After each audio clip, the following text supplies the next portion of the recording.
Ladies and gentlemen, good morning.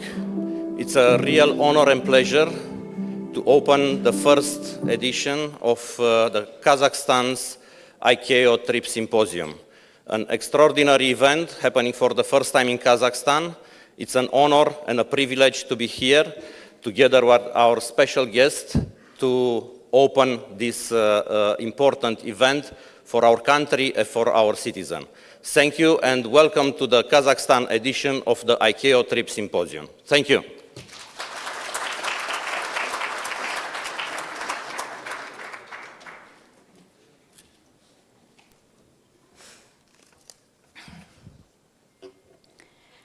Қайырлы таң, құрметті жоғары мәртебелі ICAO хатшылығы, көлік вице-министрі, әріптестер, ханымдар мен мырзалар.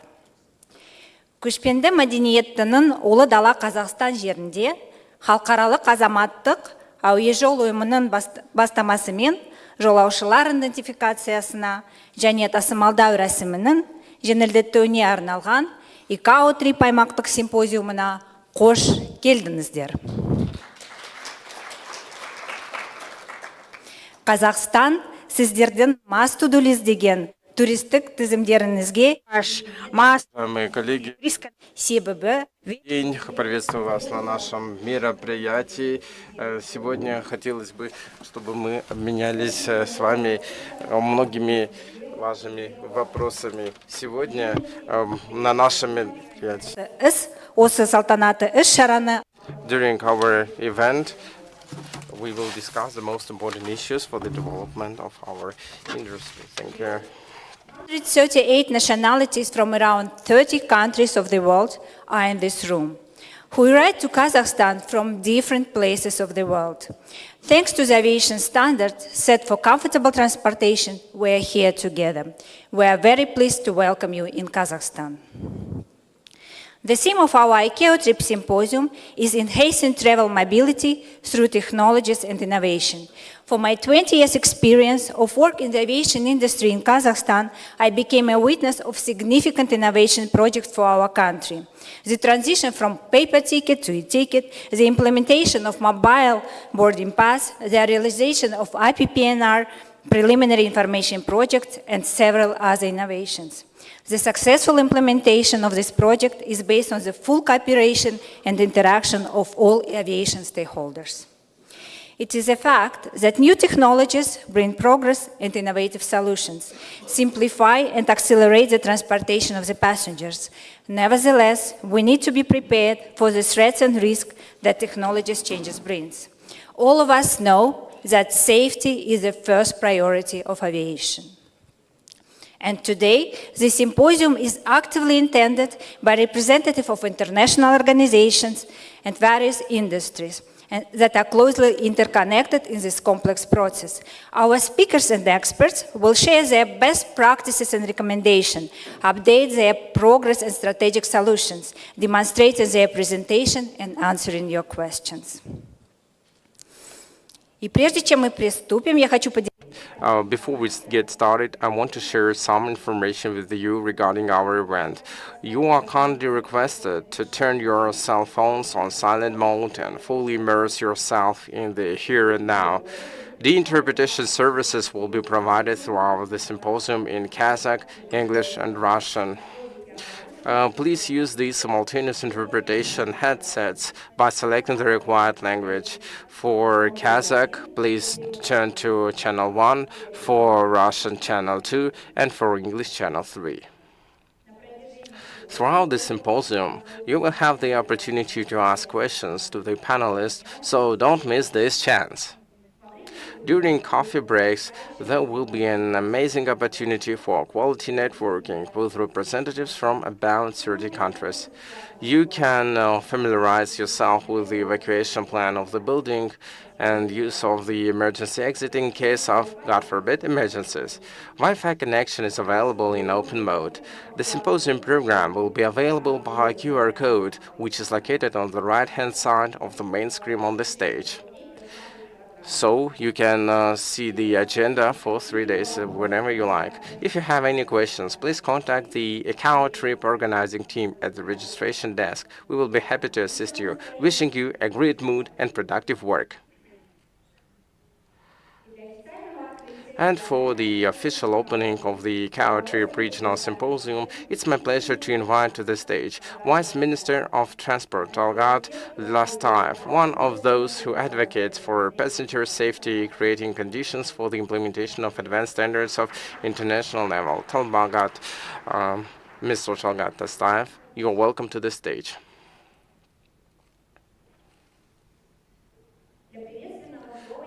I would also like to invite our next speaker from Canada, who knows everything about aviation safety, ICAO Deputy Director, Mr. Sylvain de Lefoyer, to the stage to welcome us. Please take your floor, Mr. Lefoyer.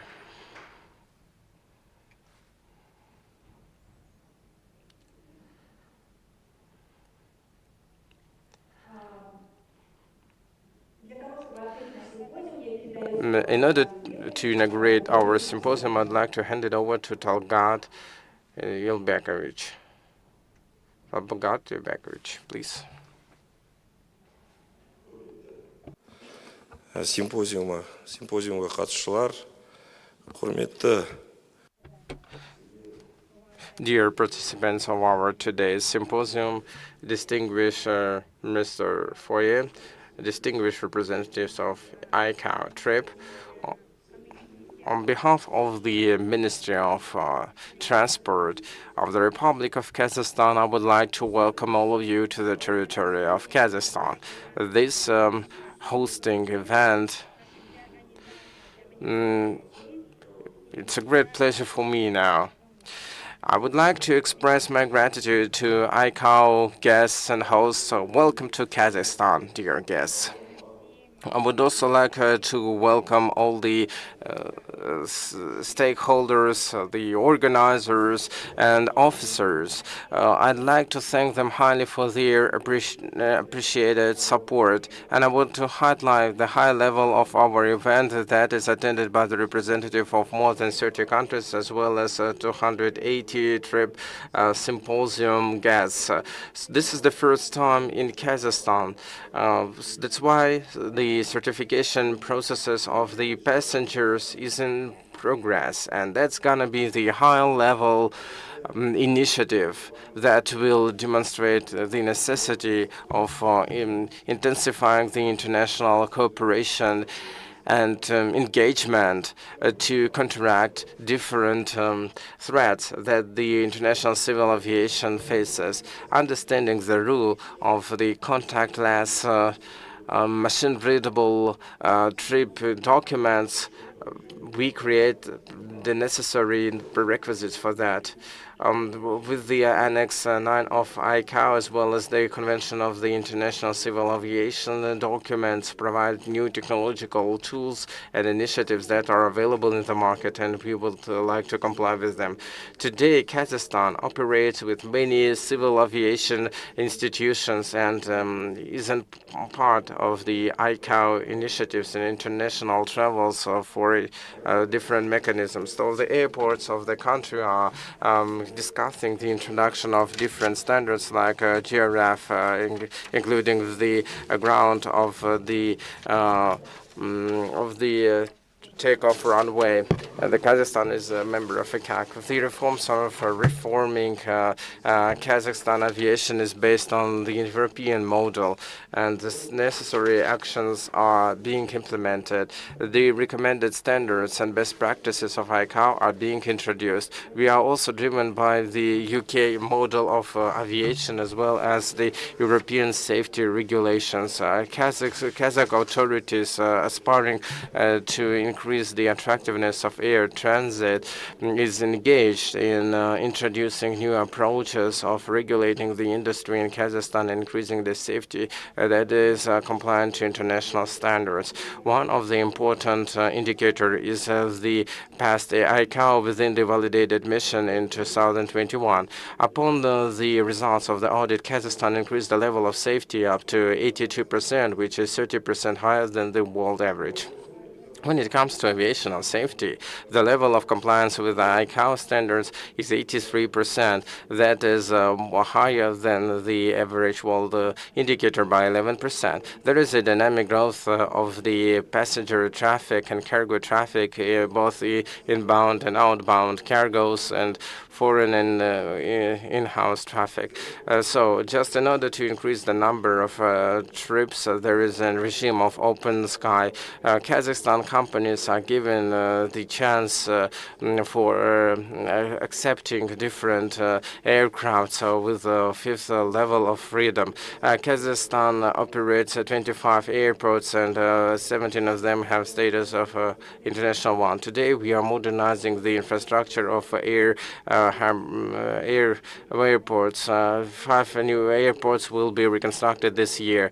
Despite of having airports as well as operating companies and airlines, the level of the security is sustained at a high level. When it comes to safety, all airports have introduced the digital document systems, and Kazakhstani citizens can use their ID cards for all the trips. Arstan launched the service of self-registration in the airport. On the basis of Astana International Airport, there is already an international trend of the automated queue gates. One other objective to the international community is to provide the sustainability of different air trips with respect of the boundaries and safety of the passengers. In order to standardize the 9 ICAO Annex IPPNR initiative is implemented. In order to increase the aviation safety, the single aviation security service will be created in all the airports. By creating this service, the equal level of safety of the on-ground safety will be provided. So this seminar allows us to share the experience of our country and share best practices with world countries here. I'd like to thank the host and the secretariat of the ICAO for their fruitful cooperation in providing the safety of the trips and aviation safety. I hope that this symposium and seminar will serve as a good platform for sharing the experience and best practices among all the hosts and participants of this event, and will reinforce our adherence to Trip ICAO standards. I'd like to wish all the hosts and all the attendees of this symposium a very fruitful work and your pleasant stay in Almaty. Thank you.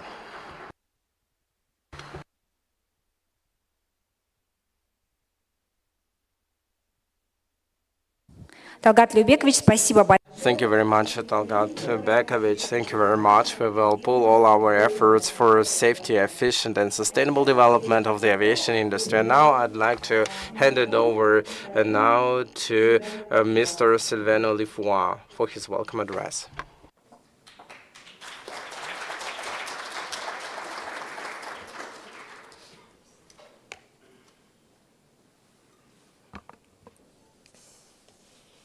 Good morning, everybody.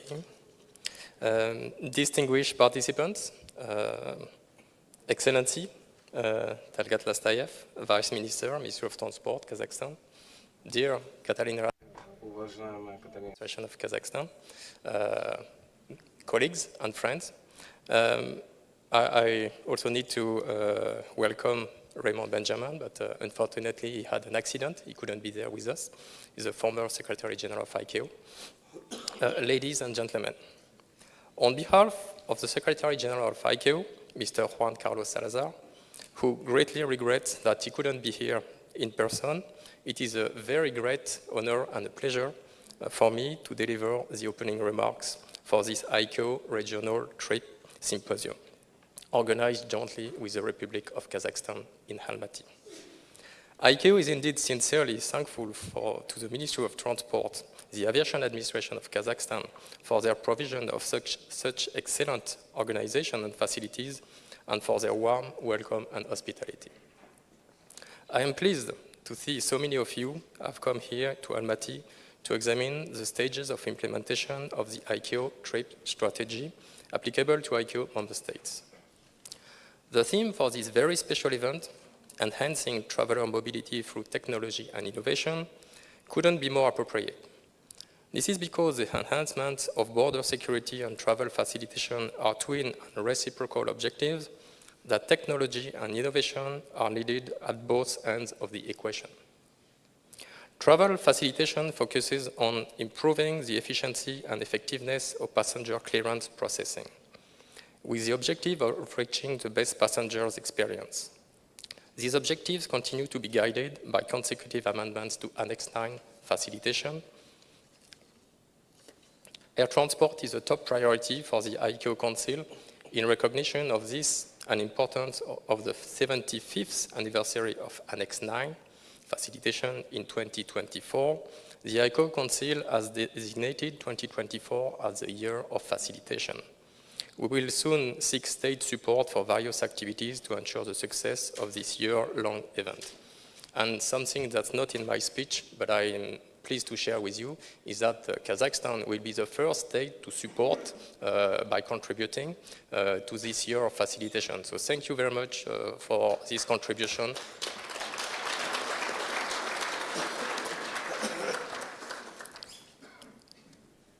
The primary objective of the ICAO trip strategy, established in 2013, is to strengthen states' capacity relating to the establishment, protection, and management of the identity of citizens, along with the establishment of secure systems and processes for producing travel documents, thus enabling effective management of border controls. The trip strategy, as well as the topics to be addressed in this symposium, revolve around 5 essential components. First one, evidence of identity. Second one, document issuance and control. Third one, machine-readable travel documents. The fourth one, inspection systems and tools. And fifth, interoperable applications.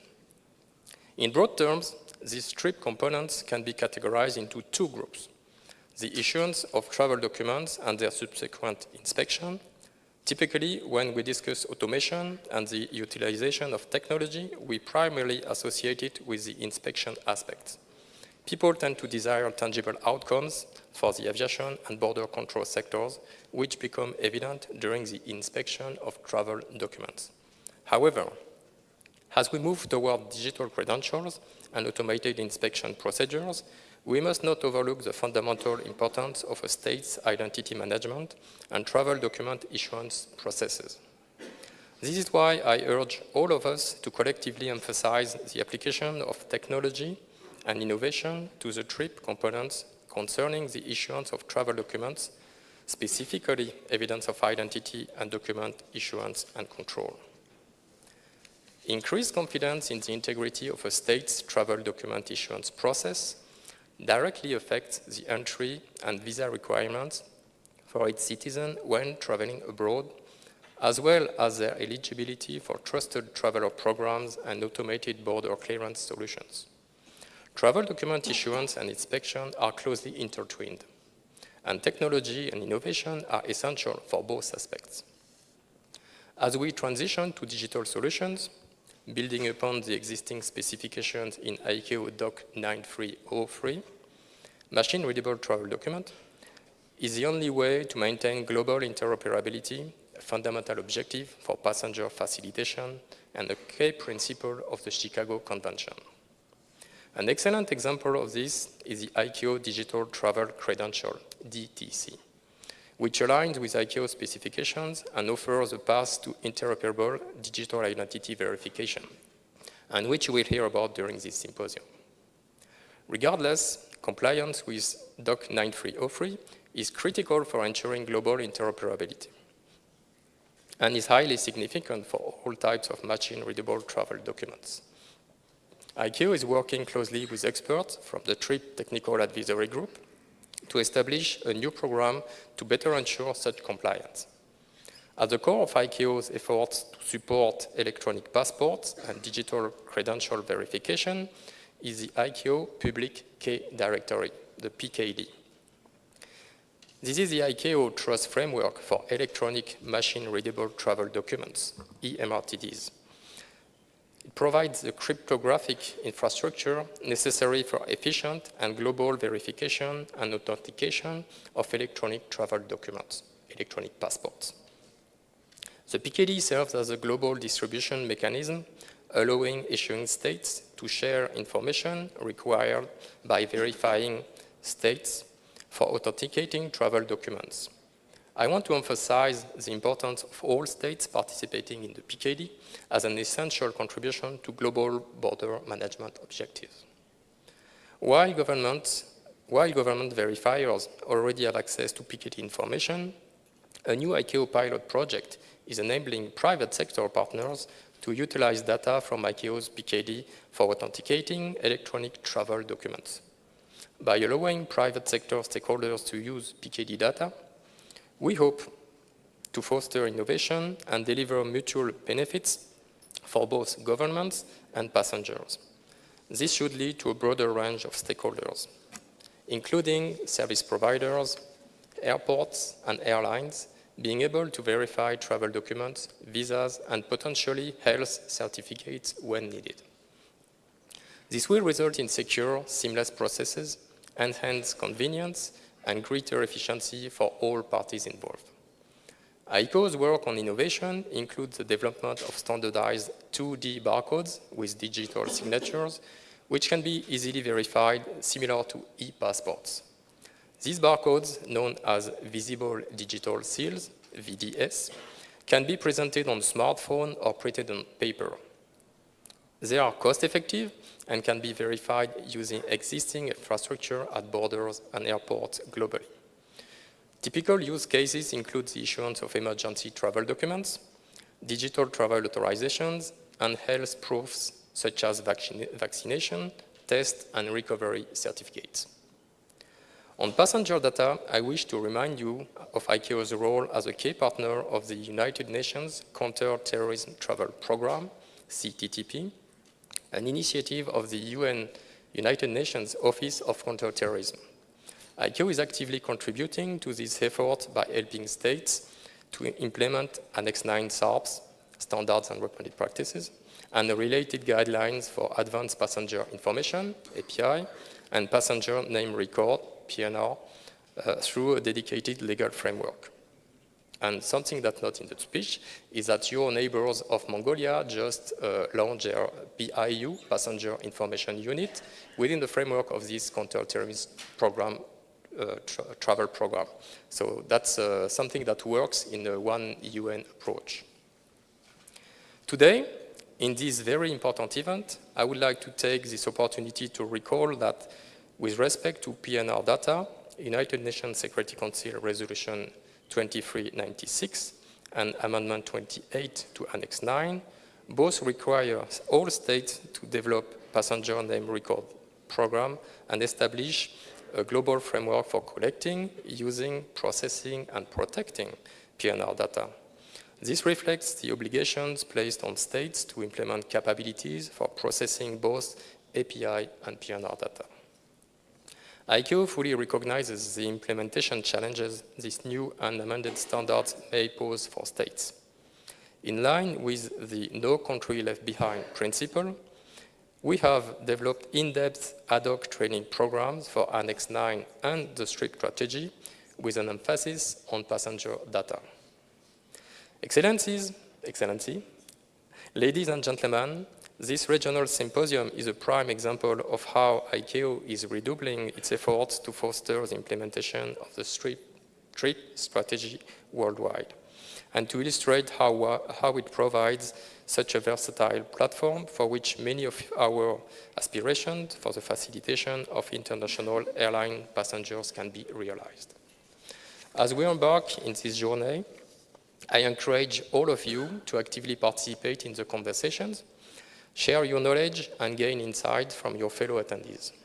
The collective expertise and collaboration of this symposium will undoubtedly, sorry, it's difficult for a French guy to say this word, contribute to shaping the future of traveler identification and aviation security.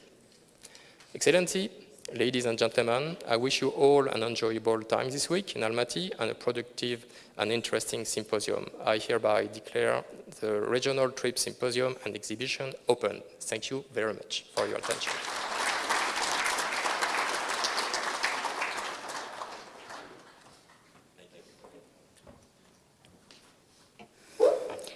Thank you very much, Mr. Lefoyer, for your valuable and important subject message.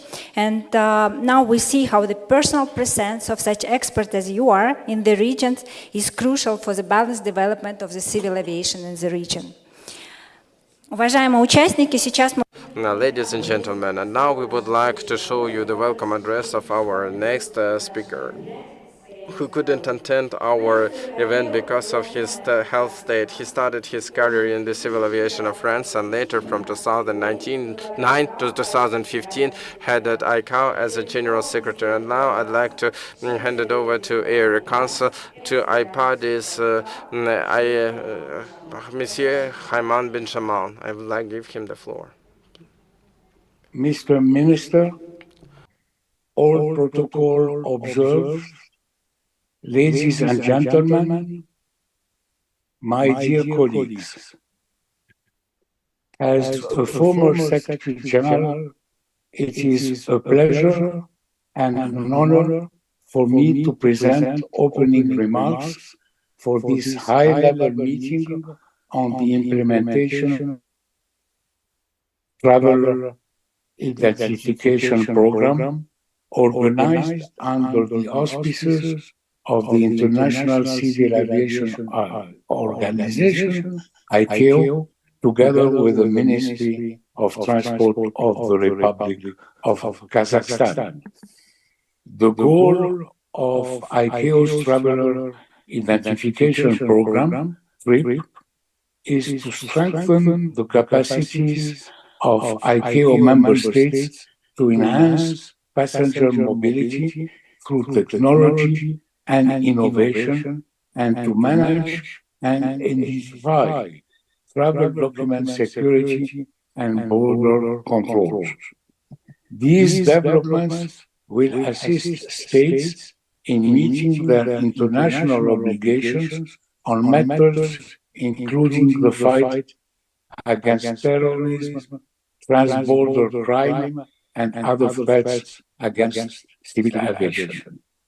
I am pleased to note that many of you have gathered here in Almaty to discuss the implementation of the ICAO trip strategy applicable to ICAO member states.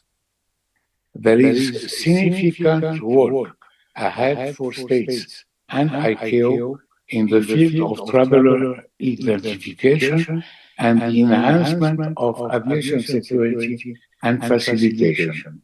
Success can only be achieved if we all join forces. After the symposium is over, the work will depend on all of us, and I'm sure that you will have all the motivation and abilities you need to succeed. Thank you very much for your attention.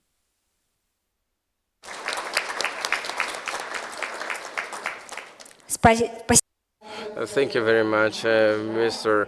Benjamin, and I'd like to wish you to recover as soon as possible. We also prepared the video of the Civil Aviation Administration of Kazakhstan, and before we show it, I'd like to welcome to the stage Mr. Katalin Radu to the stage. Before the video, I just want to handle in hand to Mr. Sylvain Lafoyer, our intention to contribute to the voluntary fund and to be supportive in our endeavor for the year of facilitation. We are proud that Kazakhstan is the first country showing the support to the year of facilitation. It's an important initiative of ICAO, and we are here to support. We are here to play a fundamental role in the region and at the global level. And I want to thank you once again, Mr. Lefayette, for being here with us and acknowledging the progress that we've made in aviation. Thank you.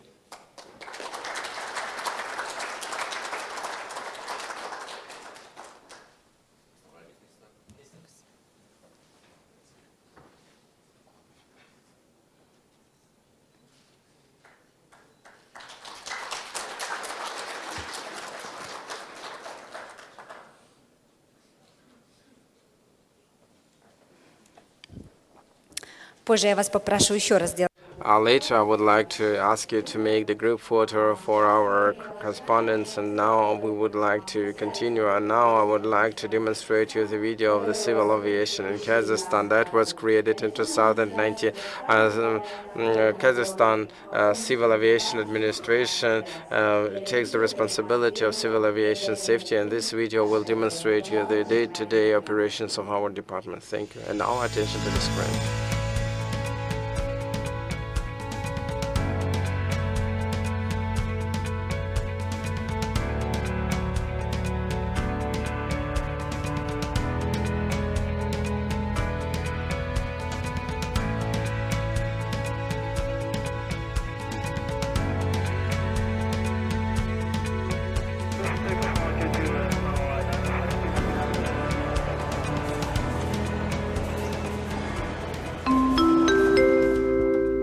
Welcome to the world of safe flights with Aviation Administration of Kazakhstan. Our mission is to ensure a safe, secure and sustainable aviation environment for all our passengers and businesses.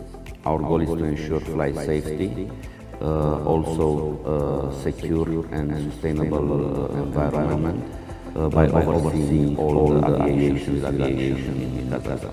So let's get acquainted with our department. Every department is crucial in ensuring the flight safety of our civil aviation. The tasks and functions of the department are to organize work and coordinate the following activities. Operation of airfields and heliports of the Republic of Kazakhstan. This is airfield support of lights, electrical, lighting and technical support of lights, management of hazards created by birds and other animals, emergency and rescue support of flights, aerodrome and helicopter operations that may pose a threat to flight safety, as well as ground handling, which includes aircraft reception and release, inspection of special equipment, and de-icing of aircraft. Currently, Kazakhstan has 24 certified airfields, of which 18 are international and 6 are regional. The Air Navigation Department controls and supervises air navigation services in the Republic of Kazakhstan, ensuring the safety of air routes. We make sure that every flight is under reliable navigation support. We are engaged in sustainable development of the aviation industry of Kazakhstan and ensuring flight safety of civil aviation and all companies of the Republic of Kazakhstan. Our work as a flight safety inspectorate to implement new standards of developed countries of the European Union. It is necessary for our republic, for our people. This is, first of all, for the safety of our passengers. The Airworthiness Department ensures flight safety through the certification and thorough inspection of aircraft. The main goal is to make sure that every flight is conducted on a reliable and safe aircraft. We strive to improve compliance with ICAO standards, and to date our country has achieved a level of 82%. The licensing department issues licenses of aviation personnel including flight crew, air traffic controllers, aircraft maintenance engineers, and certificates of aviation training centers. Our department processes about 20 applications daily. One of the primary goals of our department is to provide the aviation industry with qualified professionals. In accordance with the Chicago Convention, our state has undertaken to harmonize the regulations regulatory framework with ICAO standards and recommended practices. A key aspect in the certification of aviation training centers is the inspection of documentation by our inspectors. Such documents as procedure manuals, aviation training programs, as well as on-site inspections where the compliance of the simulators use material and technical base, financial capabilities, and the qualifications of instructors and examiners are checked. Among our significant achievements is the number of trained employees, which is 152 specialists. We have completed 98 trainings and received 477 certifications, confirming the high level of training of our employees. We also cooperate with key international training providers, such as ICAO, IATA, JATO, as well as UKCAA and ACI. These partnerships enable us to deliver high standards of education and training in civil aviation and helps to further develop our industry. We are proud of our work and are committed to continually strengthening our place in aviation. The main goal of our department, as well as of the aviation administration in general, is to increase the level of flight safety in the country. To achieve this goal, we carry out control and supervisory functions. We work on control and supervision of civil aviation subjects, flight safety management system, quality management systems, as well as control the implementation of ICAO standards in Kazakhstan. In general, we are working on harmonization of regulatory and legal acts with ICAO standards and recommended practices.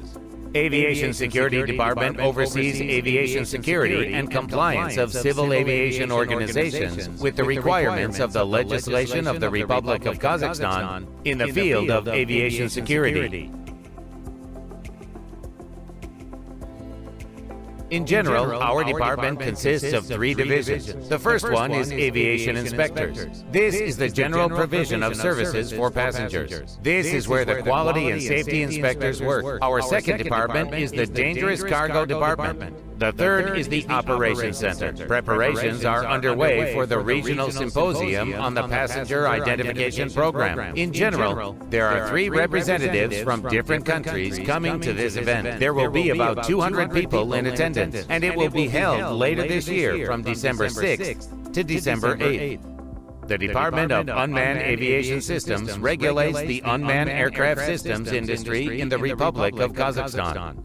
We work on the development and regulation of unmanned technologies to make aviation even more innovative and safe. The Department of Sustainable Development and Stakeholder Engagement is actively working in the field of sustainable development of the aviation sector of the Republic of Kazakhstan. We actively cooperate with international aviation associations, such as Airports Council International and the International Air Transport Association. We voluntarily participate in the carbon offsetting and reduction system for international aviation, CORSIA, of ICAO. Our cooperation contributes to the development of aviation and enhances flight safety. We are proud of the results achieved and strive to further strengthen our regional leadership and presence in aviation. Aviation Administration of Kazakhstan is the authorized body in the area of overseeing and controlling civil aviation. That means that we are in charge with all the areas dedicated to licensing, airworthiness, flight operations, aerodrome and air navigation services. So practically we are taking care of all elements of civil aviation here in Kazakhstan, but also regionally and globally. There are few elements that we are taking into account. First of all, we want to make sure that the safety of our passengers is ensured. We have several initiatives. One of them is linked with security, is the AFSEC coordination group that was put in place recently. There are 6 countries participating in this project, and we are trying to achieve a more linked environment for sharing information, for technical cooperation and collaboration with our colleagues from other states. Another initiative is linked with ICAO broader aspects of political influence. We are trying to put in place right now mechanisms through which we will become a really important player in aviation. It's about the Eurasian Civil Aviation Committee. It's an initiative that was built based on experience gathered with ECAC, with AFCAC, with LACAC and ICAO. There are so-called sister organizations. There are entities that are gathering member states at the level of directors general that will have a say in the political context of ICAO. These organizations are representing the key players in terms of gathering support for their initiative in the ICAO context. And from our point of view, I think it's important to have our member states, partners in our civil aviation here in the region, working together and exceeding expectations in terms of playing important role for civil aviation. Kazakhstan will ensure the secretariat and the logistics of this group, and we are looking forward to contribute better to the whole aspects of civil aviation in the international context. Kazakhstan is the main economic power of Central Asia, but what we want is to also make Kazakhstan an important player in aviation in this region.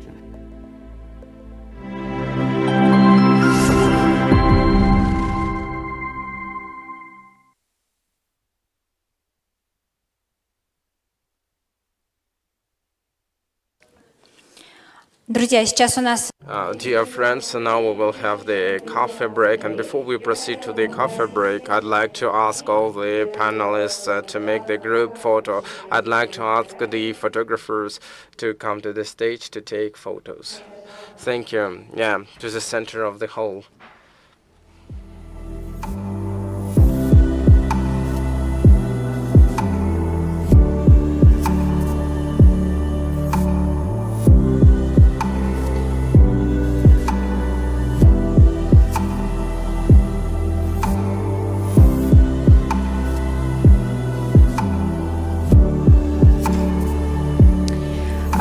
в свою очередь я также So in turn, I'd like to thank our beautiful city of Almaty for hosting our regional Symposium ICAO trip, as well as the sponsors of our event.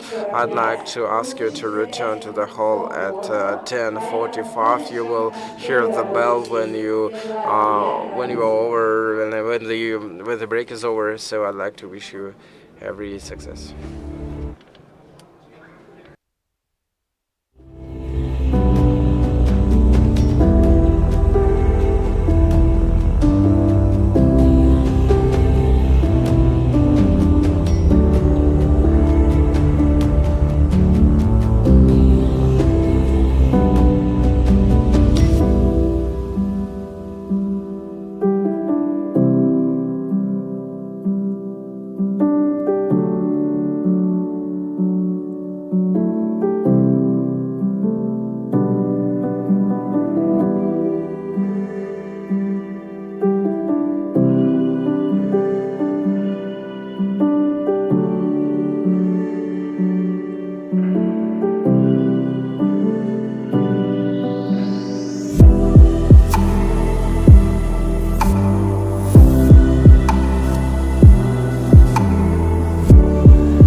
Коллеги, друзья, мы продолжаем. Проходите, пожалуйста, на свои места. Okay, colleagues, let's proceed. Take your seats.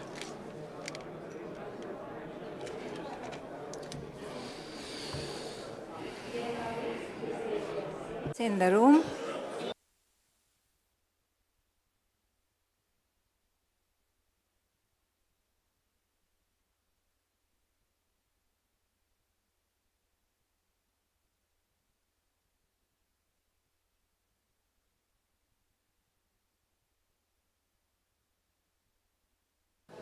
Mr. Rajesh is called on stage.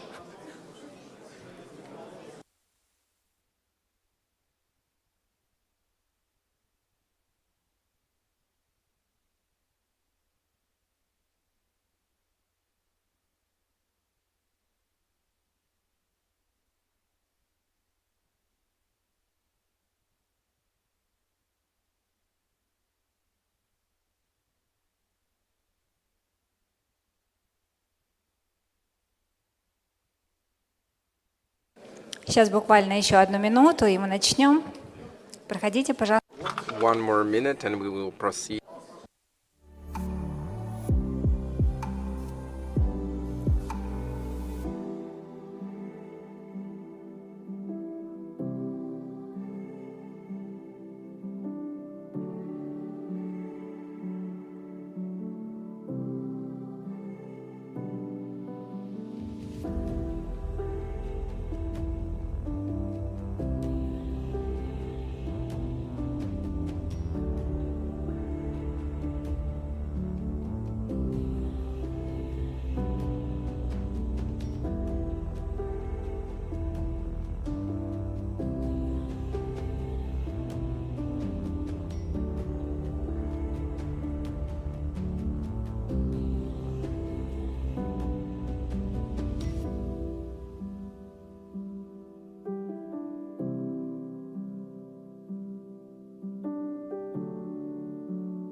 Сейчас у нас небольшая заминка со спикером, сейчас мы его найдем. We are looking for the speaker. We try to find him and we will proceed.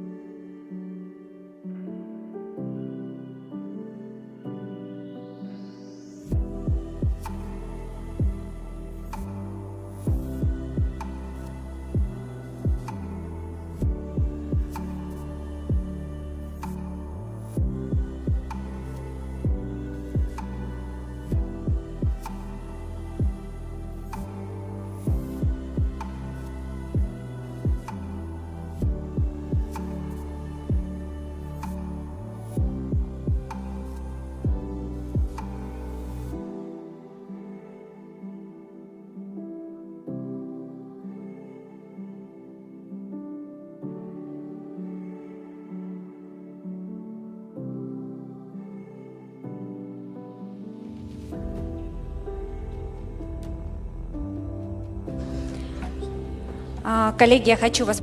Okay, colleagues, I would like to thank you for coming back to the hall on time. I think you had a chance to talk to each other and to refresh. And now we continue our first working section that is called the rule and mandate related to facilitation matters, ICAO.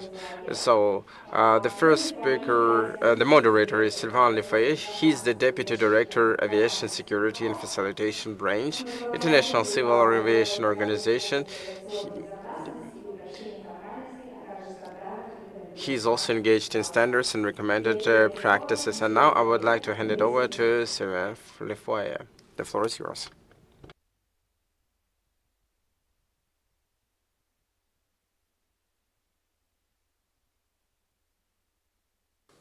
Yes, sorry, me again. For this first session, ICAO's role and mandate related to facilitation matters, which theme is the overview of the global regulatory framework, policy guidance, and the status of implementation following the mandate endorsed by the 39th session of the ICAO Assembly, achieving the maximum security and facilitation benefits of travel documents through a holistic and integrated approach to traveler identification management, as articulated by the 5 elements of the ICAO TRIPS strategy, including the benefits of participating in the ICAO Public Directory, PKD, and the status of the 24 November 2015 deadline for the expiration of non-machine readable travel documents.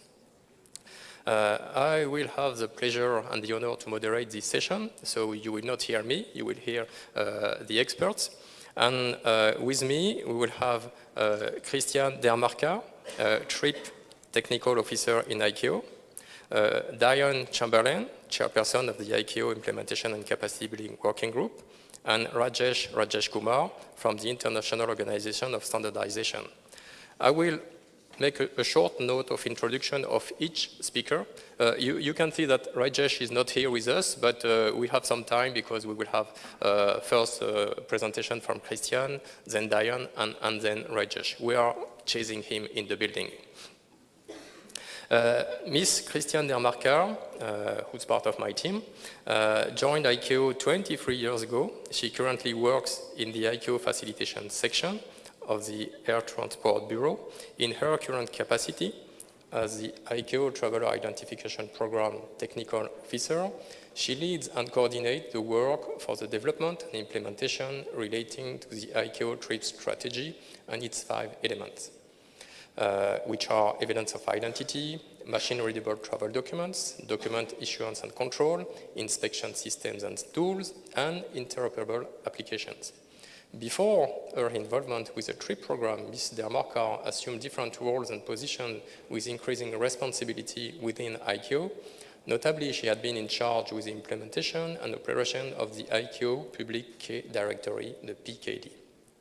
For 12 years, her main role was to manage the ICAO PKD and act as secretary of the PKD board. Mrs. Dermarca is a certified professional accountant and speaks 4 languages. Besides Christian, you can see Mr. Day1 Chamberlain, Manager Product Development, Strategy and International Engagement, and Chief Advisor Traveler Identification in the Department of Internal Affairs of New Zealand. You will hear he has an accent. Day1 has worked in DIA since 2003 in leadership roles spanning travel documents, citizenship, digital identity, biometrics, and civil registration, and has contributed to the delivery of a number of key and highly successful passport initiatives, including the introduction of e-passport, the use of facial recognition technology in automated issuance processes, and the world's first fully online passport renewal service. He currently leads the development of key identity products and online credentials for New Zealanders, and the identity services strategy for the department. He also leads the strategy and coordination for international engagement. Day1 is the chair of the International Civil Aviation Organization Implementation and Capacity Building Working Group, ICBWG, which had a meeting yesterday and the day before here in Almaty. So thank you for Kazakhstan for hosting the ICBWG meeting. And he represents New Zealand on the ICAO Facilitation Panel and the Technical Advisory Group for Traveler Identification, TAG TRIP. He also leads the policy subgroup for the development of ICAO digital travel credentials. So we use him a lot in ICAO working groups. Thank you very much for this support. He's a regular speaker at ICAO TRIP Symposium, you can witness that, and regional seminars with a focus on traveler identification, traveler facilitation, and electronic passport issuance. Day1 has been editor and contributor to critical ICAO guidance across all 5 elements of the ICAO TRIP strategy. He is experienced in governance roles both inside and outside government, and currently sits on the board of directors for the Biometrics Institute. He oversees New Zealand's contribution to ISO Subcommittee 17, Cards and Security Devices for Personal Identification, and Subcommittee 37 on Biometrics. Technical Standards Working Groups. Day1 has also led assistance and capacity building missions in the South Pacific, focusing on the implementation of new passport and civil registration systems, and supporting legislative and or operational policy change in developing nations around traveler identification and facilitation. And this is the shortest CV.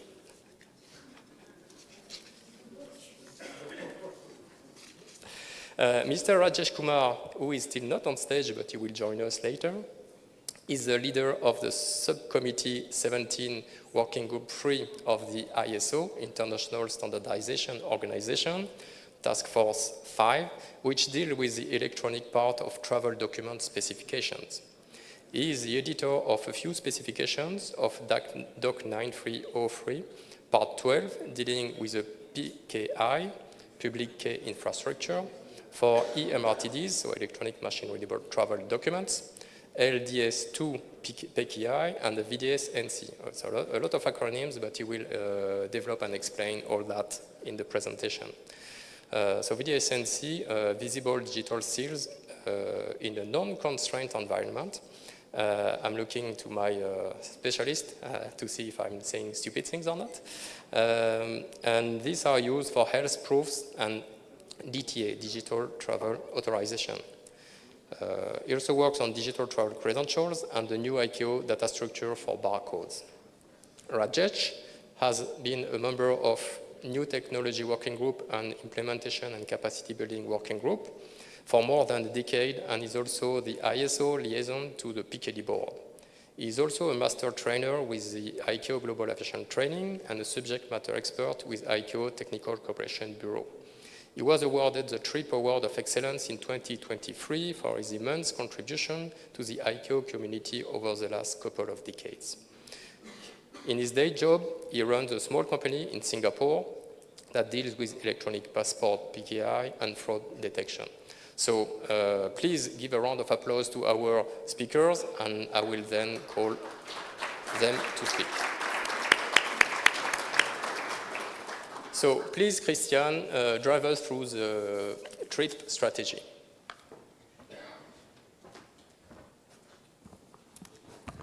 Thank you, Sylvain, and thank you for that kind introduction. So today we're going to be talking about the TRIP strategy. So we will be taking maybe a bit longer time, but I need to drive you through the whole strategy. So bear with me.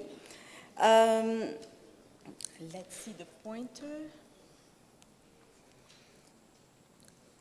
First, I would like to say I'm very happy to be here in Kazakhstan. It's my first time, and it's really an amazing country. Thank you for hosting us and to let us the opportunity to discover such a beautiful country.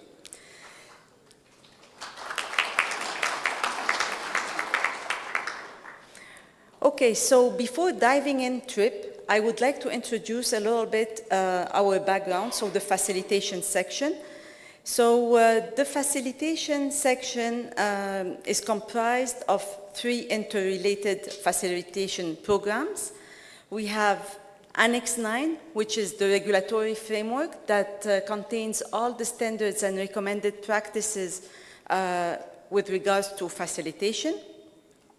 We have the Traveler Identification Program, of which we're going to talk plenty today and the coming days.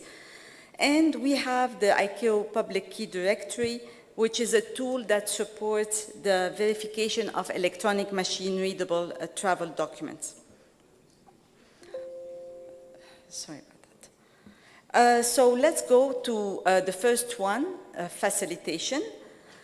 So Annex 9 facilitation was developed in 1949, and it was done so to address and improve the procedures related to the facilitation of international air transport and create standardized and harmonized framework for aviation facilitation, contributing to the overall safety and efficiency of international air travel.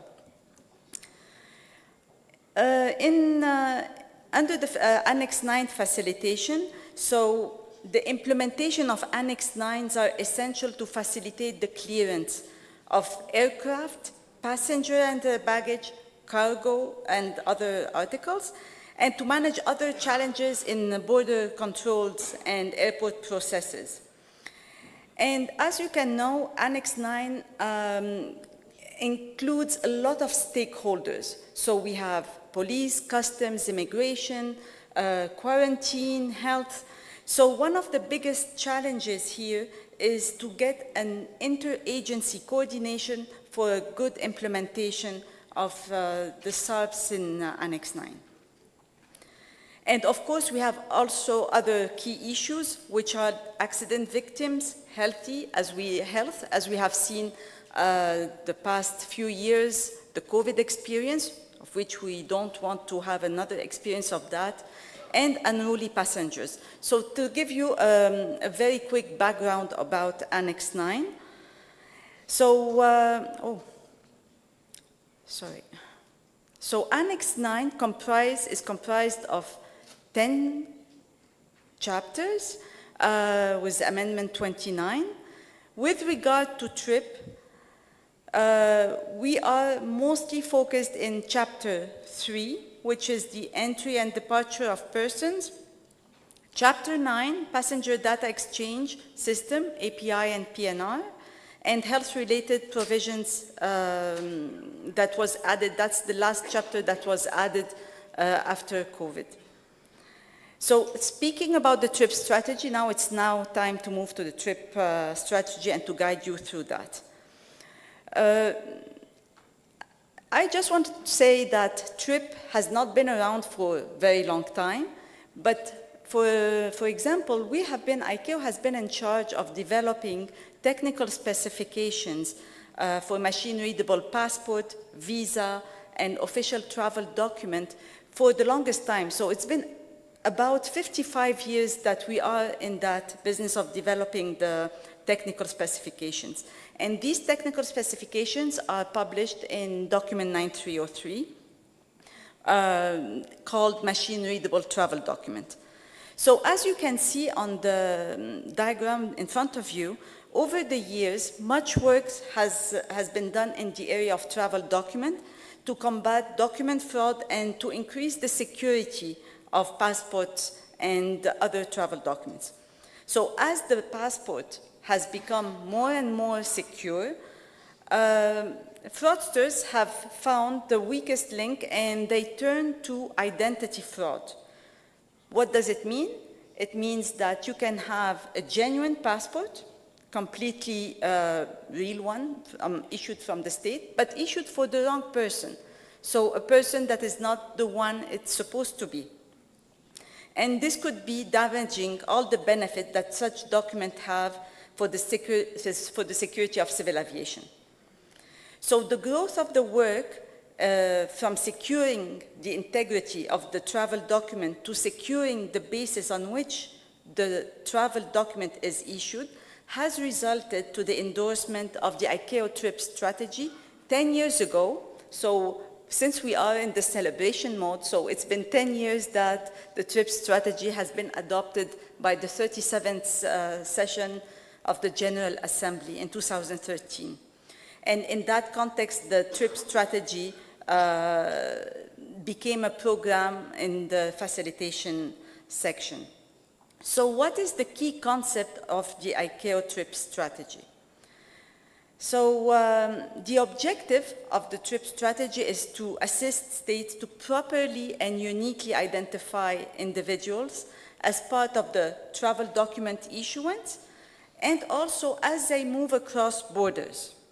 The TRIP strategy employs an approach that consists of 5 elements that we have mentioned in the opening session and just now. And these are 5 interlinked elements that help establish and confirm the identity of travelers. For example, if we start from the top, we need national identification arrangements that produce evidence of identity, which supports the issuance of machine-readable travel documents. Then we have technical specifications that are contained in ICAO document 9303, and along with the security of document issuance and controls that enhance the integrity of the travel document. So from the issuance side, a travel document is only as secure and reliable as the systems and protocols for their production and issuance and the national identification arrangements that are behind them. From the border side or the inspection side, we have the inspection systems and tools that enable border authorities to capture, verify, and record the data contained in the travel document and about travelers. And the data collected are shared globally by using the interoperable applications to enhance the control on the holder at the different phases of the journey. The collection of these traveler information completes the trip cycle by contributing additional evidence of identity concerning the foreigners that are entering states. We have, the trip strategy is not very easy to implement, so it's quite challenging. So what ICAO has done is that it created the trip roadmap for member states, and the trip roadmap is designed to serve as a guidance for member states in their implementation effort while providing targeted milestones.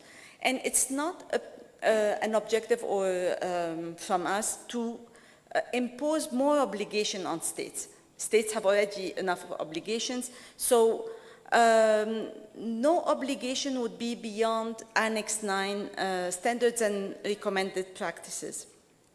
For example,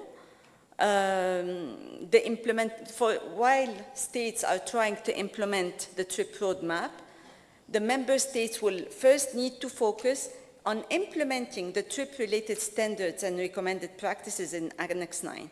And as you can see, all the trip-related standards are 40 standards and 25 recommended practices. So just by doing that, states can contribute and start implementing the trip strategy. One element of implementing the trip strategy is to comply with DOC 9303. So DOC 9303 is the cornerstone of the trip strategy. It has been around since its first edition in 1980, and it contains all the standardized specification related to the issuance of travel document, be it machine-readable passport, be it e-passport, visa, etc., and other companion documents. So nobody can produce a passport without complying with DOC 9303. And DOC 9303 contains 13 parts. We started, of course, with one volume. We went to 3 volumes in the years 2000, and after the adoption of the TRIP strategy, a re-edition was done to facilitate its consultation, and we have now 13 parts that are translated in all ICAO languages. And the benefit of having it this way is that each part can be used either individually or collectively. Like, for example, what can we find in, as specifications? You all have passports, you have all traveled with your passport, you have a data page. This data page is the product of a standardized specification, standardized format. The data page is split into 2 zones. You have the top zone, which is called the visual zone, and as you see, it's divided into 5 zones that include data elements, and the photo, of course. And the bottom part, which is called the MRZ, machine-readable zone, is the part that is normally you see the airline check-in swipe it, or the border officer swipe it to read it. So the advantage of having that MRZ is that it provides a way to verify the information that is included in the visual zone. And it's readable by all machines around the world. What does it add to our lives to have such a standardization? Well, you know, it facilitates the inspection by airline, government officials, and results to a fast clearance of low-risk travelers, and try to focus more on problem cases that can be readily identified. Now, another specifications that we find in DOC 9303, the e-passport. And here, let me make a pause, because even though we have 160 states around that are issuing today an e-passport, there is still some confusion with that, the understanding. What's an e-passport? So is it just to have a logo on the first page? Or does it require anything more? Well, actually, the e-passport first is not an obligation on states to implement. So states have an obligation to implement a machine-readable passport, but not an electronic one. However, if they choose to do so, they need to comply fully with Doc 9303, parts 9 to 12. Because these parts are the ones that specify the electronic chip that is included in the passport. And this chip is an added security feature that is intended to make the passport more secure. Here again, and until now, I hear stories. What's in the chip? Does it have my phone number? Does it have my address, my tax record, my health record? None of that. The chip in the passport contains only the biographic data that is on your data page, and the biometrics, so it includes also a photo, and it includes a digital signature. So the state that is issuing that e-passport is digitally signed the chip so that nobody can write again in that chip without the authorization of the state, and can be validated easily by having some kind of key mechanism. So for that, the digital signature that is included in the chip of the e-passport must be verified in order to ensure that the document is authentic, and the data in the passport is legitimate, so means that it has been entered by the right legitimate authority and has not been changed afterwards. And for that, for that validation, we need public keys. And this is where the PKD, or the public key, directly comes into question or into the discussion, because the PKD facilitates the sharing of these public keys by acting as a broker between states to ensure the trustworthy and efficient exchange of this data. I will not talk much about it because my colleague here present in the room will have a full presentation on that tomorrow. But what I would like maybe to add is that the e-passport is full of benefit, and yet some of the benefit has not been really leveraged, but the next presentations you will hear more about the more benefit that includes faster clearance and more convenient ways to clear checkpoints during departure and arrival. Here I would like to give you an example of how the e-passport can facilitate the border crossing. First, when the passport is scanned and the chip is read, through a decryption process and using the PKD, the inspection authority can determine that the data inside the passport has not been tampered and it has been inserted by the right authority. And once it's authenticated, the receiving entity can rely on the data to perform one-to-one facial recognition matching of the holder to the document, as well as using the stored image to screen against domestic and international watch lists. And here I would like to highlight that how interagency cooperation as well as information sharing are key elements for the successful implementation of ABCs within an integrated border management environment. And taking that opportunity, I would like to talk very briefly about API and PNR. So where do these requirements to share passenger data and implement API PNR system come from? Well, it's worth then to have some memory back to the international legal framework for API and PNR. And actually, it's the UN Security Council Resolution 2178 of 2014 that obliged states to require airlines operating to their territories to provide them with advanced passenger information to help tackle the foreign terrorist fighters. And this led to the Amendment 26 of Annex 9, which made it an obligation on ICAO member states to establish an API system supported by the appropriate legal framework and consistent with the international standards.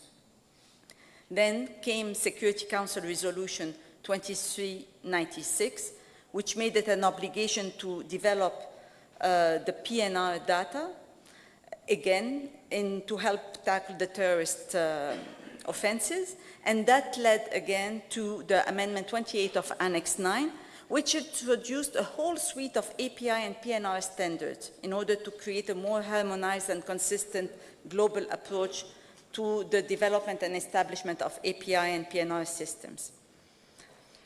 And on the screen now you can see the global level of implementation of API. We have 97 states so far that have implemented API.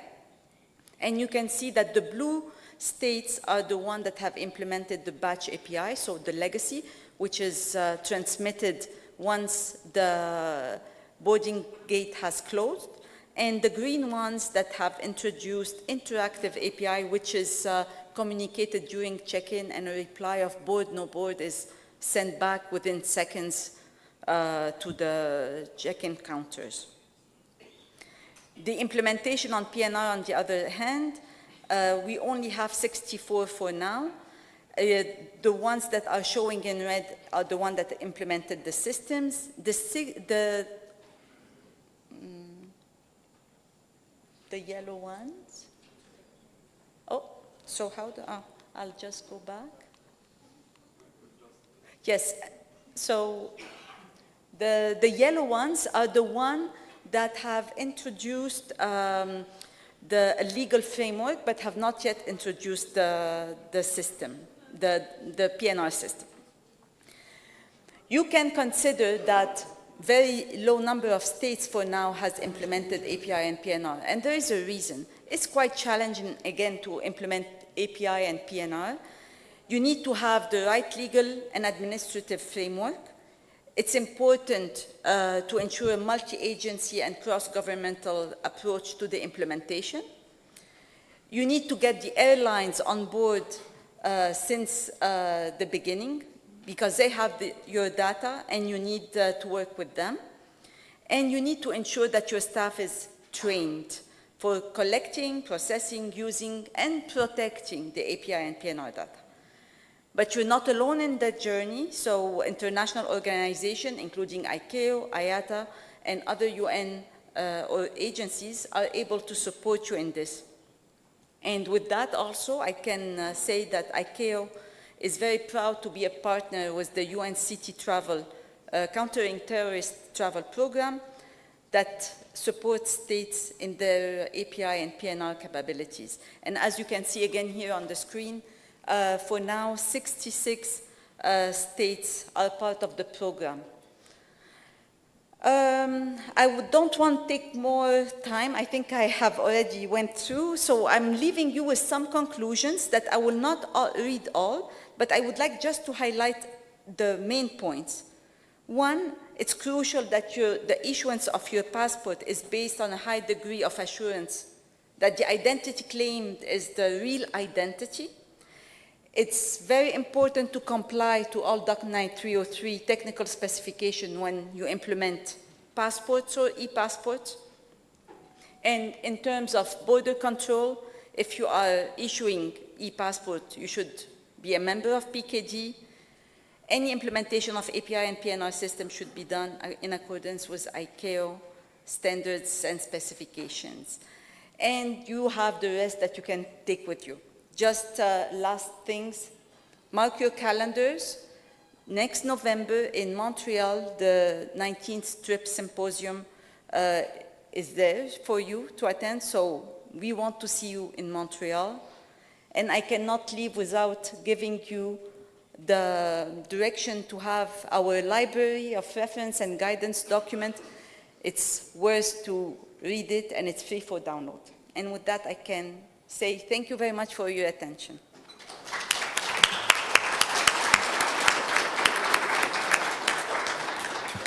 Thank you very much, Christian. That was a very comprehensive and in-depth presentation of the trip strategy. I'm sure you have thousands of questions, but I indulge you and ask you to wait for the end of the presentation, and then you will have the opportunity to ask your questions to the panelists. And now, within the ICAO trip strategy, we have a number of activities and innovations going on, one of which is digital travel credentials. And I will ask our esteemed colleague, Diane Chamberlain, to take the floor and drive us through the work on the DTC in ICAO. Thank you very much.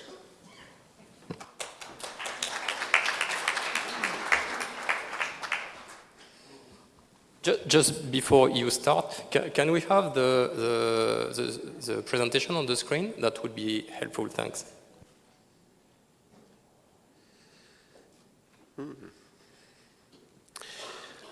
Assalamu alaikum. Greetings, everybody. Kia ora. I'm going to start with something that's not going to be able to be translated, so I just hope that you understand what it's saying by feeling it a little bit.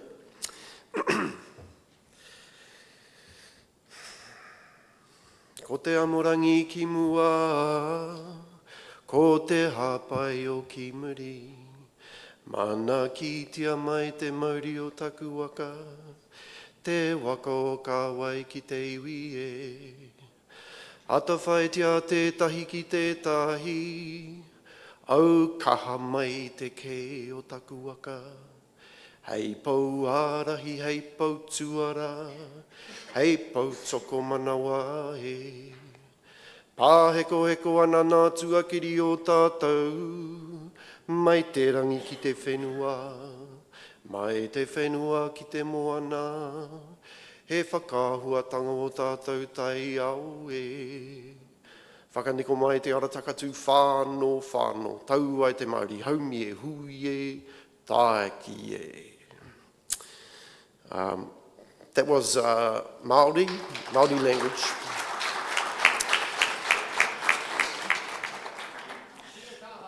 Kia kaha, indeed. Kia ora. That was Māori, and what it talks about actually is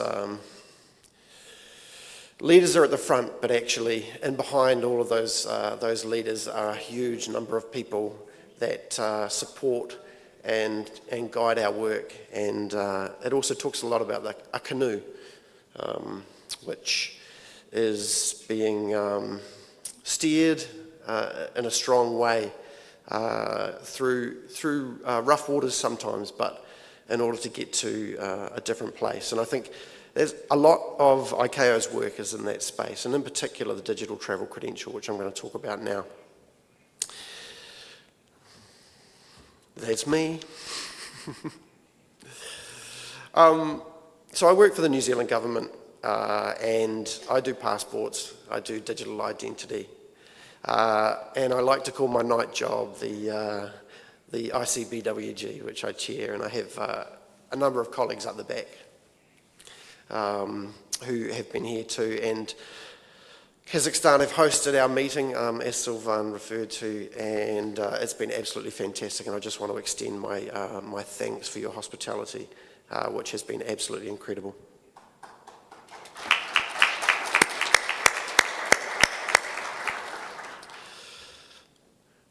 So, there's New Zealand. Not everybody knows where it is.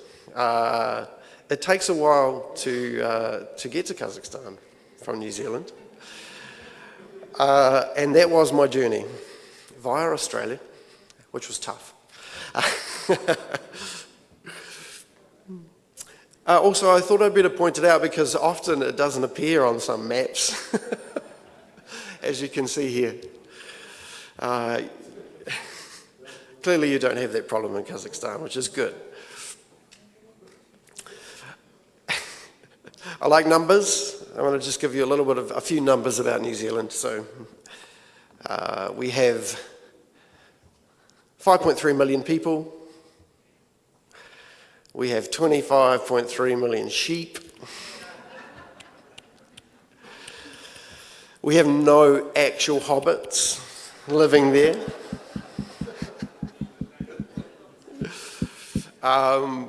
But we issue around 720,000 passports a year, and I think it's the #1 passport in the world, but the Henley Index says it's number 6. So, the Digital Travel Credential, the DTC. What is it? Now, I think I hear lots of different versions. There's lots of descriptions of what it is, and sometimes not much about what it isn't, to be fair. And we are trying to work on making sure that people understand what a DTC is and what it is not. Now, I could ask you, and I will ask you, is this a travel document? Now, you could have differing opinions on that, actually, and in some instances, you know, it is a travel document because it's a document that is presented for travel. But I'm sure that if I asked everybody, is this a passport, your hands would have all been right down, right? You would have absolutely understood that this was not a passport. But it is actually used to get on planes in some places. And I think the DTC is a very similar sort of situation in that there are a lot of verifiable credentials and digital credentials that can be used for a lot of different things. And they can be used for parts of the travel continuum. Also, we see it being used for people being able to prove who they are in different contexts. That is different from an ICAO digital travel credentials, and I hope I'm going to be able to explain this. They are not in competition, they actually work together. But one does a slightly different job to some of those other verifiable credentials. Just like, you know, you may be able to get on a plane with a digital credential at some point, but actually an ICAO digital travel credential is offering something different, a higher level of security. The characteristics of a DTC, it really is specified to be clearing border clearance, and it has been specified in that way. The mantra of ICAO, and you know, I can point to through COVID times, you know, all of the different sorts of certificates that we had, it's a total nightmare. We don't actually want that at border. What we want is for everybody to be able to read and validate the digital travel credential in the same way, just like we do with the passport. And we want it to offer a higher level of security than some digital credentials or verifiable credentials might offer. But really, really important, the DTC is signed by the country who issues it. And that's a really, really important point, and it's a very, it's the distinguishing feature, I would argue, actually, around ICAO DTC. Now, I want to just go back because in many ways, the DTC itself is a sort of like an extension of the passport in the way that it works now. So when you look at a physical passport now, what you can see is there's a virtual component, and that is the packet of data information that's stored on the chip, and it's signed. And it can be transmitted around. You can verify that packet of data. It contains data group 1 with all of the biodata information that you see on the page, on the biodata page, and also it contains the biometric, and it is signed. The security object is that public key infrastructure. Now the other bit, the chip, the secure memory, the aspect that's is physically verifiable, and when I say that, I mean that you can validate that the chip itself belongs with a passport. It hasn't been the chip hasn't been tampered with, and that physical passport acts as an authenticator. Now, the DTC itself is an extension of that, as I said. So the virtual component, and this is the way it's specified, the virtual component is that packet of information that is contained on the chip, and it can be shared, it can be verified, You can take the biometric from it and you can compare it with the person standing in front of you. And that packet of information can be sent around. Then, the second sort of part of the DTC is potentially when you replace the passport with a different physical credential. And when I say replace, I mean the passport is always there. It's always been issued and it still exists. It's just that there's another physical component that can potentially be verified at border and be linked to that person. And so we call that the DTC PC, the physical component. So we have the virtual and the physical, just like the passport now. There's three types that we're currently talking about in this space. Type 1 DTC, or the DTC VC, is that virtual component of information, and that is specified now. It can be used now, and it is being used now actually in some pilots, which Rajesh will talk about soon. The second one, which we're in the first phases of specifying, it's that physical component. It is tied like a chain directly to the public, using the public key infrastructure that signed the passport and its information. It will also sign and be linked to that physical component that isn't the passport, is something else. Probably a phone at the moment, well, definitely a phone, but at the moment we've specified it to really be linked to a card. The third type, which is not yet specified, and we are still working on that and when that might be, but that's really where there is no passport at all. And that's a very, very interesting world with a lot more complexity, which is why we're moving towards that kind of reality, but we're a long way away from that. So, as I explained, and I won't go too much into it, those three types, and you'll see these slides later if you want to read any more information about them. So the real benefit of a DTC is, of course, to be able to push that information. To push in advance at the moment, that packet of information can be pushed to border. They can do advanced risking. They could even put it into a gate and actually facilitate you through there without you actually having to do anything, potentially even not even show your passport. That just creates an ability to use your resources better because you've already done some work in advance on that passenger, and also, you know, they potentially don't need to do as many things through the airport or through border control. It also supports different types of digital identity in other spaces too, potentially. So it's a very powerful tool at the moment, and the fantastic thing about it, of course, is that you already issue a passport, so you have the beginnings of that and the infrastructure that sits behind it. As I mentioned, we've got the DTC VC is already specified in a technical report, and the first part of the physical component has been specified too, and that was, as I said, very much geared towards a card. At the moment, when we start looking at other devices and how to secure them, i.e. the mobile phone, that is a really, really different and far more complex thing to do, because as a government, you're no longer in control of that physical thing. And so you need to rely on other people actually securing it to a certain standard, because it's the manufacturers. It's no longer in your control. So a really, really interesting phase that we're moving into there.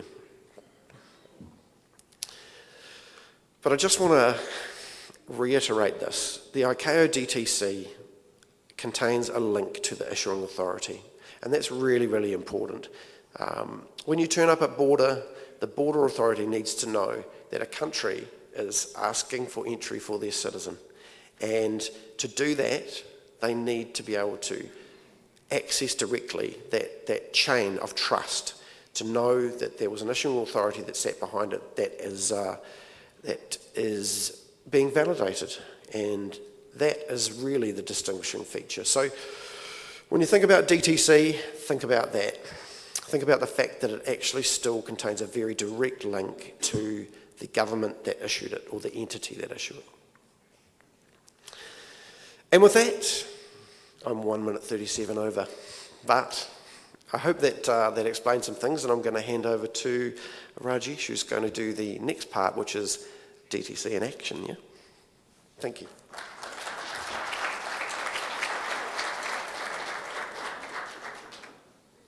Thank you very much. Thank you very much, Diane. And now I will give the floor to Mr. Rajesh Kumar. I already introduced you, Rajesh, and you know yourself, so I will skip the part and give you the floor already. Thank you very much. Thank you, Sylvia. Good morning. Obviously, some of us are not having such a great morning, myself included. But like I said, if someone calls me a brother, I cannot refuse a drink. Okay? Thank you. Okay, so the first few slides that you see in this presentation are going to look similar to what Day1 has presented, which is because Day1 copied my slides, right?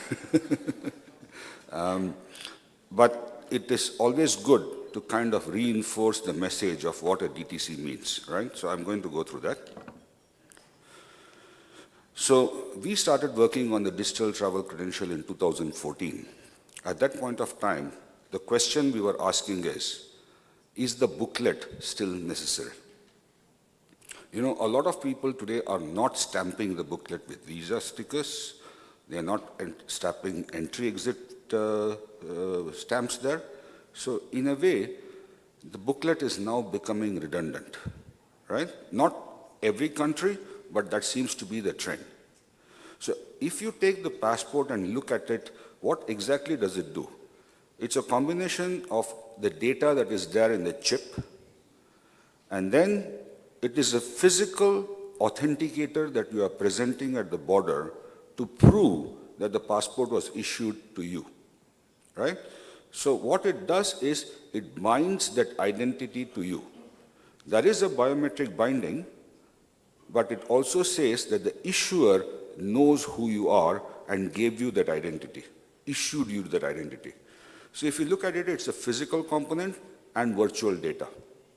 Those are the two things that is in a passport.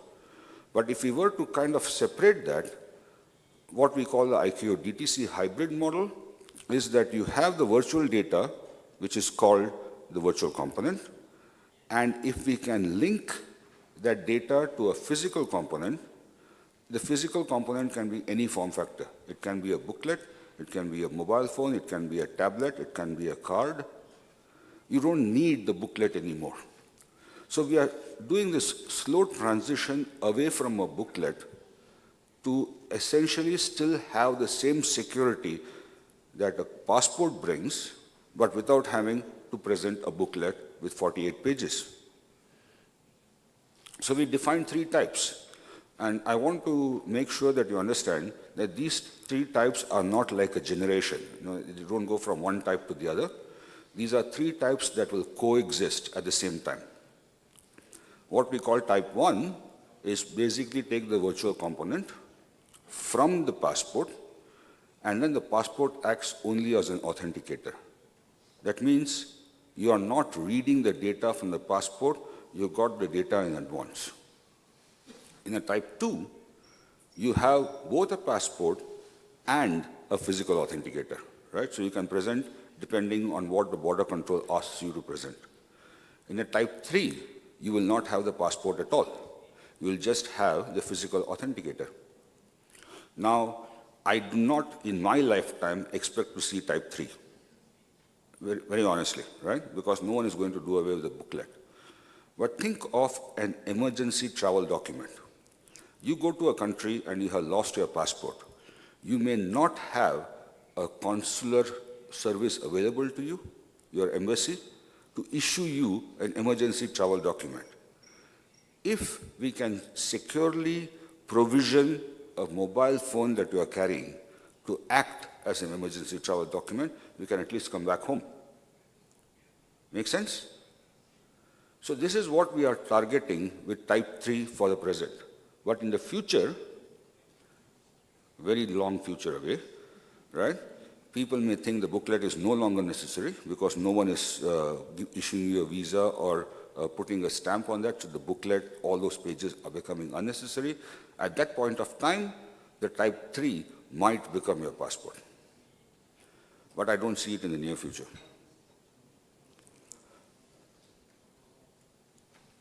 So as Dion already mentioned, we have divided the work that we are doing on the DTC into two different parts.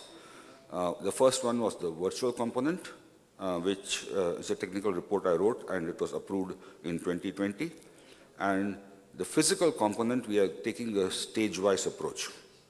The first one is to make it look very similar to a passport as it is now, and not change anything at the border, to be able to use it at the border with minimal changes. That is what we call phase 1. So it uses NFC interface. As far as the inspection system is concerned, it looks like a passport. Now you can ask me, if it looks like a passport, why is it different from a passport? The thing that is different is that it can be a card without the booklet, right? That is what it does. But phase 2 is where we are going to now investigate how to make a mobile device to be a passport. And that is what we are working on right now.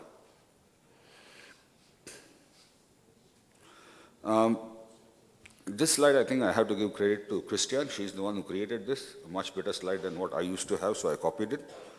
What are the use cases for a digital travel credential? So seamless travel. You apply for a visa or electronic travel authorization.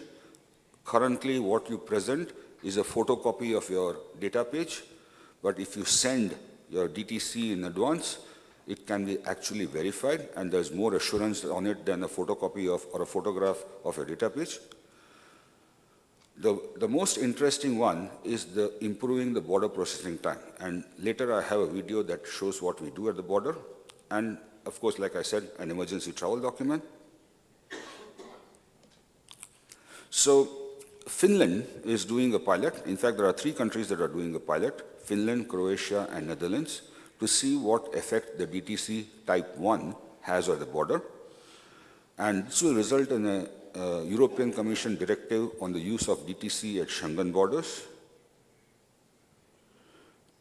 I'm doing this presentation on behalf of 2 other people. Mikko Hakarainen, who couldn't be here, he had to leave this morning. He was here for the ICBWG. But Mikko Hakarainen is the policy officer of the European Commission, and he's the one who initiated the DTC pilots in Europe. So the next 4 slides I took from him, and I'm presenting on his behalf. So what was the motivation for the pilot? That is increasing passenger flows across the borders, and current reliance on physical documents for international travel, but that is being digitized. So for example, you know that European Commission is planning to go for a visa that is not a sticker, right? That is the target for them. They're also going for an entry-exit system that can track who entered the Schengen area and who left the Schengen area. So there won't be a stamp on your passport anymore. So the question is, do you still need the booklet, or can we start looking at digitalization?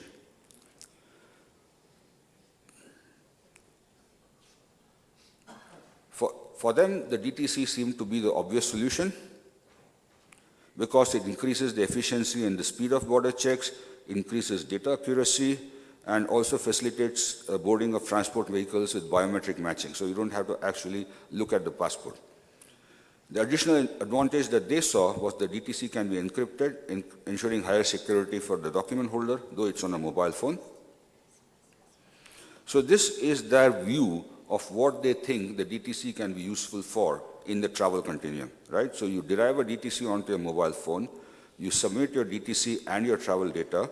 When you arrive at the border post, they simply take a photograph of you and they match it to what is in the DTC, and then you're able to travel. So it kind of speeds up processing time.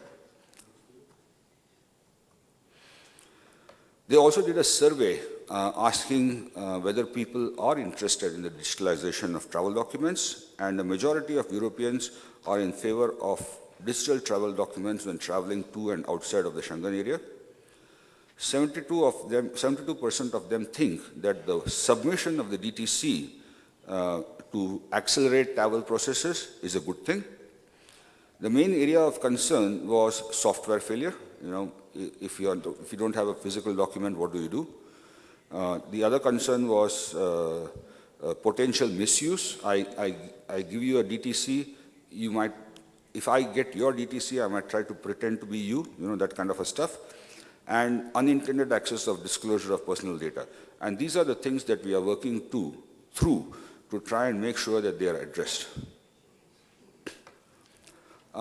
So I told you that there are 3 pilots going on. One is in Netherlands, one is in Croatia, and one is in Finland. My company is involved in what is being done in Finland. And the next slide is the courtesy of Mika Hansen, who is the senior advisor in the passport issuance unit. And there's also a video later that has been created by the Finnish border guard that shows how the DTC pilot works, right? So operational status of the Finland DTC pilot. The first registration of users into the DTC pilot was done on 28th of August, and the first border check was done on the 1st of September.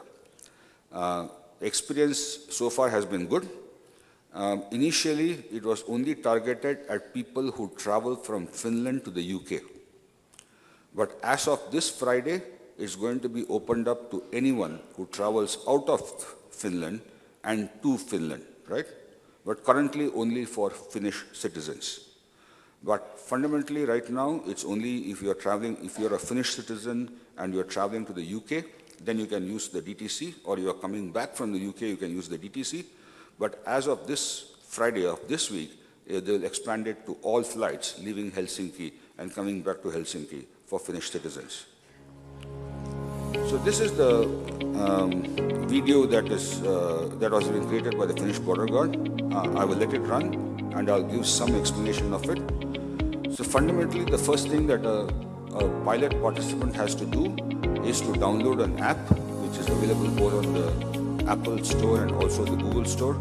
And once you download and install this app, what is going to happen is that you can't do anything with the app until you finish a registration at the police station. So you have to go to the police station to register. The reason we did this is to do a pre-verification of the people who are going to use the DTC. But interestingly enough, we also figured out that we could capture a current photograph of the person to be able to add to the DTC so that his latest photograph is available to us for facial recognition. Right? So you know that a passport is issued for 10 years. So facial recognition between who you are and your passport photo keeps degrading over the 10 years. But if we are able to capture a photograph that is at the point of registration, our facial recognition might be better. Once that registration has been done, what the person can do is that every time he is flying in or out of Helsinki, he can submit his DTC in advance. Like it's shown in the video right now, it is only 3 airports in the UK, but eventually on Friday, it will be expanded to more airports. So once he has submitted his DTC, there has to be a check of that person against databases, against hot list, against pre-verification information. And this is done by the pre-clearance or the targeting center of Finland. So every person who is participating in the DTC is checked every time they travel. Right? So there is no loss of security. And once that check has been done, all the person needs to do is arrive at the border, place his passport on a reader, not necessarily open it, look at the camera and walk through. We have done a timing of this, and the processing time on average for every passenger is 6.6 seconds. Okay, let me repeat that, 6.6 seconds. What is the average time that an e-gate takes? It's between 12 to 18 seconds. What does a manual border inspection take? It takes anywhere between 25 to 40 seconds.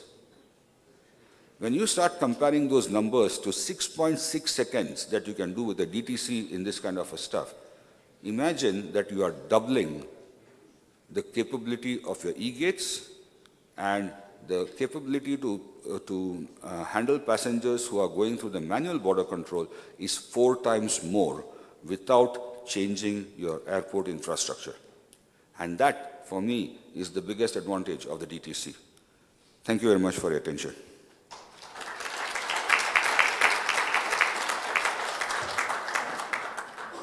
Thank you very much, Rajesh. That was very interesting presentation and video. Now we have some time for Q&A, but first I will myself have some questions. Christian, you presented the trip strategy, and I've noted that we have a number of states that are not yet part of API and PNR, states that are still not issuing electronic passports. So electronic passport is not a standard, it's a recommended practice, and we strongly recommend states to go towards electronic passport because it brings a lot of benefits. And when we see the future with the digital travel credentials and the present situation, how can we do to go from this present situation towards the future? Because we still have a lot of states to bring on board and convince to have electronic passports, support them in this journey, and then go fast track to the future or towards digital travel credentials. How can we manage that? Thank you, Sylvain. In fact, it's an interesting question. Fast track, I wouldn't be too much in favor, first of all. That's my personal opinion, but let me explain why. And let me also maybe come back on the numbers. So we have about 160 states today that issue e-passport, which is quite significant if we are comparing it to 193 states member of ICAO. So the number is quite good. But are these states compliant? We don't know. And not all of them, from what we have seen. Last 2 days we were having a meeting for the implementation and capacity building working group. We have a subgroup that works on non-compliance, and we've seen and we see every day non-compliance. It's true the e-passport has lots of benefits, but these benefits are only for a compliant passport.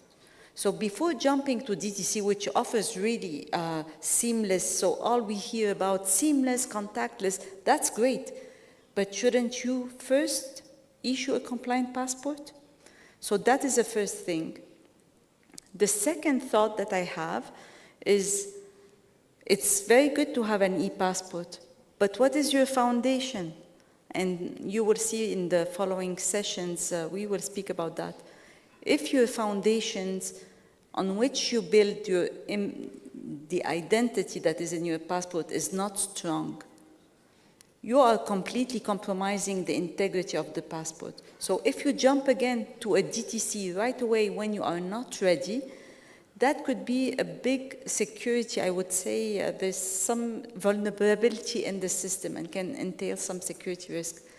So my recommendation is not go right away, but check your systems, implement compliant passport, e-passport, and then move forward. Thank you very much, Christian. Next question for my estimated members of the ICBWG, Diane and Rajesh. That was very interesting to see what the future can be and what kind of experiments are going on. But I've noted that you've identified a number of concerns, reservations from the public or from authorities. Can you develop a little bit? Because we, besides losing your smartphone, you can also lose your passport. So that's the same thing. Your passport cannot be short of battery. That's one thing, when your laptop can be, your smartphone can be. But there are some concerns. Christian talked about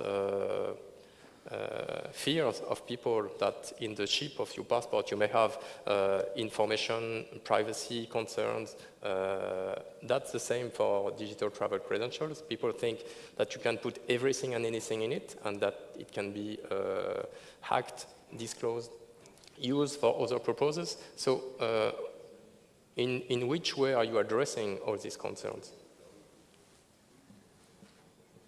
Day1 first or Rajesh? You choose.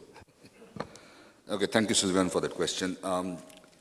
One of the things that people need to understand is what goes into a DTC is exactly what is on the chip of the passport. There's no additional information that goes in.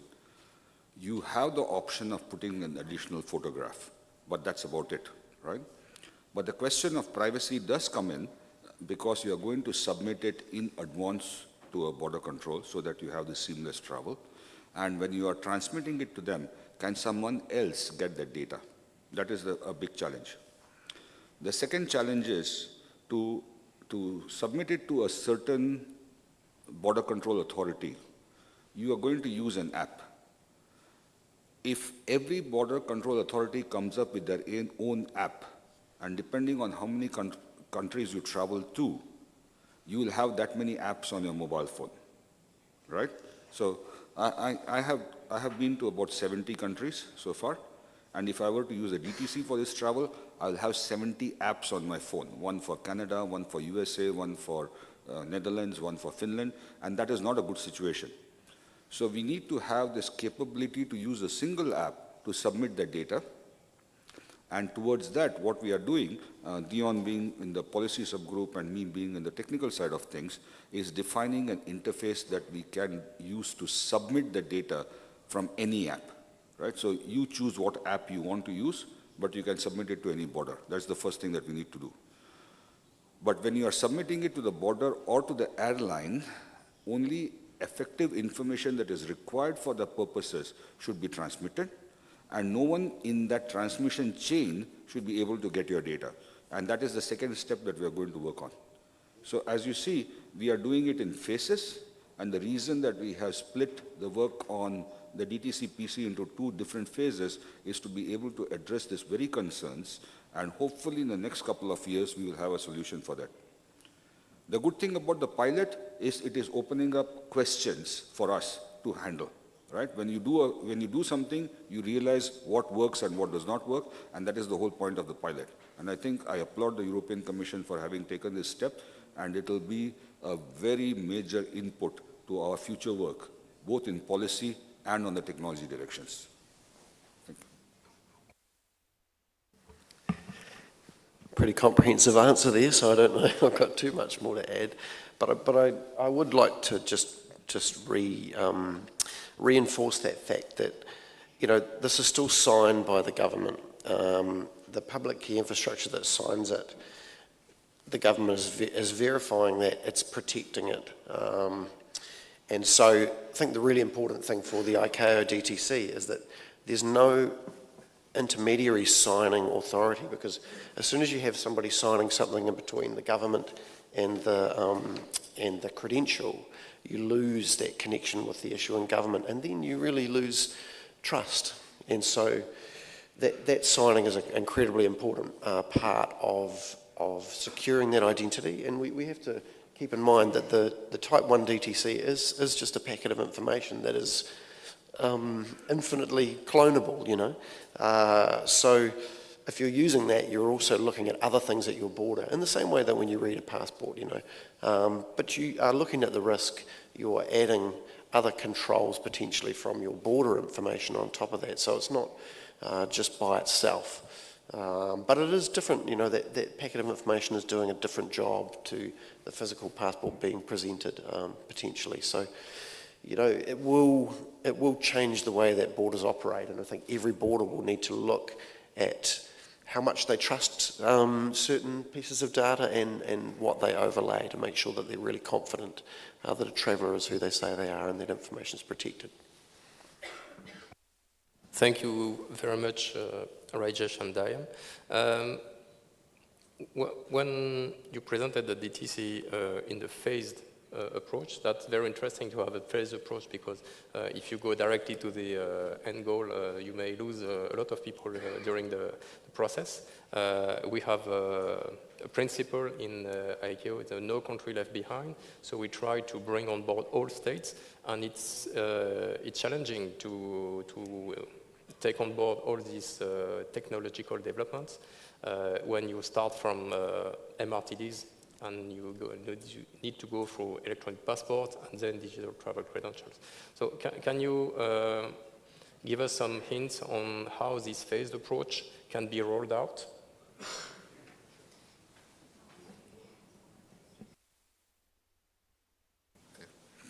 So Sylvain, that's an excellent question because like right now, not every country is issuing an e-passport.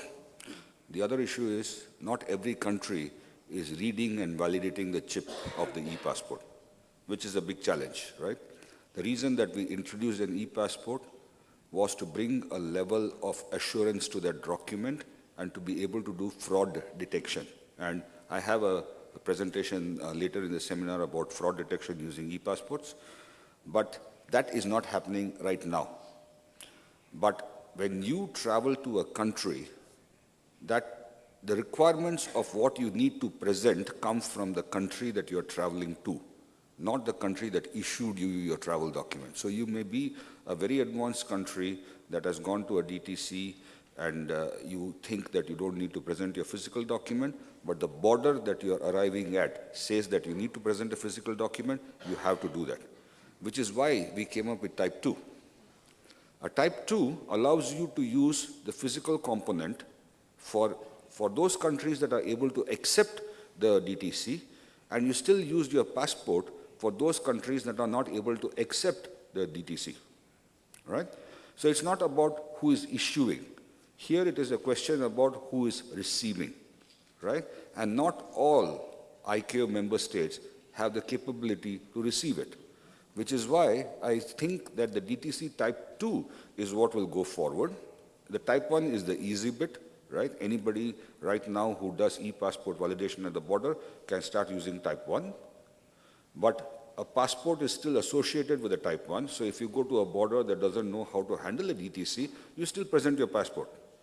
In the future, if you are an issuer who issues a Type 2, which is both a passport and a mobile phone, for example, then those borders that can use a mobile phone can accept your DTC and allow you to cross, and those borders that are not ready will ask you for your passport. So in a way, we are doing a slow transition across countries. The other reason that I said that Type 3 I don't expect to see in my lifetime is because I don't expect all the borders to be able to handle it, right? Many borders will still expect you to present your passport. So a Type 2 is what I see as a transition phase. Sometime way in the future, when all the countries have caught up and no country is left behind, we might go to a Type 3. Unfortunately, the messaging that goes out when you talk about the DTC is that you don't need a passport anymore. You don't need a booklet anymore. But that is a wrong message. What we are saying is the DTC enables better transactional speed, better transactional efficiency, with a fallback to a booklet in case the border is not ready or if there is a software failure, right? So we see it as a very phased approach, and that is why we are also doing the specifications and the policy as a phased approach as we learn. Thank you. Thank you very much, Rajesh, and that was a very good point you made to kill this phantasm that we won't need the booklet anymore anytime soon. That's the backup if something goes wrong. The real interest in this process is to speed up the border crossing, not to get rid of the physical passport yet. I think that we need to keep that in mind because some people have the idea that as of tomorrow they just have to smile at the border and go through. So it will take some time before we go to this process. Now, a general question on the context. We are talking about the government process, the authority process for border control. We've seen a lot of projects experiments, initiatives from private companies, airlines, airports, industry organizations that came with a number of solutions for biometric identification, digital travel credential, that, let's call it like that. And it seems that there is a competition to facilitate or expedite airport processes, not border crossing processes. And it's a little bit confusing when you're not a specialist. Can you give us your views on this, please? Diane? Yes, you're right. And I would firstly like to just state that it's not really a competition, even though it feels like it. And I agree, it feels like it sometimes. But what we're trying to be very clear about is that it's not. There are just different use cases in there, and we will see a lot of verifiable credentials that will be developed, digital credentials in that digital identity ecosystem, and they will work in parts of the travel continuum that don't require that really, really high level of identity security. So you might see those credentials being used in conjunction with a DTC, where they will potentially live in the same wallet and will be submitted for different purposes through that travel continuum. But what we do expect is that once you get to border, the expectations around identity security are much higher. And so these things very much work in tandem, and you'll see industry doing a lot of different things in this space, and it's really positive for people being able to move through the airport, do different things, get those things linked into their lives in terms of how they do things. But again, when you're at immigration, they really want to know who you are, and they want to know the country that is allowing you to travel has issued that credential, and that's the really, really important thing.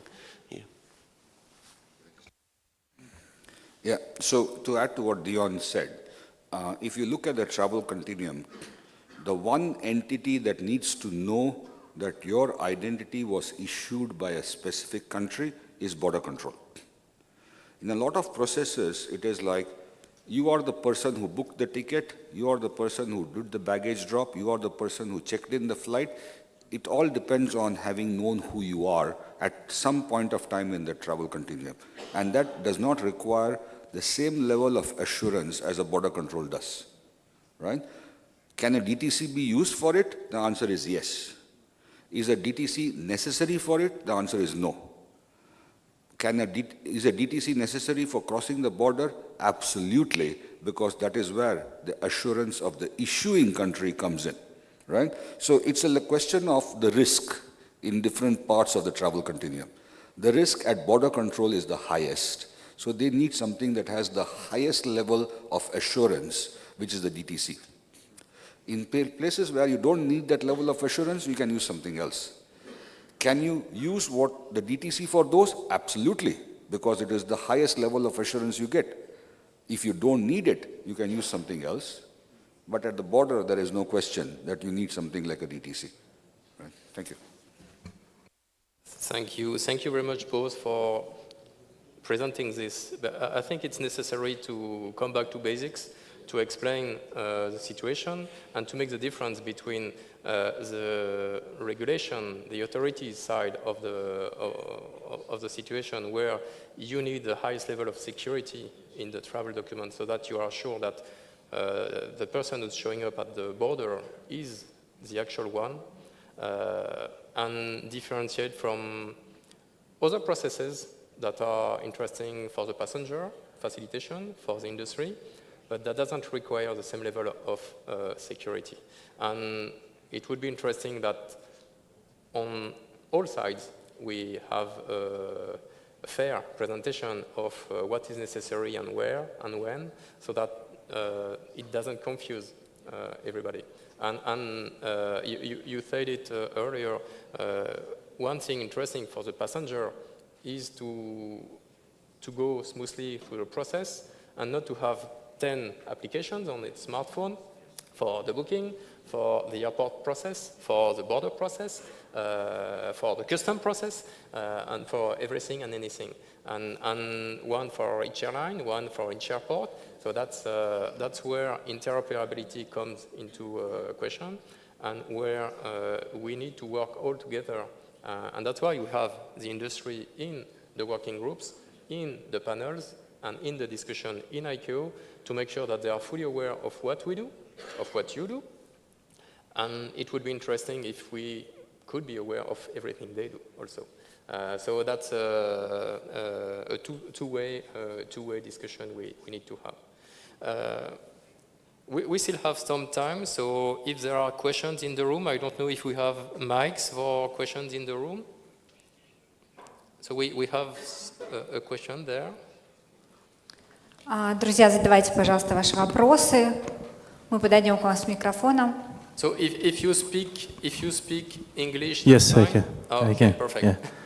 Oh, we Hello, everyone. Yes, my name is Ruslan Sarin. I'm an employee of.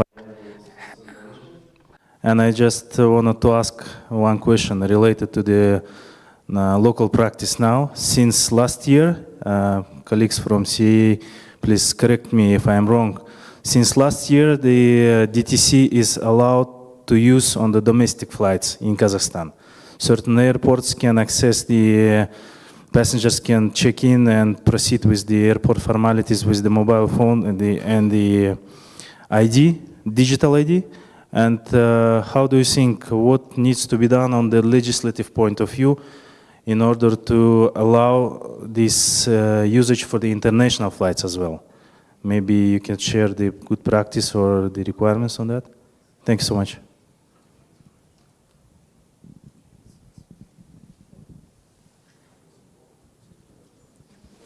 Maybe I can start and I will give you the floor.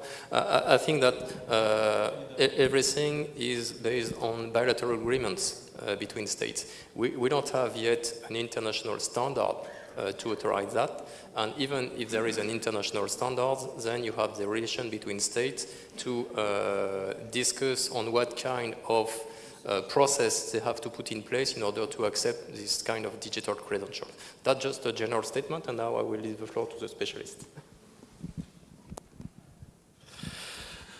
I think it is a great question. In many ways, though, it's not any different from a passport in that countries make their own decisions about who they accept and what they accept at their border for entry. And so the regulatory framework and standards and specifications that ICAO set, they really support people to do things in a secure way, countries to do things in a secure way, or industry as well. How we do it in the same way so that we're not all trying to do different things and can't read each other's passports, etc. And the DTC is exactly that. It's an extension of that passport, and we want people to do things in the same way, but the choices they make about who they accept, what's acceptable to them in terms of the country maybe that it was issued from, those kinds of questions, they still live with the state and the border control of that country. So the decisions are not in that space for the regulatory framework. That's really just to make sure that we are all talking to each other in the same way. So to add to what Sylvia and Dion said, one of the things you have to understand is when you're doing international travel, it's not a single destination that you're going to. So for example, when I go from Singapore to Montreal, I have to go through either Schiphol Airport or through Doha, right? So the transmission of a DTC will have to happen right down to my destination, which may be 3 different flights away.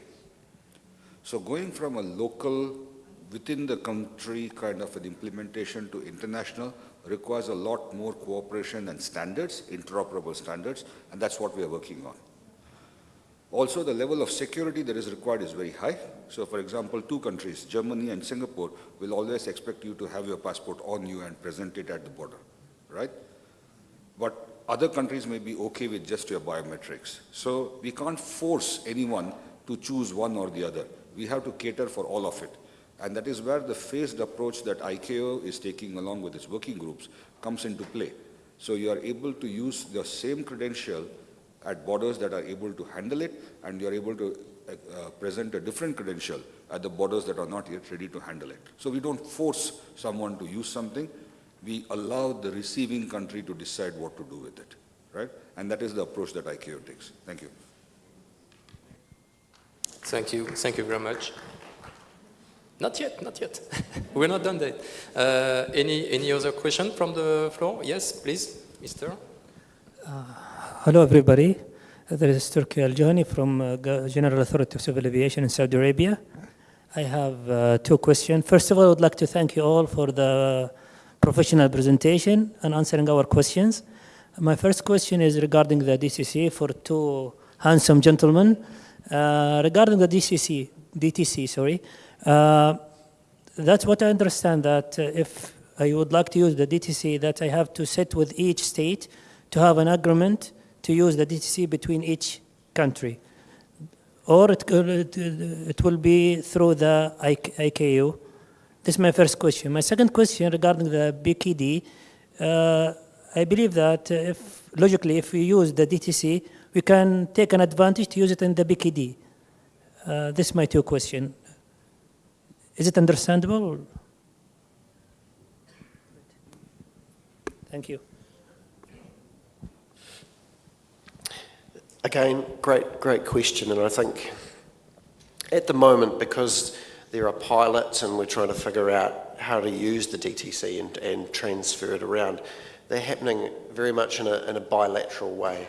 So country-to-country agreements. Over time, though, we're going to have to, if it's going to be usable and this information is going to be pushed in advance, like advanced passenger information, we're going to have to figure out how we do that on a global level, and that hasn't been done yet. But it will be part of the ongoing work around digital travel credentials is to understand what mechanism can be used to move that information around, and then standardise that so that people can access it. And I think that we're, at the moment, as you indicated, and as Rajesh has talked about, it's really country to country at the moment as we test that stuff. But there will definitely be a lot of work required to make it truly global. But that is the intent, yeah. I think there was also a question about the use of the PKD and what role that plays. Membership to the PKD is necessary. Sharing your CSCA with other countries is necessary to just validate your e-passport right now. If you have an e-passport and you're not sharing your CSCA, your e-passport is just a paper passport without the chip. Nobody can verify it. So you need to share it. And that basic mechanism has to be in place for you to be able to use DTCs, right? And so I know Kiran is going to make a presentation on that, and I'll also be talking about it later. But the fact that you are a member of the PKD and you are sharing your CSCA is fundamental to the whole ecosystem of e-passports. If you are not doing that, yours is a paper passport. The chip does not matter. Similarly, if at the border you are reading the chip but not validating it using the contents from the PKD, you are not doing fraud detection, right? And that I will emphasize again in the presentation I have on e-passport validation. Thank you.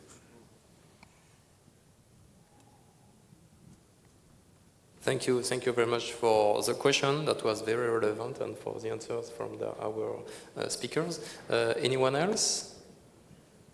Yes, Mister, over there. Can you raise your hand so that, yeah.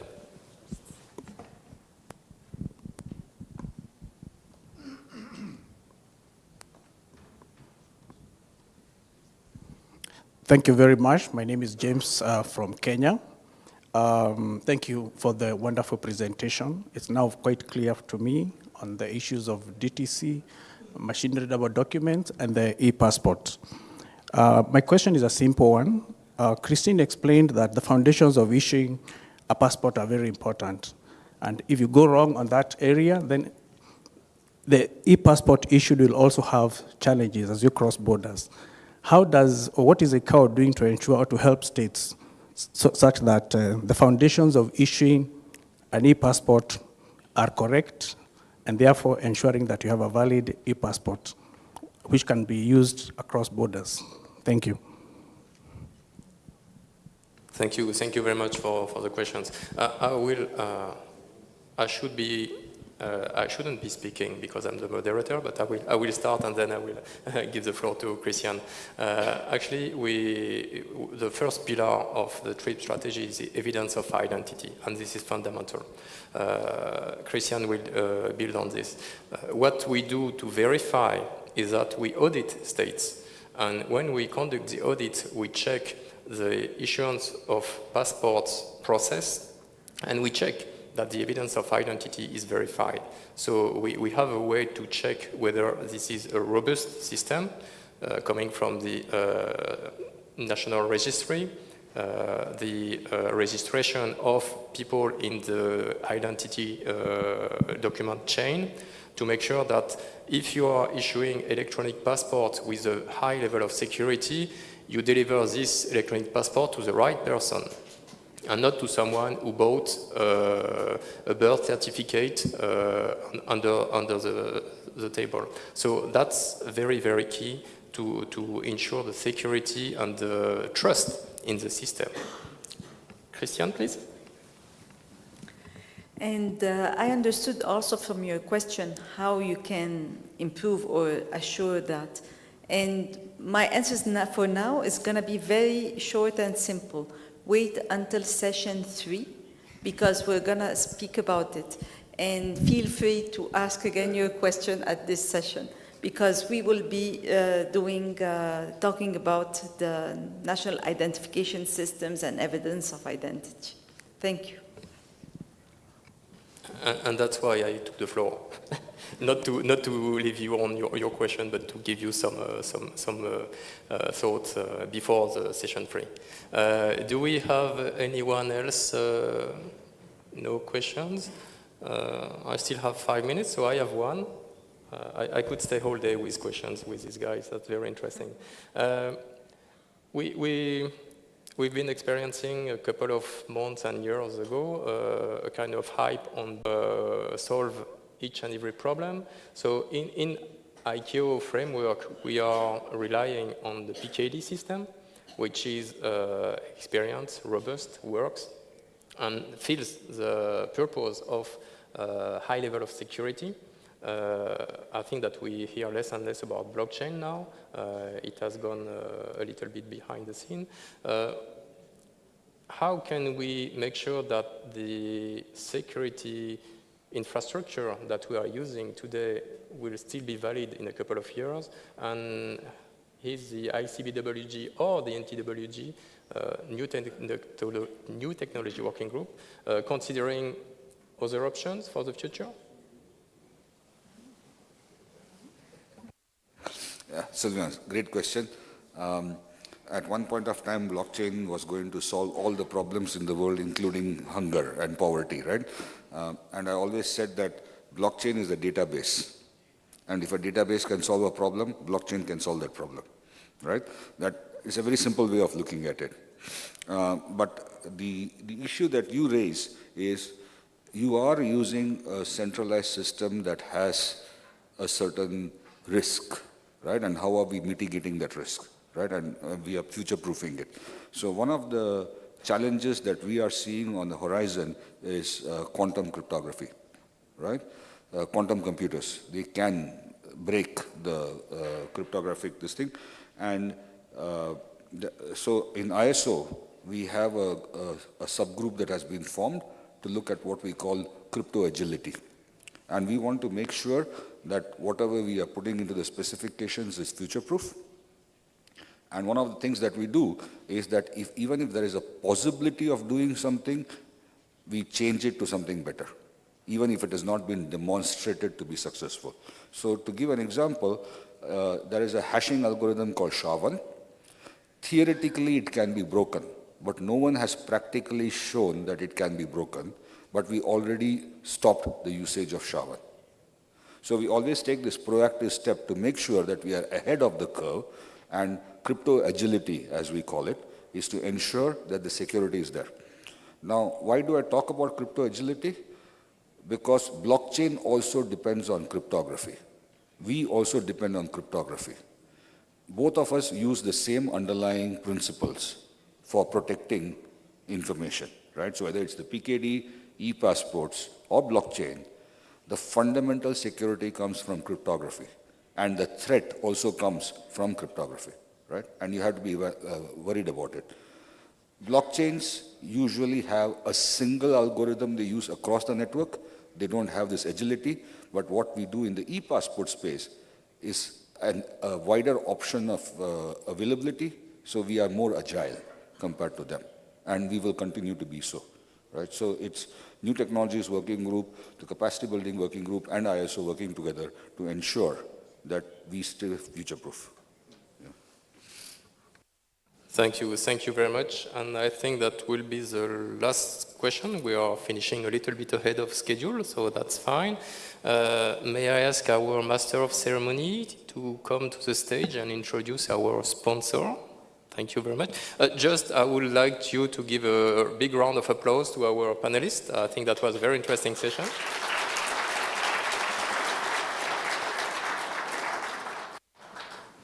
Thank you very much. It was very, very interesting presentation and discussions, and we see how the complex process are actually, and how many parties should be involved, just to achieve all the standards. Друзья, мы продолжаем. Как вы знаете... Okay, friends, so we continue. As far as you know, in the hall of our hotel, there is an exhibition right now, and our partners and organizers are developing that. And now I'd like to invite and trust Mr. Stevens Grant, Director of Business Development. Steven is a member of ICAO Implementation and Capacity Building Working Group and represents Canada on the ISO SC 17WG3 Travel Document Standards Development Committee. Steven has an extensive experience in ICAO trips, symposia. Our event in Kazakhstan is his 19th symposium. Steven, please, welcome. The floor is yours.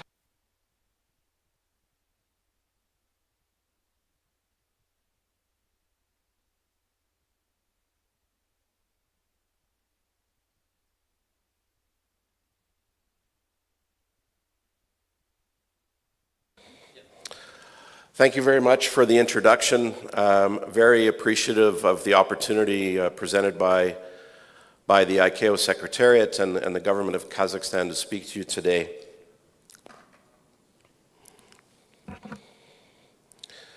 I've been here also since Sunday and had the opportunity to participate in the Implementation and Capacity Building Working Group. And I would echo the words of Dion Chamberlain from earlier today that the host government has provided a very professional administration of our meetings and a very, very warm hospitality, which has been very much appreciated by the attendees. My name is Stephen Grant. I'm with Entrust. I'm based in Ottawa, Canada, another country with mountains and ice hockey and skaters. So very happy to be here in Almaty.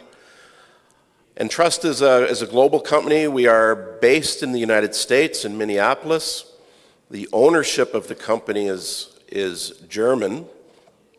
Just a few figures there about the company.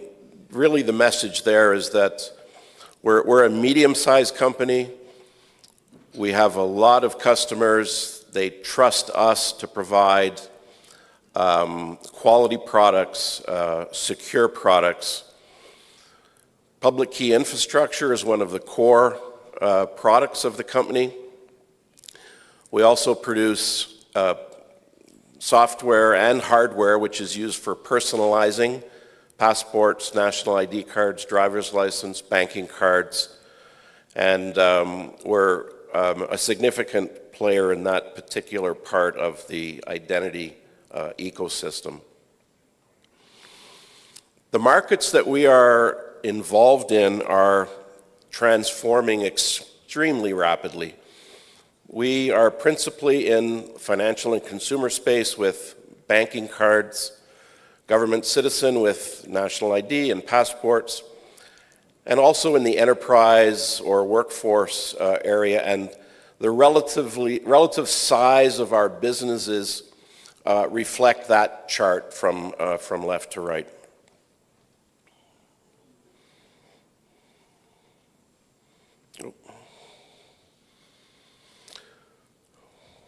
The part of the company that I'm involved in primarily is IDV as a service, so identity or identity and document verification as a service. And this technology is applied in digital identity generation, so an onboarding process which might happen on a website, it could be on a smartphone app, or it could be in person. Also in border management, we've heard a lot already from some of the ICAO experts on digital borders, on digital passports, digital travel credentials. We're also active in seamless and secure traveler journey. Just a little refresher on what an onboarding process might look like. It typically starts with collecting an optical image of the travel document using a camera on a smartphone. We also are capable of reading the contents of the electronic chip and analyzing the contents of that chip to make sure that the digital security is intact.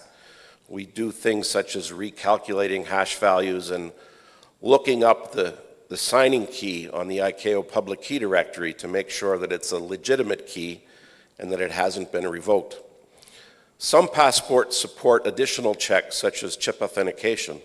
So if the passport supports that, that can be done as a way of ensuring that the document hasn't been cloned. Typical processes that are used also include a liveness test of the photo, capturing a photo of the applicant, making sure it's a real live person and it's not an attack done by a video stream or a printed photo, and also capturing a selfie. Sometimes those two steps can be integrated into one, and there are advantages and disadvantages of doing it as one step or two. And the results of all of those assessments, which would include a biometric match of the photos that are live captured against the photo on the chip, the results of all of that is passed to another system for adjudication. So I've explained those steps, the machine readable zone read, the scan or the read of the chip using the NFC capability of the smartphone, genuine presence detection against the ISO standard, and the selfie and taking a photo, making sure that you are assessing the parameters of the photo against the appropriate ISO standards. Have a short video. I'm not sure if it will be playable here. Can we try to play the video? No, we'll skip over that. It's essentially those different steps of the identity proofing which I showed on the previous slide. And Trust has been working in this space of remote IDV as a service since approximately 2014. And we've learned a lot along the way by doing projects with the Canadian government and other governments. And I'll show you a few examples. For governments, I think we've heard already today, you have a higher assurance of the quality of the data if you're executing these processes in standards compliant ways and respecting ICAO document 9303. Similar for the applicants, very convenient if you can roll in, for example, a seamless travel program without the need to visit a government office. And it's a relatively short and simple process even for first-time applicants. One of the first major programs where we applied this technology was for the UK Home Office. You may have heard of Brexit. The UK government decided during the Brexit rollout that they would offer permanent residency to European citizens who were already living in the UK when Brexit happened. And Trust was selected to build out the platform to do that using a self-service identity verification process. This would avoid the need for somewhere between 3 and 5 million people of actually coming into the office and visiting a Home Office officer to have their identity documents verified. Allowed the process to be deployed very quickly. The self-service process was trialed with focus groups. The UK government contributed their expertise of working with different cohorts of applicants, people who were comfortable with smartphones, people who were less comfortable, visually impaired. There was a lot of effort that went into the user experience. The result is that well over 90% of applicants were able to complete the EUSS, or the settlement scheme registration, on their own without the need to go to an office. This platform has subsequently been expanded. It's now used for several visa programs in the UK, including the Ukrainian family reunification visa, the special visa for British national overseas eligible applicants living in Hong Kong, and a few other programs. And since November, it's also being used for the UK government's electronic travel authorization, which is similar to US ESTA or ETIAS, which is coming in Europe. The difference being that it includes a complete passport read, the chip is captured, the DTC is derived, and biometrics are captured as part of the enrollment. The ETA program, when it's fully operational in about 15 months from now, will have about 25 to 30 million transactions per year. That's a little bit about the vision of the UK Home Office. This particular slide comes from the Home Office. They have the plan that once the ETA is fully implemented, that ETA holders will be able to enter the UK through a biometric lane. They'll even be able to bypass the e-gates because their passport will have been read as part of the ETA application process. Let's skip over this. Those are the white cliffs of Dover. So where can this process be used? Some of you may recognize the background of this chart. It comes from an ICAO publication on borders, dividing the travel continuum into pre-departure, pre-arrival, entry, stay, and exit. So the GIDV, or the ETA program in the UK, is used in the pre-departure phase of travel. We have a program with the Eurostar train and the Chain of Trust project which was executed in Canada, which I'll show you in a moment, is more applied to pre-arrival and entry, where the EU settlement scheme, which was the permanent residency scheme in the UK, is more of a stay management process. So those are all terms I think that immigration departments will be quite familiar with. We had the misfortune of doing a pilot with Canada Border Services during COVID. So it was a limited scale. It required Air Canada flight crew to follow the process steps I showed you earlier to pre-register for an expedited entry program. In addition to capturing their passport details, they also filled out a short arrival declaration, questions like, have you been to a farm? Do you have more than $10,000? So this is a program we executed with Canada Border Services. It had a limited duration, several months. Several hundred travelers were processed through this, and it was for returning Canadians to enter into Canada. So it's based on a digital travel credential, and it allowed the travelers to enter Canada without speaking to a border officer. With Eurostar, we've done a program. This is the train that runs from St. Pancras Station in London to Europe. It has several stops in Europe, including Gare du Nord in Paris. Similar registration process with an additional step, which is associating the traveler's train ticket with their identity. When they arrive at St. Pancras Station, there's a dedicated lane for registered travelers.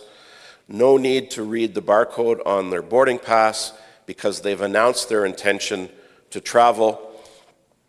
Facial recognition is used to match a live captured photo against their enrollment photo.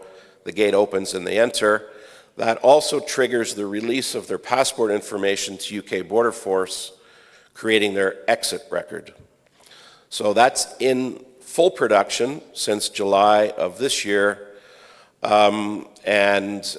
It's initially targeting Eurostar's frequent travelers, and they have plans to expand that to other cohorts of travelers throughout next year.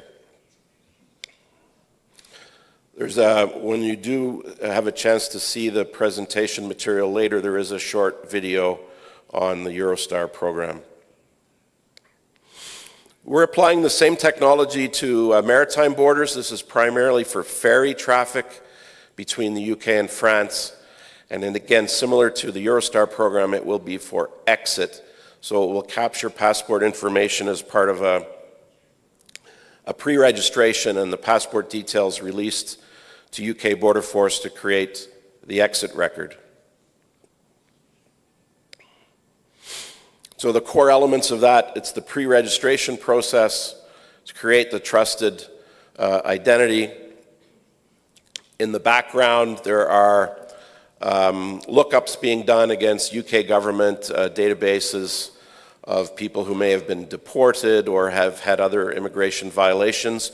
We don't manage that part of the process, but we interface to it. And there's also a separate element of the program with the port related to coaches, where there's a special processing for buses, coaches that typically carry 40 to 60 people. We also have a cooperation with a company called Gatekeeper. They're quite present on the southern border with the United States. So we are integrating our pre-registration process with special lanes for lorries and other heavy goods vehicles that are accessing both the Eurotunnel and the ferries departing from Port of Dover, where the driver of the lorry can pre-register and have access to a non-stop border process where they just slow down at the border and they're recognized. So that's a little bit of an introduction of some of the applications of this technology. Myself and my colleague Robert Richardson are both here with a booth outside. Robert is a fluent Russian speaker, and we're happy to meet any of you throughout the rest of the week. Thank you for your attention.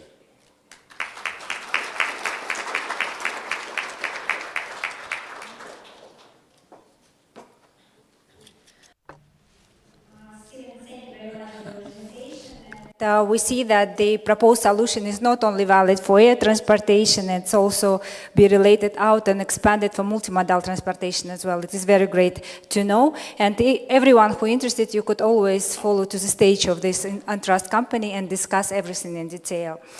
And further, I would like to, я бы хотела бы вам напомнить, что I would like to remind you that presentations which were given during our first session will be available on the site of ICAO according to Montreal time zone. Moreover, I want to ask you, please, you can use hashtag TripKZ2003. You will see it on the screen. Please see it, underline it, make a first regional symposium which is here for the first time, make it more popular. Please make it more popular for our region. I would like to invite you for the group photo, please, to the center of the scene. Я приглашаю фотографов, мобилографов. Dear friends, you're welcome to make a group photo. Thank you.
to the hall. We continue our ICAO Traveler Identification Program Regional Symposium 2023. Please proceed to the hall.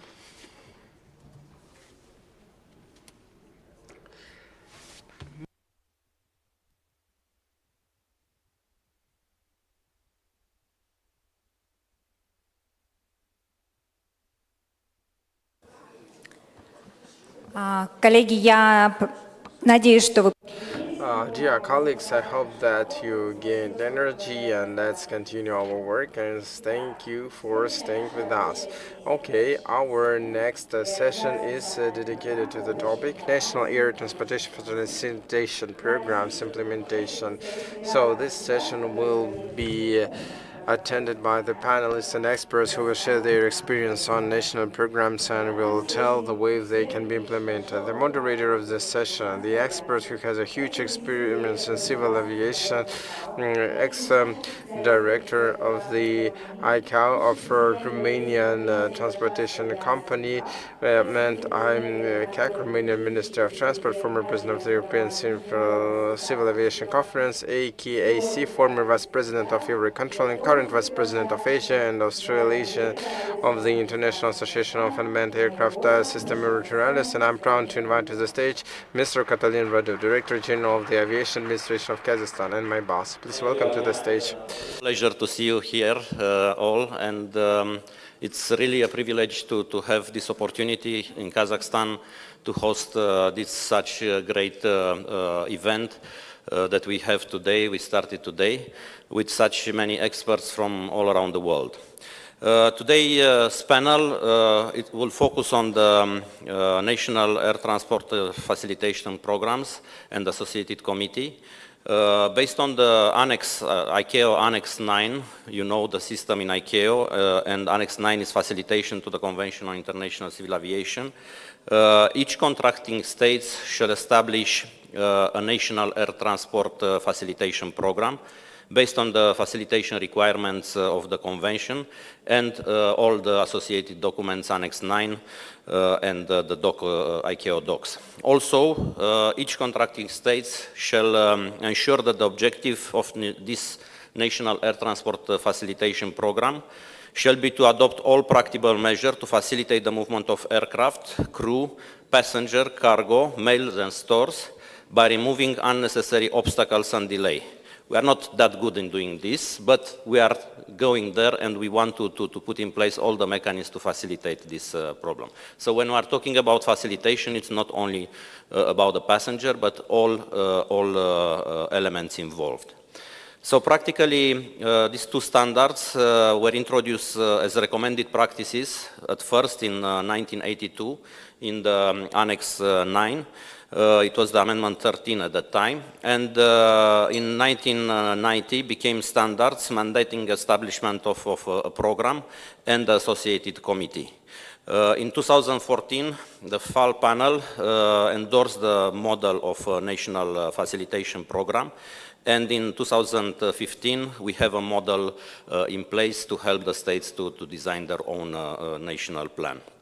So practically, the purpose of a national plan is to provide a framework to guide everyone that are involved in this, and there are a lot of stakeholders you're going to see later on, about the improvement and optimization of all the facilitation of aircraft, crew, passenger, cargo flown, and to improve also the customer service while we maintain the appropriate security measures.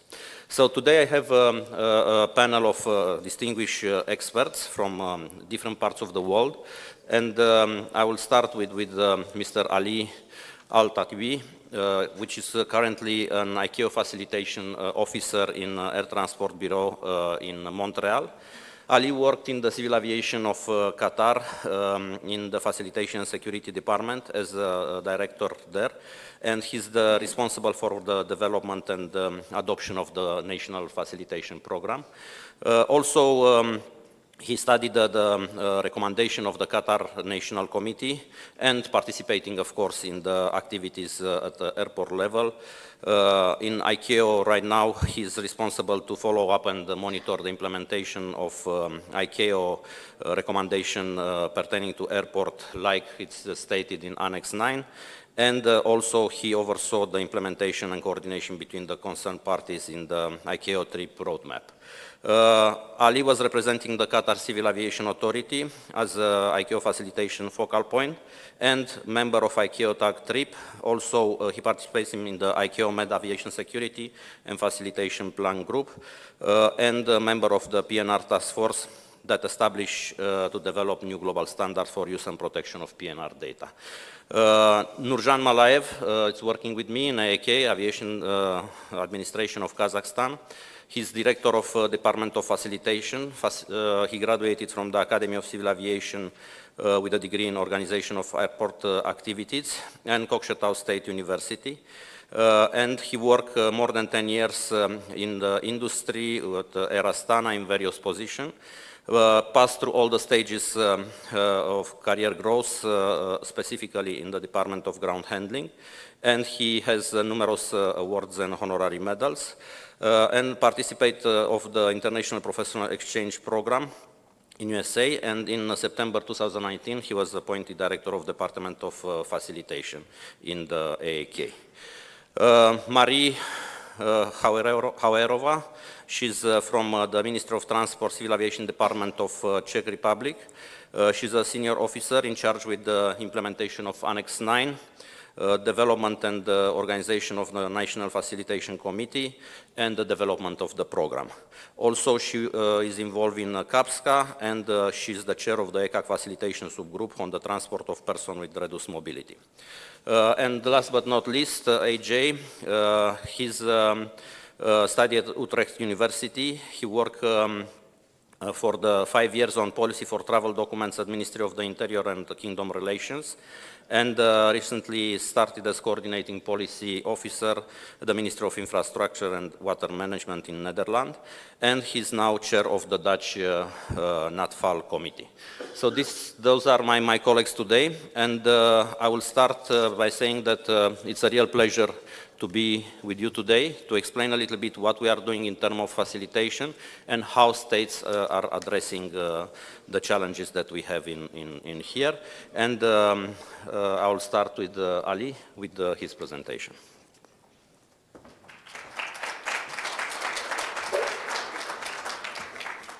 Thank you, Mr. Katalin. Assalamu alaikum, ladies and gentlemen. Good afternoon.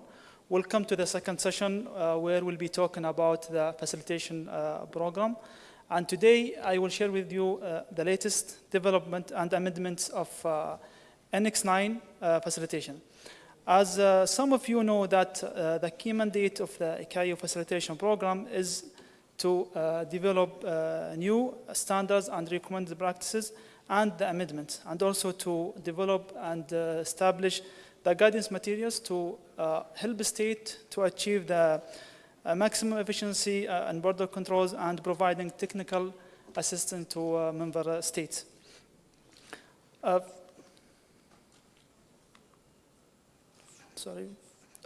First, I will start with the latest amendment of the annex and the facilitation panel intersessional activities. So in the last meeting of the facilitation panel in 2021, the meeting was held between 13th of July to 22nd. And the meeting of that panel had some proposals and recommended new SARBs to the ATC committee, which is under the ICAO Council. Those proposals were related to the transport of persons with disabilities, assistance to aircraft accidents and victims and their families, trafficking in persons, as well as proposals for new SARBs related to health-related issues, which will be in the new chapter 10. Those new SARBs were adopted by the Council in 2022 on March, And those recommended practices or those new amendments become effective on 18 July 2022, and which become applicable on 18 November, which is an obligation on the state to implement those SARPs. Also, in the facilitation panel last meeting, the panel approved the term of references of a new group called WGA9, which is a group responsible for NX9. This group has a lot of expertise and experts from different states and industry, and the ICAO secretary. This working group is the mandate of this working group is to ensure the measures contained in the NX9 are adequate, and to review all the current SARP to make sure and to go through all the SARPs to simplify them or move the new SARPs, or move the SARP to the new chapter, as I mentioned, the new chapter, which is chapter 10, related to health-related issue. Also, the group will be working with other groups and under the facilitation. The group already had some meetings. The last meeting was last month, and they are doing great to have the updates to raise the update to the next panel, which is next February. The panel also considered and agreed revised guidance material for the second edition of facilitation manual, which is document 9957. Also, a new document, which is 10171, entitled Manual and Comprehensive Strategy for Combating Human Trafficking in the Aviation Sector. So those documents can be found in the public website, and please, if you would like to find them, you can ask me in the break so I can give you the link to find those documents. Also, the facilitation panel, in line with the Assembly resolutions, resolution number 40 and 15, regarding the assistance to victims of aviation accidents and their families, and accessibility and international civil aviation and the FAL working program from 2023 to 2024. The panel supported to establish of new two groups. The first group is accessibility in aviation, and the second group is assistance to aircraft accident victims and their family. And the first meeting for one of the group, which is accessibility, will be this December. Additionally, which is, I will highlight the best news for me because of the coming year. The panel, in recognition of the importance of facilitation program and the global transport, supported the commemorating the 2024 to be a facilitation year. And the Council approved the 2024 as year of facilitation and recognition of the milestone of 75th anniversary of Annex 9. Also, the Council endorsed some proposals and events activities will be organized next year. And we encourage states to be part of those activities for next year and contribute or host some of the events which will be a chance to state to show their experiences in the facilitation and to exchange experiences. And also, I would like to remind you of the coming facilitation panel, which is next February 2024. Next, regarding the latest of the high-level conference about the COVID-19, and the result of this meeting, which was held, will go back to 2021. When the meeting held. And the reason to bring us back to this meeting because of the facilitation stream. Under some agendas, there are 6 or 5 agendas, which is considered working papers relating to facilitation operating measures, enhancing national coordination and international cooperation, enhancing digital data sharing to facilitation and contactless process. This meeting came up with or made 79 recommendations in the facilitation stream. 79 of those recommendations, 79 recommendations, 62 of this recommendation under the state responsibilities and the rest under the ICAO. So that's why we brought this back to ask the state or request the state to implement those recommendations. A state letter sent already to states to requesting them to implement those recommendations. And if you want to find the recommendations, it's in the public website as well. And in this regard, ICAO organized a webinar this year to explain the state those recommendations, and this webinar is recorded and could be found in the website. Moving to one of the, let's say, most of the important topics, which is assistance to aircraft accident victims and their families. And in order to provide the opportunity to enhance international cooperation, we always say cooperation, especially in facilitation, because states need to cooperate and exchange experiences together to have the successful implementation of practical measures related to this topic and share the information and share the experiences. In this regard, ICAO organized the first symposium under this topic in 2021. And this symposium was very fruitful and successful. A lot of discussions. I was there. And at the end, at the report of the symposium, there were about 30 recommendations. And you can see that recommendations in the website, in the report. Those recommendations endorsed by the ICAO, finally. And so we ask you please to go and check those recommendations. And in order to continue the successful and the fruitful result of the symposium, there will be another symposium will be organized next year. And at the end, in the context of this topic, the ICAO Council during one of the meetings endorsed designating 20 February as International Day of the families and victims of the aviation crash. And in that regard, ICAO organized activities and some campaign in this regard. Here we'll show you the 40 first assembly resolutions regarding facilitation.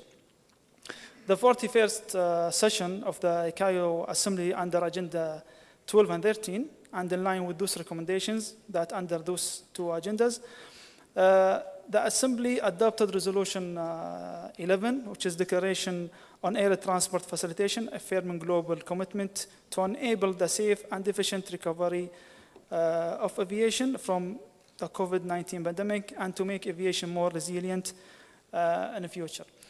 And this resolution urged member states to ensure the coordination between civil aviation and related, let's say, between the civil aviation and other entities related to aviation health-related issues. The second resolution is Resolution 14, Assistance to Victims of Aviation Accident and their family. And in this resolution, we call states to reaffirm the commitment to assistance to aircraft accident victims and their families. And we urge states to establish legislation or start to have their national plans in this regard, which is and also which is a standard in the annex under standard 8.47. And Resolution 15, Accessibility and International Civil Aviation, which urges member states to have the accessibility of air transport service for persons with disabilities and to have the resources to help people with reduced mobilities. And we encourage member states to support ICAO activities with resources and to ensure successful implementation to support air transport of persons with reduced mobilities. The Assembly also endorsed the FALE program, work on NX9 for the coming 2 years, which addressed 5 core areas, which is streamlining of NX9 SARBs, monitoring state level of implementation of NX9, assisting member states, response to a new and emerging issues including public health emergencies, and innovation and technologies impacting recent SARBs. In reference to facilitation capacity building and training, and to assist member states in implementing NX9 provisions, ICAO developed a facilitation implementation packages on strengthening national air transport facilitation committees for the restart and resilience of civil aviation, which has already been deployed in all ICAO regions. Additionally, there are some courses were already developed, NX9 facilitation course, ICAO trip identification program, which is a new course, and the assistance to aircraft accident victims and their families. Also, there will be 2 other courses under development. The first one is management of facilitation program and implementation to the ICAO trip strategy. In conclusion, air transport facilitation requires continued follow-up by member states and cooperation with ICAO to achieve greater basic goals. This was the latest air transport facilitation update. Thank you for your attention, and we look forward to continue collaboration and progress air transport facilitation. Thank you. Thank you. Thank you, Ali. And now we will, after the brief update on the ICAO activities and the last amendments, I will invite Nurjan Malayev to introduce our national facilitation program and the activities related to Kazakhstan.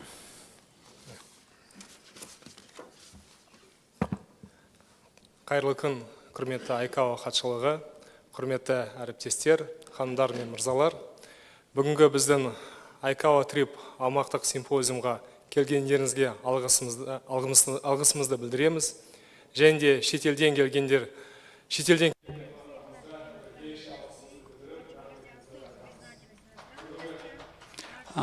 Dear guests, thank you very much for your visiting our today's report. I will continue in English and Russian languages, and I will start it in Kazakh language.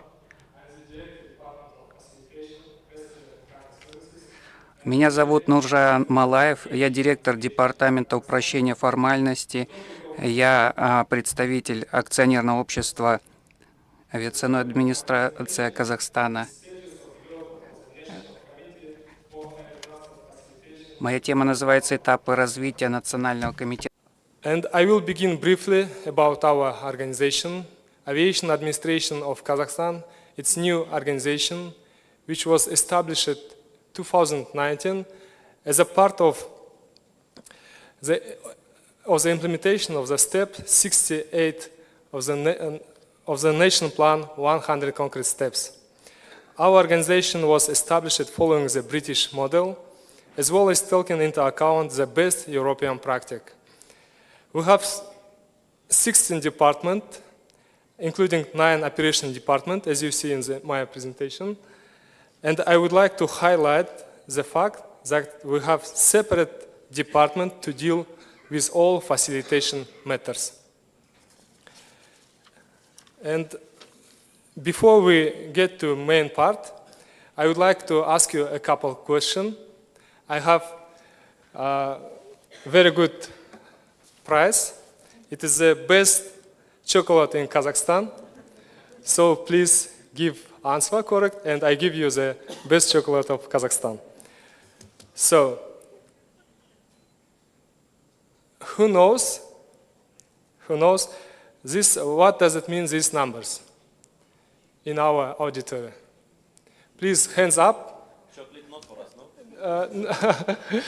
For Mr. Ali, I give additional chocolate separate. Yeah. Who knows in the auditory what does it mean, these numbers? Actually, 8.18 and 8.20. Maybe our ICBWG experts?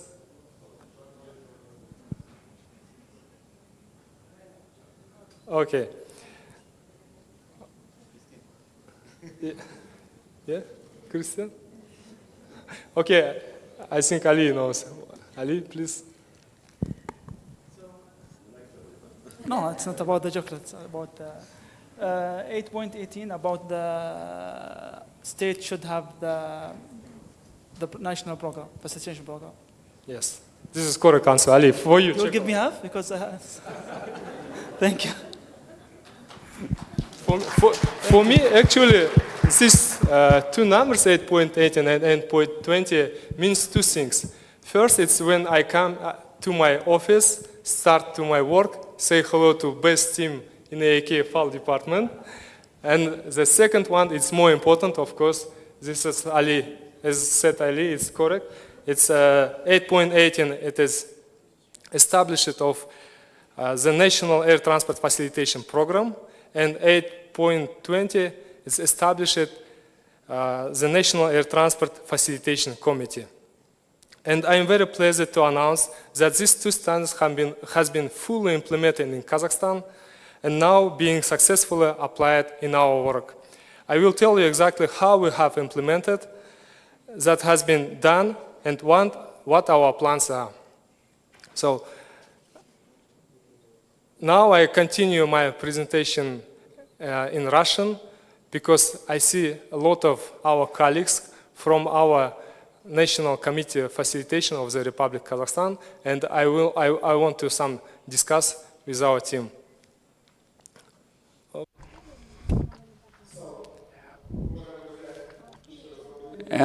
Dear friends, hello one more time. I will continue it in Russian.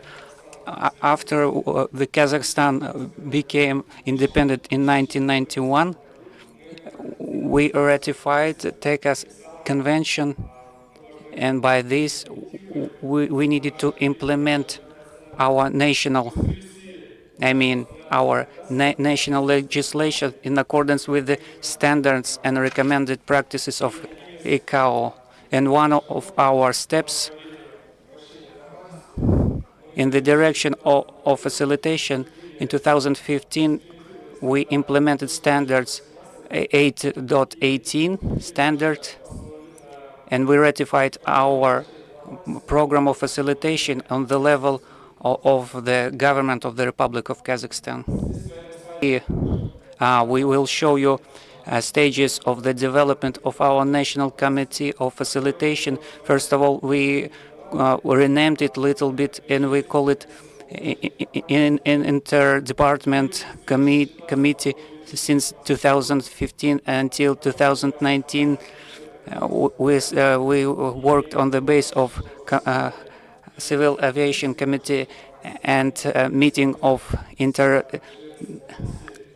and we worked with the aviation since 2020 to 2022. You know what the COVID expansion, and it showed that it's important to have this facilitation commission because several governmental bodies are involved in the work.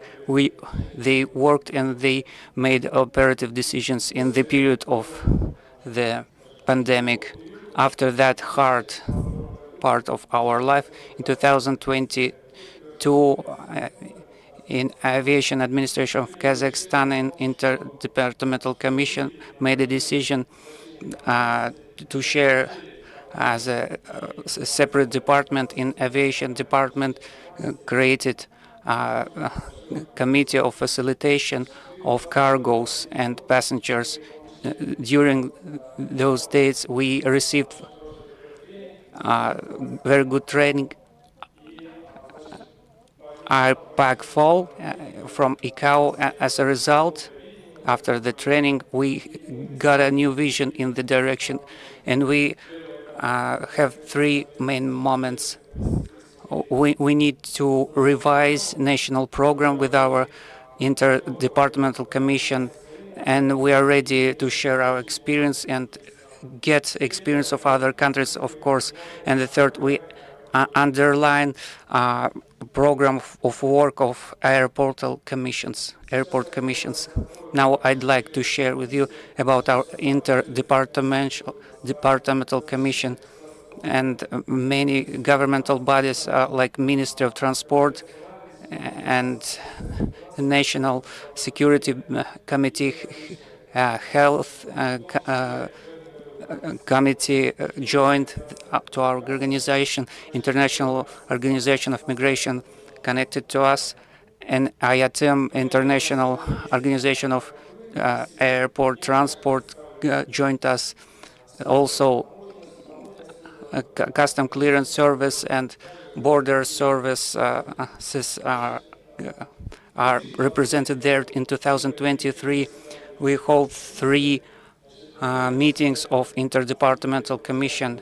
In the beginning of the year, we discussed amendments according to its Amendment 27 and 28. In the second part, we received a news, very pleasant news, that Kazakhstan was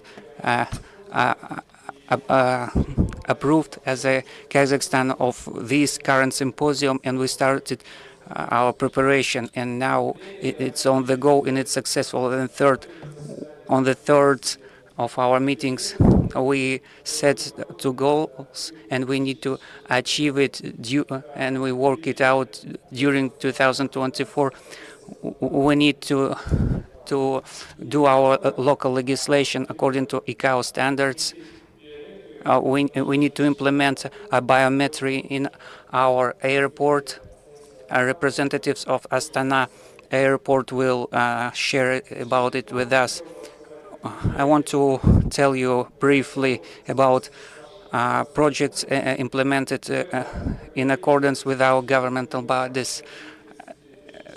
There is a recommended practice 3.33 it means that government calls that border control needs to use automatic passport control in order to facilitate.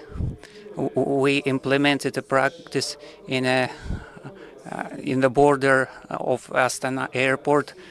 We had service of border control. We have automated kiosks. It allows you to make a self-boarding. And in 2000, several years ago, in the Ministry of Digitalization and Commercial,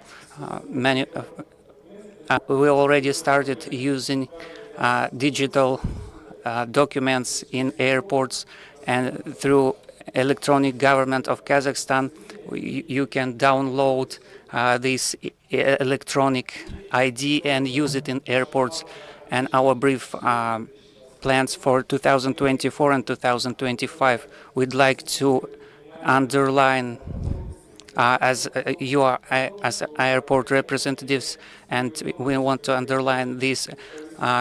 Please use digitalization in order to facilitate the processes, especially it has to do with big airports like Astana airports. Also, I mentioned our active work by implementation of biometry,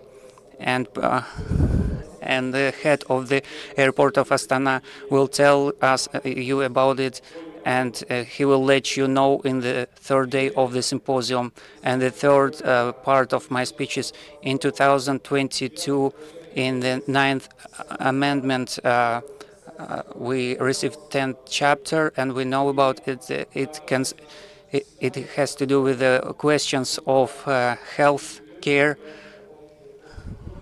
we need to take away additional booth of health in the airports. In many places, there are no points about healthcare representative, and we will take care about it. I mean, avoiding this type of check. We will have plan on in this area on the futures.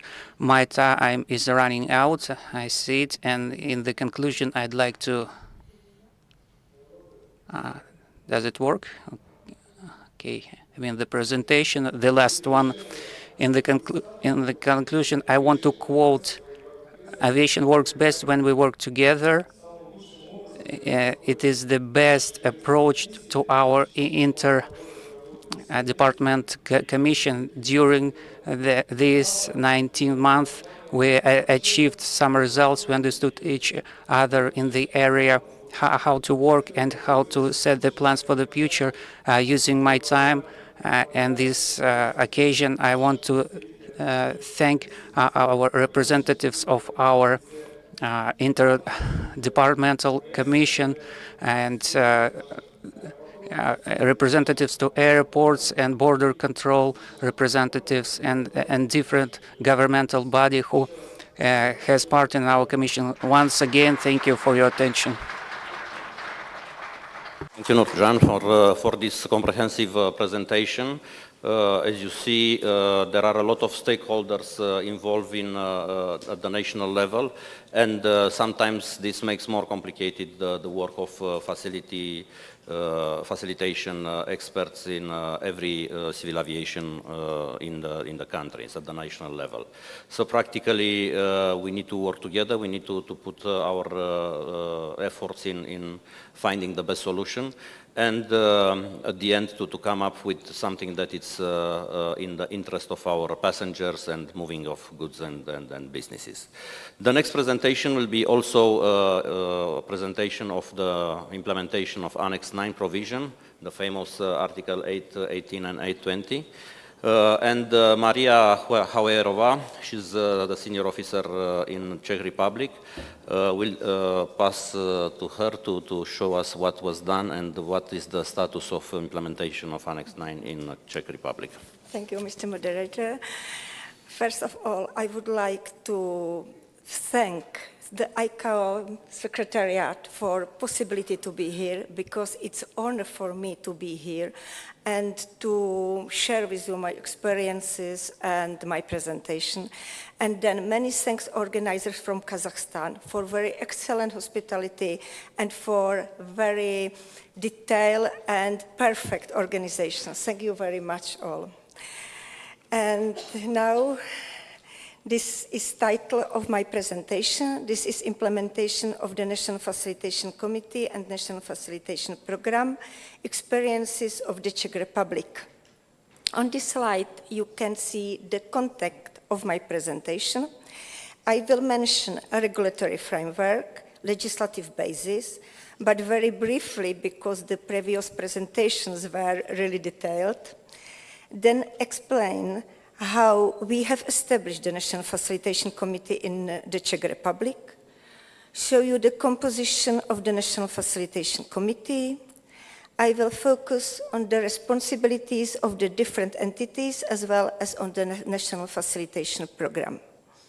Finally, I will mention some real experiences from the work of the National Facilitation Committee and also our plans for the future. As you know, the legal framework for the National Facilitation Committee is given in Annex 9. Then document Model National Air Transport Facilitation Program and the Facilitation Manual. All documents are very useful for plan and for to set up the National Facilitation Program and National Facilitation Committee. As Christina mentioned, Annex 9 is very specific because there are included immigration, customs, public health, special assistance matters.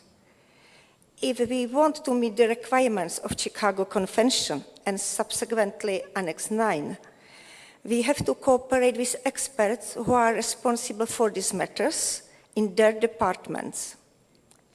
Any progress in facilitation on the national level depends on the cooperation of these departments, and I think that a working National Facilitation Committee is the best platform for this cooperation. But how to start? The primary responsibility for the National Facilitation Committee rests with the civil aviation authorities. Concretely, in the Czech Republic, it is the Ministry of Transport Civil Aviation Department. So, the Civil Aviation Department had to select ministries and organizations whose matters are included in Annex 9. Nominate experts of these ministries and organizations to work in the National Facilitation Committee. Organize the first meeting of the National Facilitation Committee where basic conditions of cooperation are agreed on. Maybe these points look very simple, but they are necessary to make some decision. Who should represent the ministries? The representatives must be experts and should have responsibilities for work in the National Facilitation Committee. We preferred experts delegated by ministries rather than deputy ministers or ministers themselves. Nominated representatives are mostly heads of departments and have credentials to work in the National Facilitation Committee. The chairman is the Director General of the Civil Aviation Department, and in view of the fact that he is the chairman of the National Security Committee as well, the cooperation and coordination of both and their programs are secured.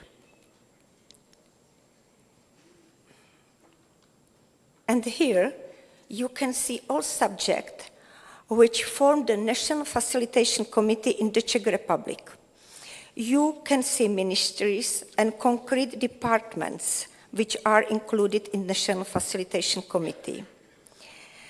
Airline operators or aircraft operators are represented by chairman of the Aircraft Operator Committee at Prague Airport, which represent 37 airlines operating commercial flights to from Prague Airport.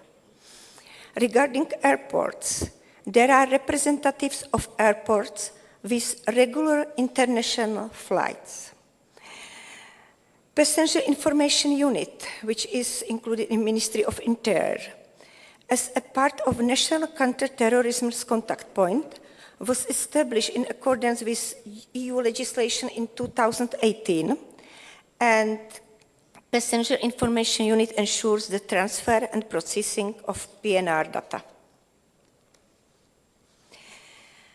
On this slide, you can see duties of members of the National Facilitation Committee.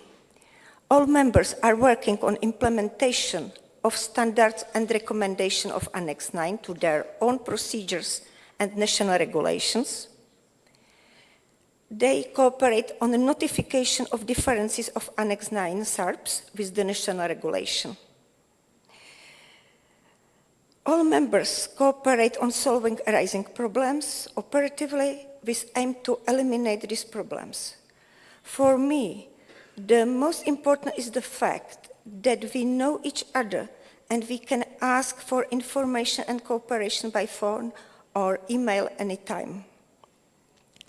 I can say with pleasure that all members improve their knowledge regarding facilitation, matter of other professionals by excursion, by presentation, and by sharing all information.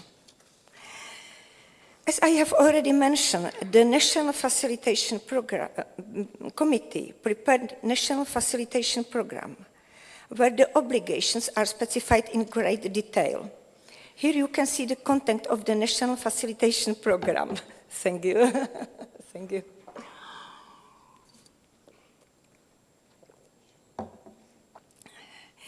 The definitions are mainly based on Annex 9, then objective and principle of the National Facilitation Program, list of legislation. This means legislation of ICAO, European Union, and the national legal acts related to the facilitation. As I mentioned, allocation of responsibilities. In some cases, if we need to meet the standards or recommended practices of Annex 9, we need to work with other entities that are not directly members of the National Facilitation Committee. In this context, I would like to mention the following cases. The first is the subject of the family assistance issue, which has been mentioned by Ali in previous presentation. And we discussed this important issue at the National Facilitation Committee meeting, and we agreed that the National Facilitation Committee will initiate the meeting and the discussion directly with the concrete subject which is responsible for the coordination of rescue operation. This is the integrated rescue system of the Ministry of Interior. On the basis of this meeting and cooperation, the integrated rescue system set up the special interdepartmental working group with the aim to elaborate the rescue plan for case of accidents and incidents in civil aviation. The result of the work was the new national plan for family assistance, which set up the Family Assistance Center. The next case regarding the crew member certificate. And it's mainly about cooperation with the state printing work of securities. This organization is not a member of the National Facilitation Committee, but we cooperate with it very closely. The experts of this organization. Extraordinary meeting was organized in June 2020 regarding the EASA and ICAO procedures with aim to harmonize these procedures.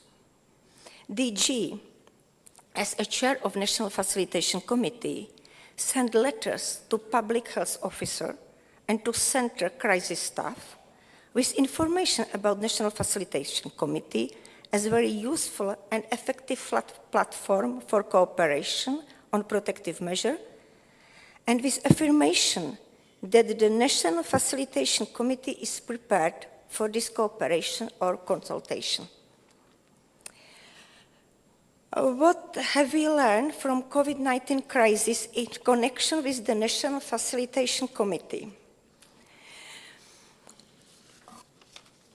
The first, it's necessary to improve cooperation with the Ministry of Health and Public Health Officer to find a way for direct communication in face of a preparation of protective measure.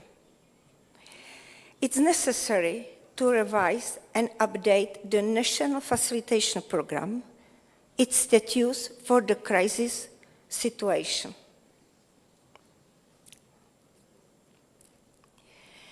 Next steps for our National Facilitation Committee. What are the tasks we are currently facing? We have to update the National Facilitation Program to respond to all the changes in the Facilitation Regulation Amendment 29 of Annex 9. We are focusing on the issue of human trafficking. It's necessary to ensure more competencies for the National Facilitation Committee, and it's necessary to revise and to amend the National Facilitation Program, incorporate the lessons learned from the COVID-19 crisis. And it's the end of my presentation.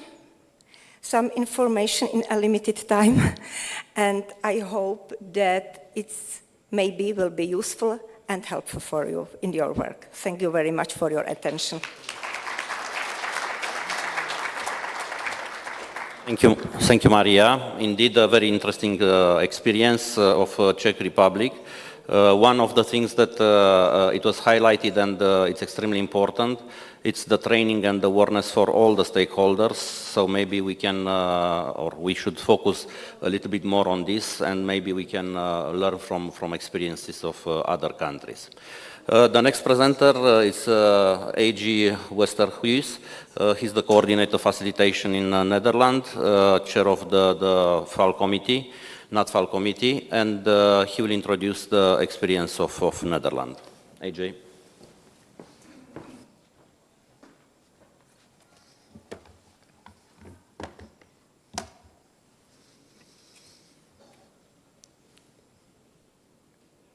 Well, first of all, I'd like to thank ICAO for inviting me here. I'm a direct colleague of Dianta Raadgers, whom some of you might know. We made an agreement that she would do the foreign affairs and I would do the domestic affairs, but look at me now here. And then I'd like to thank the host. I've been to the ICBWG and we've had an amazing 2 days looking at Kazakhstan. They showed us their hospitality and I've been very grateful. It was a pleasure. Then I promised myself to speak slowly for the translators. I see them struggling, I've listened to them struggling, and I try to help them by speaking slowly. But I promise they will signal if I'm not slow enough.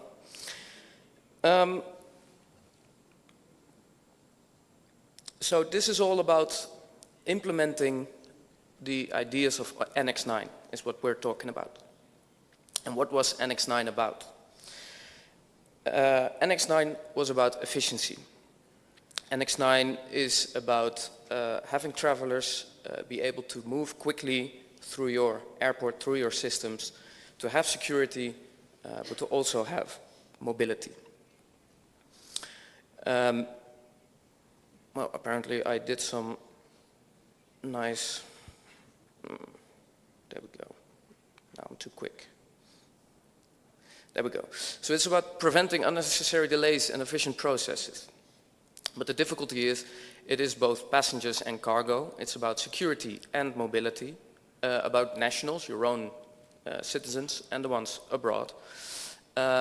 It's about standardization, innovation, and implementation, and that's a lot. It's logical that we talk about it here at ICAO, because it's essential for the air transport business. But it's difficult for a country to negotiate all these topics. So why would you want facilitation as a country? Why is this important for you? Well, first, of course, we have cost reduction. You reduce cost by implementing STARPs, standards and recommended practices, because then the auditing process gets easier. It's cheaper for airlines to operate. It's cheaper for customs, and it's cheaper for border security to operate based on standard processes. Also, being well connected. If you think about the Netherlands, it's a small country with a small domestic market. Yet everybody knows Schiphol. It's a big airport. It's well connected. And our domestic market uses the being well connected to usually have a direct flight to destinations. So that's important as well. So you have an economic incentive. A lot of companies then decide, well, the Netherlands is well connected. Let's set up shop there.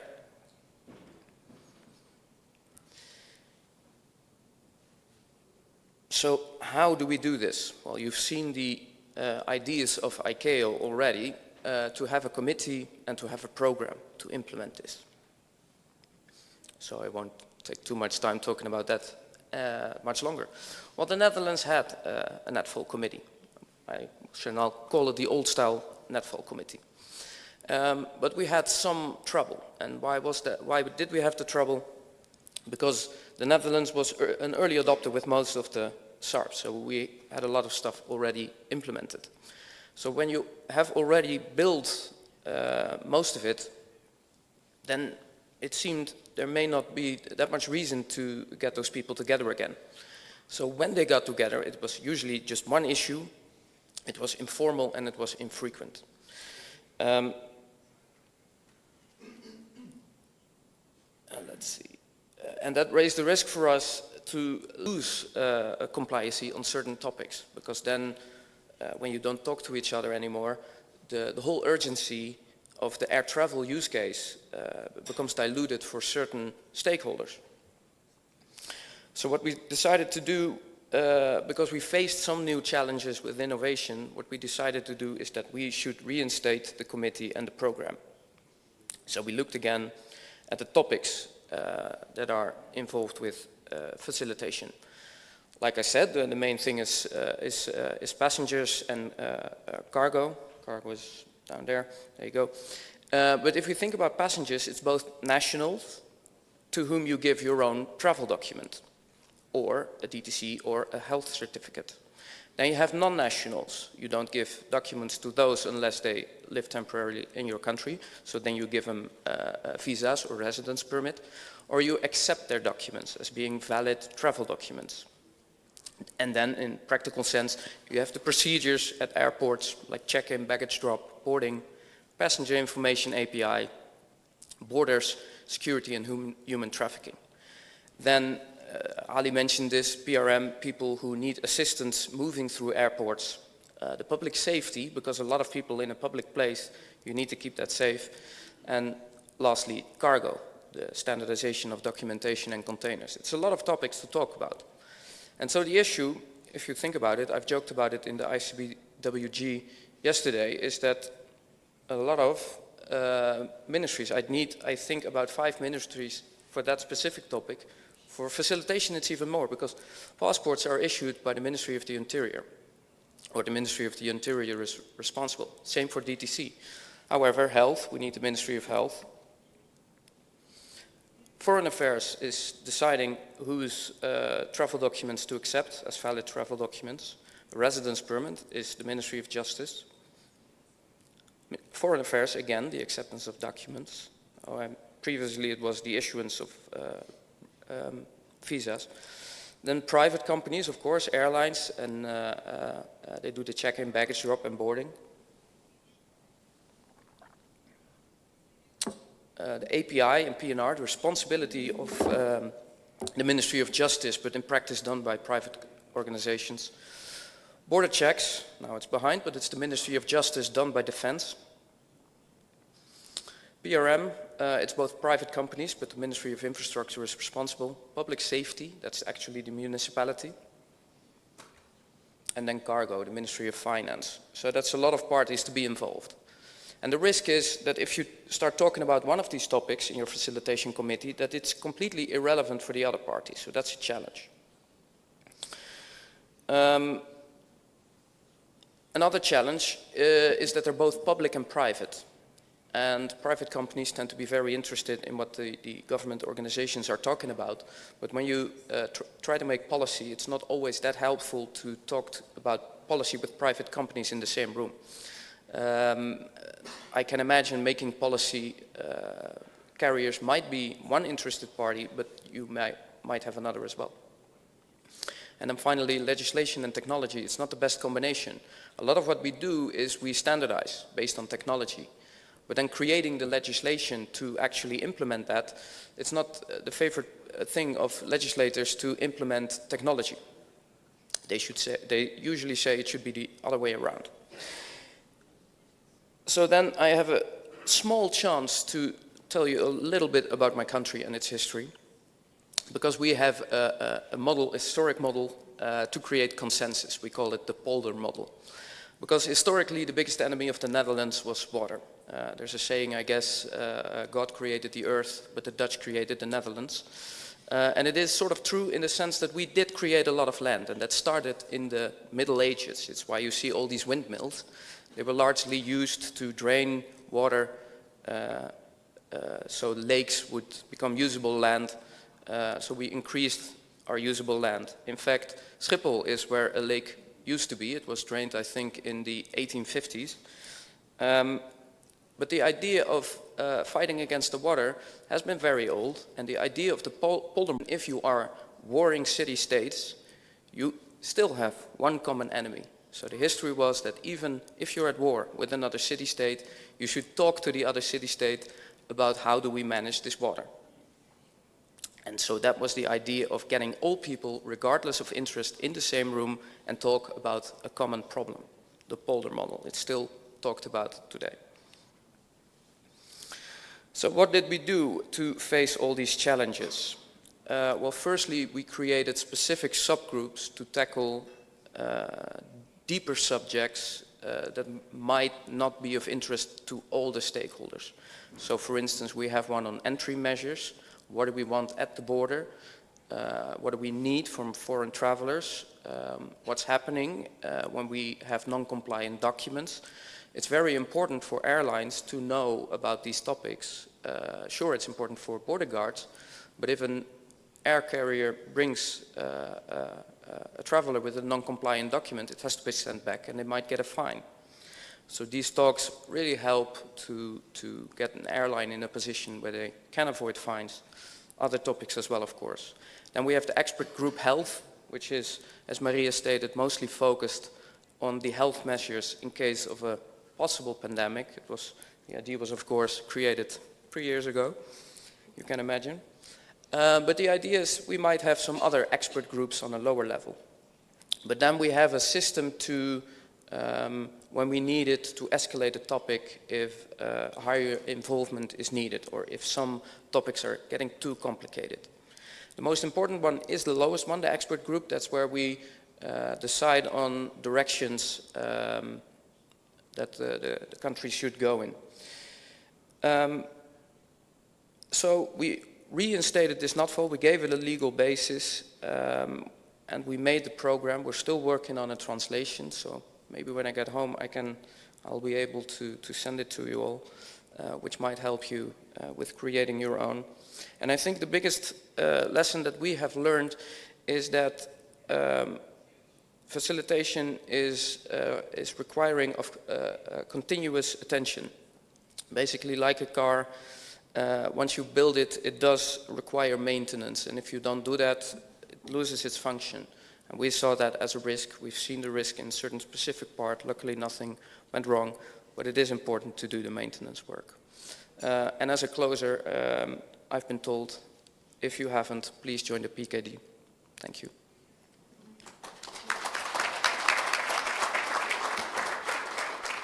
Thank you, AJ. And before going to the public to ask some questions from the floor, I would ask AJ, what was the trigger to change the model, or what happened when you feel that it's not fit for purpose, the program? Industry was also one of the biggest factors in reinstating this. They said, well, we find all these types of issues, but we have no doorbell for government. So we created one. Thank you. And you said the industry, you see it yourself, but you said also the industry push it. Anything from the part of the passengers? Because sometimes we see today it's not necessarily the industry, but more the public and how we perceive the reaction of the public. And nowadays with social media, we have a challenge sometimes to address it properly. This is a very important one. It's not one we took with us when we formally reinstated the facilitation committee, but it is one we've thought of since then, because the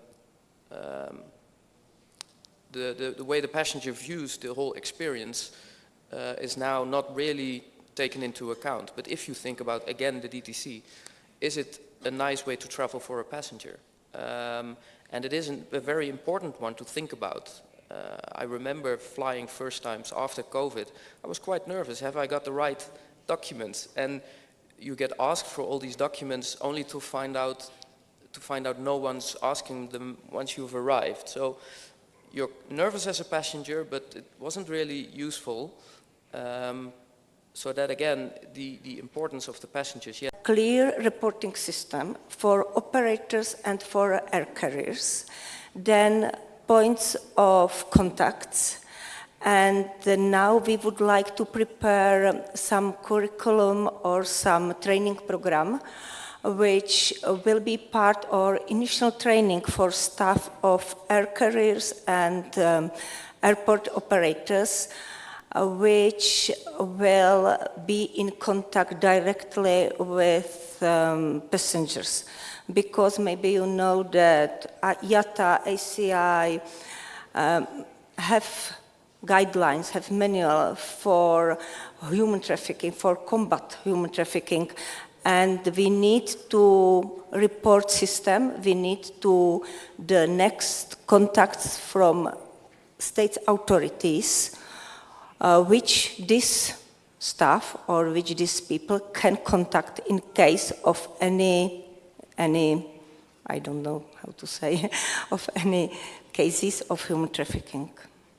I think it's... Thank you so much. And in fact, I remember that during my time working on safety, I worked with Sylvain and very well collaboration when we prepared the manual on cabin safety and how the cabin safety personnel crew is supposed to act and to develop the necessary reporting system when they identify things like that. So it was a cross-border, let's say, work that we've done together, and I think now we are at the moment where states should implement it, and we encourage, in fact, all the states to implement it because it's extremely important. And I have my colleagues from cabin safety here in the room, and I know that they are working on this topic as well. Ali, you had mentioned that you encourage the states to participate and to work together for the year of facilitation. I want to congratulate you and in fact ICAO and Sylvain, because Sylvain was the generator of the year of security. Congratulations for that one. But now I'm curious what will be next in the year of facilitation. As you said, as you see, the government of Kazakhstan is ready to support, and we want to thank you for this opportunity. But I want to know a little bit more, maybe not to ruin the surprise, but to know some of events or elements that might be important on this. Before I answer a question, I really would like to thank the government of Kazakhstan to be the first state to contribute to these activities, and we encourage other states to be part of these activities and to support the facilitation year, which will place and will be organized many events. And there are proposed events will be organized next year, many events. I will not try to highlight some of them.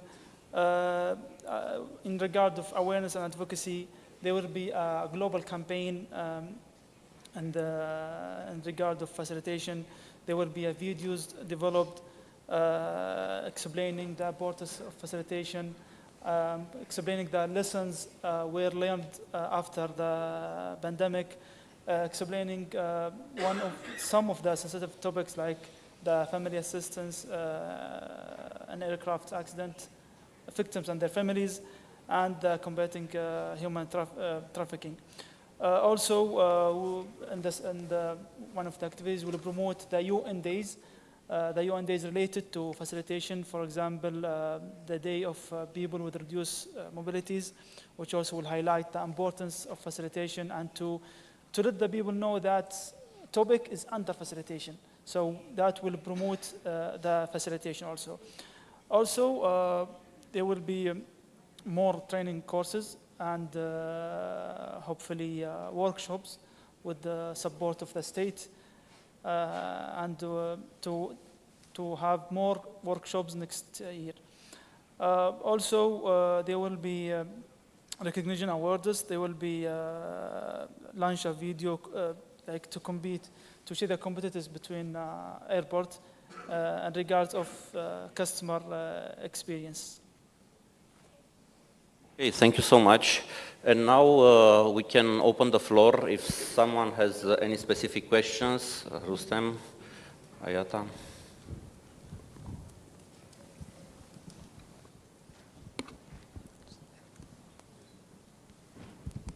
Thank you so much. Thank you for giving me this opportunity. And I have one question for AJ. We know that Netherlands is very developed in terms of the API PNR data, and this famous trip software, which now goes to Go Travel of UNOCT, it's also founded and developed in Netherlands. I just want to ask the question. First, now all we know that related to the personal data protection, the PNR data cannot be transferred to any third country. And do you know if Netherlands are now undertaking or working on the commencing the bilateral agreements with any state in order to provide the PNR data? Thanks so much. It's a complicated question, and I see my fellow guest smiling because it isn't just a Netherlands problem. As a country, we are working on it, but what we have to deal with is levels of legislation. So as a country, we might be willing, but from the EU, we have privacy rules which do not allow us. So that's a difficult factor. And I'd say the problem is that airlines are willing to, but are not allowed to. So it is conflicting legislation. And we have to fix that. And I'm sure we will be able to, but not on a short notice, because changing legislation takes time. And I think that specifically, either we need to create an exemption or create a difference in GDPR, but that is a very political and difficult question. And I can only describe the process, but not its outcome, unfortunately. Is there any processes going on? Or? Yes. So we are looking into things like how does this work, but it's mainly advising on a political level what should we do, but it's not up to civil servants to decide, unfortunately. Thank you, AJ, and thank you, Ruslan, for posing the questions. Yes?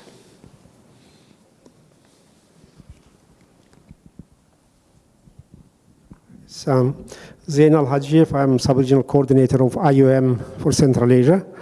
Well, I didn't plan to have any questions, but just rather short comment and appreciation of these presentations made. But since you touched upon a very important topic, the human trafficking and safety of passengers, I think it is one of the topics that we are extremely interested and we're working on very widely.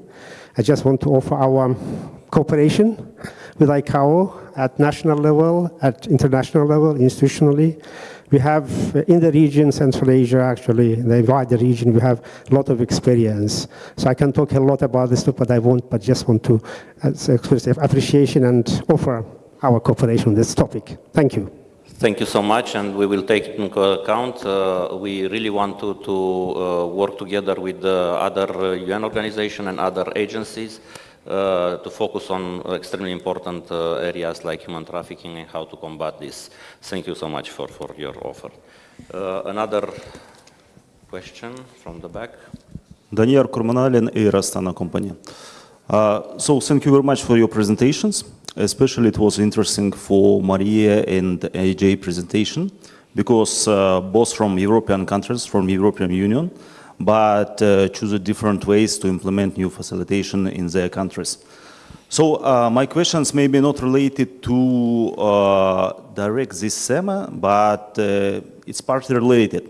Regarding new system for Europe, this is a exit-entry system, which will be implemented next year. Maybe you can share some information regarding this, how it will be implemented in future, because for current moment we have a little information regarding this and got this information only from the service providers.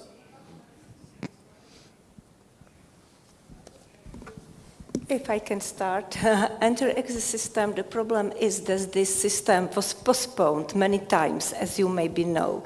Europe Commission postponed this system. I think that this system started 3 years ago or 4 years ago, and now is postponed and postponed. I have experience from Prague Airport, where Ministry of Interior prepared here kiosk for entry system at the airport, and now the kiosks which are at the airport are old, and entry-exit system isn't in force, and I am afraid that the Europe Commission didn't say any concrete term when which the system will we be in force? It's my information regarding entry-exit system. I think I can be a little more concrete on a date, but it is I think we agree on the fact that it's tough to implement. It has a short deadline and it's a very big project. Fortunately, our view is that it shouldn't affect other countries that much. It's mainly a European system, so when travelers come to Europe, they have to go through the system, which is, in terms of facilitation, not a good thing because it will take more time. The date, as I know it, is November next year as a go live, but I know that there are talks on what they call a progressive approach. I think they have a new term now, but it used to be called a progressive approach. And then the idea is that we could have, I think, up to 6 months of slowly implementing certain parts of it. So when they go live, it's just biographic data and then later also biometric data. So, which is good for us because then we can find out what the delays are and to make sure that they don't get out of hand. That's our main worry. Thank you so much, Maria and AJ. So we have no more time, but I want to highlight the elements that we saw today. We need to work together to collaborate. It's one of the most challenging, let's say, committee for civil aviation, where you stay together with other stakeholders and try to manage the elements of common interest for our passengers and transport of goods. We need training and we need more awareness. We need also to start working maybe more with maybe other stakeholders in tackling human trafficking and implementation. We talk about the year of facilitation and what are the elements that might be important for all of us, and challenges like we have today, implementation of new systems, protection of information. So a lot of things to be debated and to be discussed, but I think that with these presentations we know a little bit more, and we have already seen some of the elements that might we can implement in our own countries, and for ICAO maybe to take on board if there are any ideas that might be challenged and put it in their working group to develop new strategies and new solutions for the member states. Once again, I want to thank all our presenters and speakers. A big round of applause for them.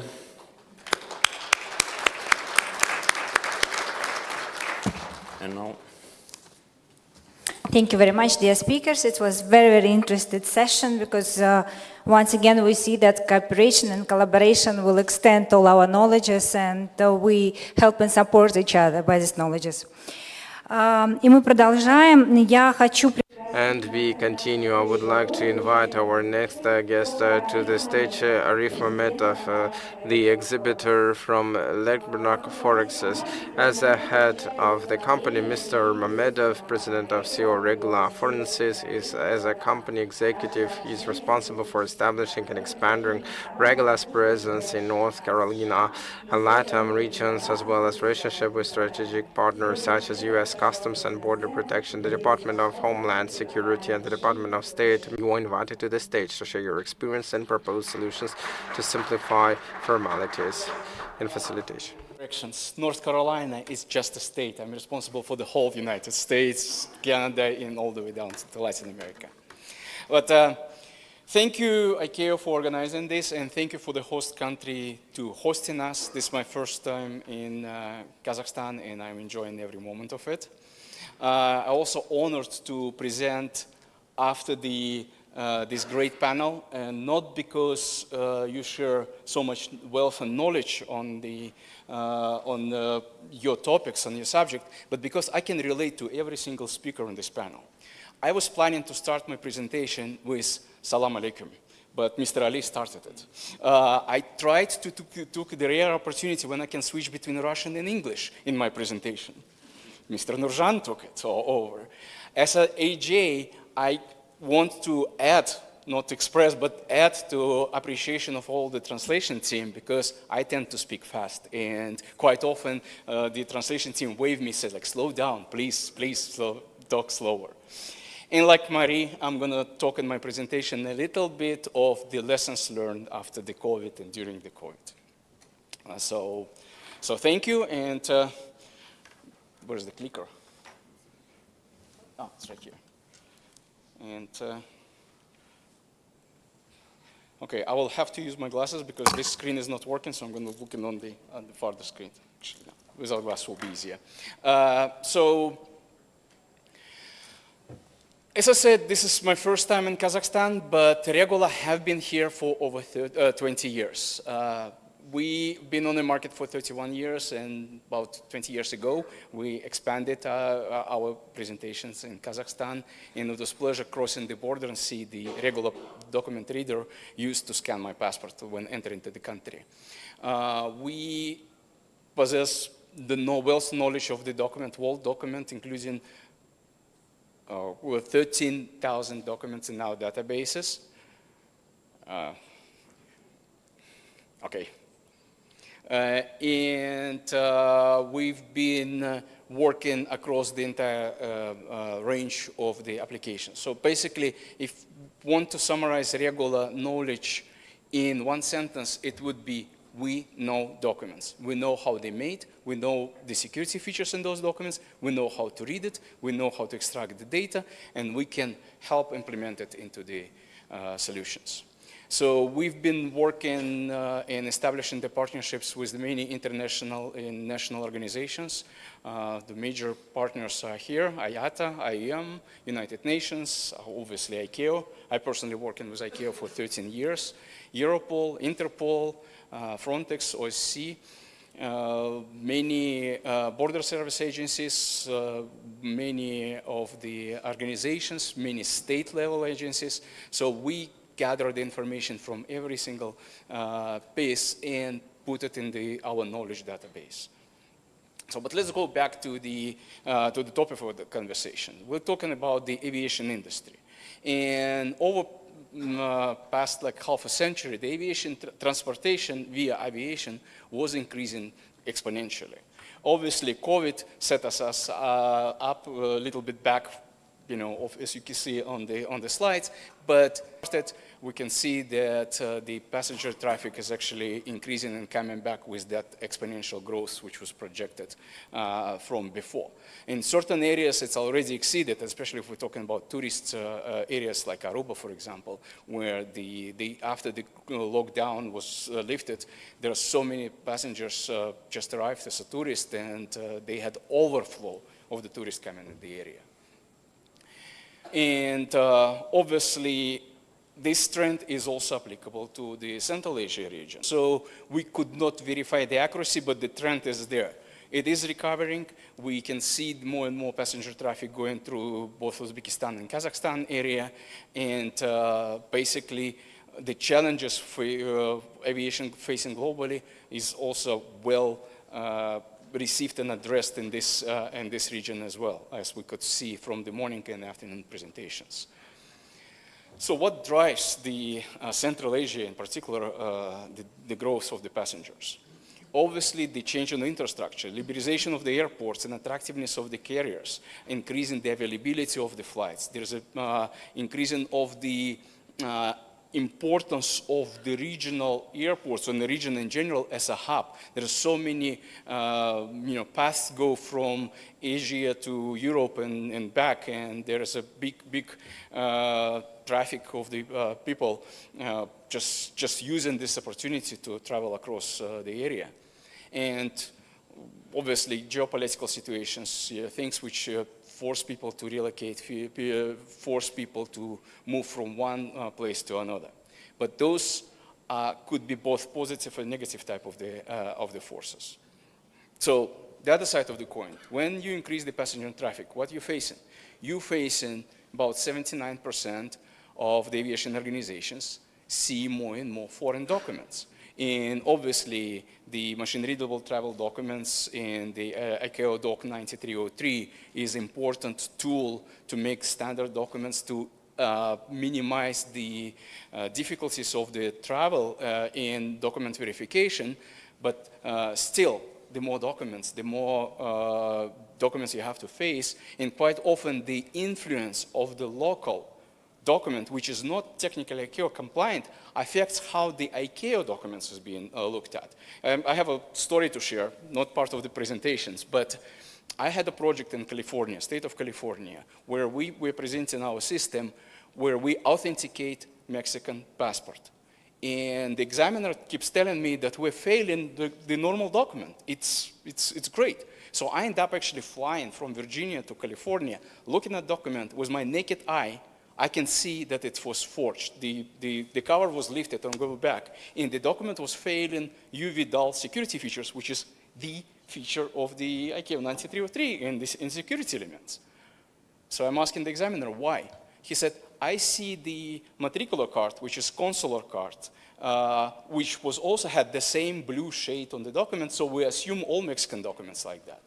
So is it my problem? It became my problem, but in reality, it's actually lack of training for the examiner, understanding the doc, not the security features, but the doc itself, what should be, it should not be as a part of the document. So it is what it is. So what else we can see? COVID teaches us how to work remote. But the other side of the remote work is actually now I'm not bounded to my home place. I don't have to live near my workplace. I don't have to go to the office. I can be the remote worker. And by the year end of 2023, 48% of the knowledge workers are working remotely. And it's an increase of 27%. But this growth is actually projected. And by 2026, we see that 64% of all employees might be the remote workers. So what that means? That means they become also called digital nomads. So when you're looking at the passengers traffic, what the digital nomads do? They cross the borders, they lack the permanent residency, and they have a number of the identification documents. What it means to the airline? Though the airline, it means that it is passengers, but it's a special type of the passengers. It's not a tourist who travel once in a year to certain locations and they spend a short time at the locations coming back. It is not the immigrants who travel maybe like once and for the next 3 years until they finalize the paperwork, they probably stay in the country and don't travel. Granted, we have small group which called business travelers like myself and a few other people in this room who travel quite a lot in a year, but percentage-wise is much less than these potential nomads workers. But what is the advantage of the digital nomads? They are different. And this group follows certain criteria which I don't think fits the profile of your standard traveler. So there's a few statistics slides. I probably will skip it through, but I'm gonna talk a little bit more about the digital nomad group as it is. They are premium. They have a premium salaries. In many cases, they work 100K and up, and their salaries is 100K and up in the annual basis. They are technology savvy. They more acceptable to use the new technology tools which is airlines may implement into their applications, like mobile app, mobile check-in, remote check-in, all the biometrics travel. So if, we heard this morning talking about the e-documents, what the RFID chip contains, does it contains my phone number or my credit card data? I hear it from my wife. I'm in the business and my wife sometimes says no, I'm not going for the biometric passport. You have biometric passport already, but the perception sometimes it happens something like that. So those people don't have this type of questions. And for the airline, being able to transport these people from one place to another and 3 months later move it somewhere else gives them additional opportunities to enter new routes, to establish new routes, to establish new travels. And I think it's a good opportunity. So what else was going on? with that technology savvy and with the technology in general moving towards digitalization, it is actually easier point of entry for use and acceptance of the use of the technology, digital technology. And I'm not only talking about digital IDs, I'm talking about digital tools to read the IDs. You know, traditionally you have a passport, you scan the passport, you get white UV and IR images, you analyze those. Now you can use the cell phone and capture the data and actually verify it and analyze it. So, secure identity solutions. 92% of the organizations saying that, yeah, we'll take it, in airline part of it. We're talking about banks, we're talking about hospitality, we're talking about border security, but the airlines is also part of that group as well. I have to rush it, I have 3 more minutes, so I will try to focus a little bit on what Regular can offer and what can respond. Again, not to take off much time, we have a booth right outside of this door. Feel free to come on over. We speak both Russian and English, so we can address any questions you guys have. But what biggest advantage of us that we can be one-stop shop. We can provide you software component, we can provide you hardware component, we can help you with the integration, but at the same time, we give you a toolbox which you can implement. And going back to the questions about the GDPR and privacy laws, we do not process the information. We give you tools to process information, but you control all the information flow. So if Arif Mamedov scanned the passport at the Astana Air will know that I scanned my passport, but Regular will not know, even though Astana Air might be using the Regular solution. So, like always, ahead of my slides, so our product portfolio goes from digital to hardware and to training systems. We've been training in many areas, including the airports and border service agents, partnering with Interpol, and it was quite successful, and we got quite a lot of feedback in the collaborations established from those type of trainings. And a little success story. The Wizz Air is one of the airlines approached us and said, like, we're trying to cut our cost, we try to optimize the user experience, what can you help us? So we put our SDK, what we call, we put our solutions as a part of their mobile check-in system, and it's improved the passenger flow efficiency, customer satisfaction to the higher level. So another challenge, and quite often the questions I'm being asked is, okay, you have a large database, but what happens if the new document is on the market? How you will address it, how will you use it? So just an example, I have a new Canadian passport document, and we already have it in the system, but I received it 1 month before it was officially started distributing in Canada, because of the relationship company has with the Canadian government, and they want us to be able to the system. So we are on their official mailing list. Because of our partnership with the Interpol, we get early access to the documents as well when the Interpol get an access to those. But what happens when we get the new document and it has the security features we don't know, or they actually don't know the document? There is 2 ways to approach it. First, we analyze the document. If we see the security features which we know, we'll just describe the document and put it in the database. If we have to develop new algorithm, it will take a little bit longer, but we will develop, update, and all the system will go and deploy to your products or your clients' products. So another success stories I'm going to skip, the Pegasus Airlines, pretty much very similar scenarios. We have quite a few airlines as a part of our portfolio and clients.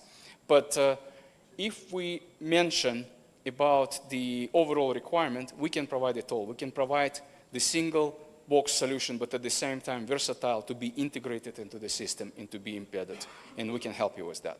So my advice to you guys, come on over and see us and make your process fraud-free the regular way. Thank you.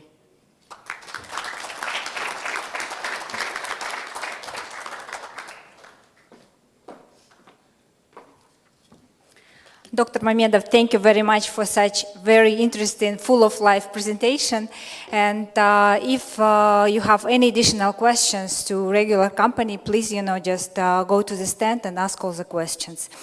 I would like to thank once again everyone for joining this session, and I'm asking you to go to the stage and make the group photo.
Коллеги, друзья, мы продолжаем. Okay, colleagues, friends, and now we proceed with our final session today. And the next session is dedicated to assistance in managing the notification systems, and for the session moderation, the session supporting improved national identifier management practices. Christine Marker has been working in ICAO for 23 years and engaged in the formalities of ICAO, and she's engaged in ICAO offices and ICAO trip. Please, the floor is yours. Thank you very much for that introduction, and good afternoon, everyone, once again. So now I'm very pleased to welcome you to our last session of the day, last session of day one. So it's been a long day that we have heard so many good presentations, and this last session deals with supporting improved national identity management practices. And actually, it's not because it's last that is least in importance. I would say it's one of the most important ones because it's the foundation of travel document. And if we think about, for example, construction, or if you construct or build a house, if your foundation is weak, everything is weak and all the construction may fall. It's the same with the travel document and with the foundation, the breeder documents, the national identity management systems. So now, normally the processes that authorities follow to establish and verify a person's identity are often laxer than the security of the document or credential they are issuing. Poor quality foundational processes weaken trust and confidence in the traveler's identity and ultimately undermine states' own investment in a high security document, credential, or border process. And establishing and verifying an identity to a high degree of confidence is complex. Each context is different, and our authority needs to balance the risk of identity fraud against the provision of efficient services to genuine citizens and low-risk travelers. States should apply an evidence of identity approach to designing robust and secure processes that consider the full range of data, documents, and information available, covering both the foundational, legal, and physical identity of the individual. And without taking more time, I would like to have our first presenter. I will not introduce him because he has been already speaking in the morning. So you all know by now John Chamberlain, so the chairman of the ICBWG and an expert on the subject. And I'm looking forward to a very interesting presentation. The floor is yours, John.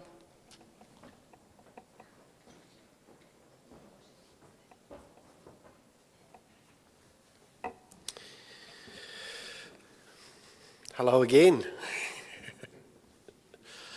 I'm not going to sing again, though. But I am, thank you, Christian. I think it's really important that we actually start by saying this is probably the single most important thing you can invest in when you are producing a travel document, is thinking about how you establish that identity.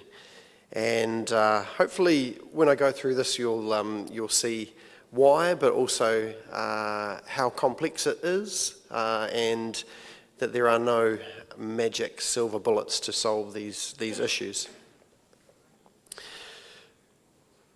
So, at the end, what I hope is that you'll know what an evidence of identity approach is. You'll know why it's important that you have a robust foundational identity, that biometrics and biometric verification is a part of that, but it is not the whole solution to the identity problem. But also that investing in that evidence of identity process can actually bring massive benefits and give your citizens much better services, access to services, and sometimes not even just passports, but other things too. Now, I think as Christian just alluded to, there has been an amazing increase in the security of physical travel documents, and you know the e-passport does represent the most secure document now in the world, and that combination of physical security and electronic security, when validated, is an incredibly powerful tool. And when you have that amount of difficulty in producing a counterfeit document, then you have to target something else. And I always think about, you know, when you have an inner tube on a tyre of a bike, you probably don't have them anymore, I don't know, but and you squeeze it, a bubble comes up somewhere else, yeah, and fraud is the same. You close one thing off and another thing bumps up over here. At the moment, I think the single biggest risk for us is people targeting our issuance processes to get a genuine document. And once they have a genuine document and a genuine identity in your system, it's actually really, really hard to get that out, and it's also hard to detect at border. So I think the challenge we all have is that people that are coming to get passports, most of them, and 99.999% of them actually just want to go on holiday. Like beautiful Pacific Island there. It's really only a very, very small percentage that are bad.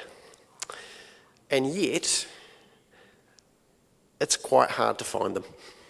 We're looking at trying to find a needle in a haystack. And that is the problem. And if we don't get it right, we end up significantly inconveniencing many of our citizens, because we have to balance that service with being able to provide people with what is their right to a passport, their freedom of movement, freedom to travel. So it really is about trying to figure out how to make the haystack much smaller, targeting certain things, and that involves more deliberate thinking about the complexity of identity and where things present risks and where they don't. So the traditional sort of identity chain, or the way that we think about identity, of course you're born, it's a foundational identity. You might then present some documents to an office who will then link the person that they have in front of them in that photo with that identity that was in the foundational register. They'll issue a passport, and hopefully at the end of that chain, when somebody passes away, that identity record should be closed off. Of course, if you don't have robust civil registration processes, and maybe you don't register all births, or you might do a lot of late registrations. You might only register 70% of births. And immediately there's a real challenge. If it's all documents, counterfeiting a birth certificate is actually very, very straightforward now. We know that those kinds of things get targeted. If you don't routinely register deaths, how do you know that the identity is actually still able to be used? You know, if you don't know whether it's been closed off because that person's passed away and you're not aware of it, how do you protect yourself? Your identity chain becomes a very weak system. There's links that are broken, and it's a system of silos between those various places. It's a real challenge.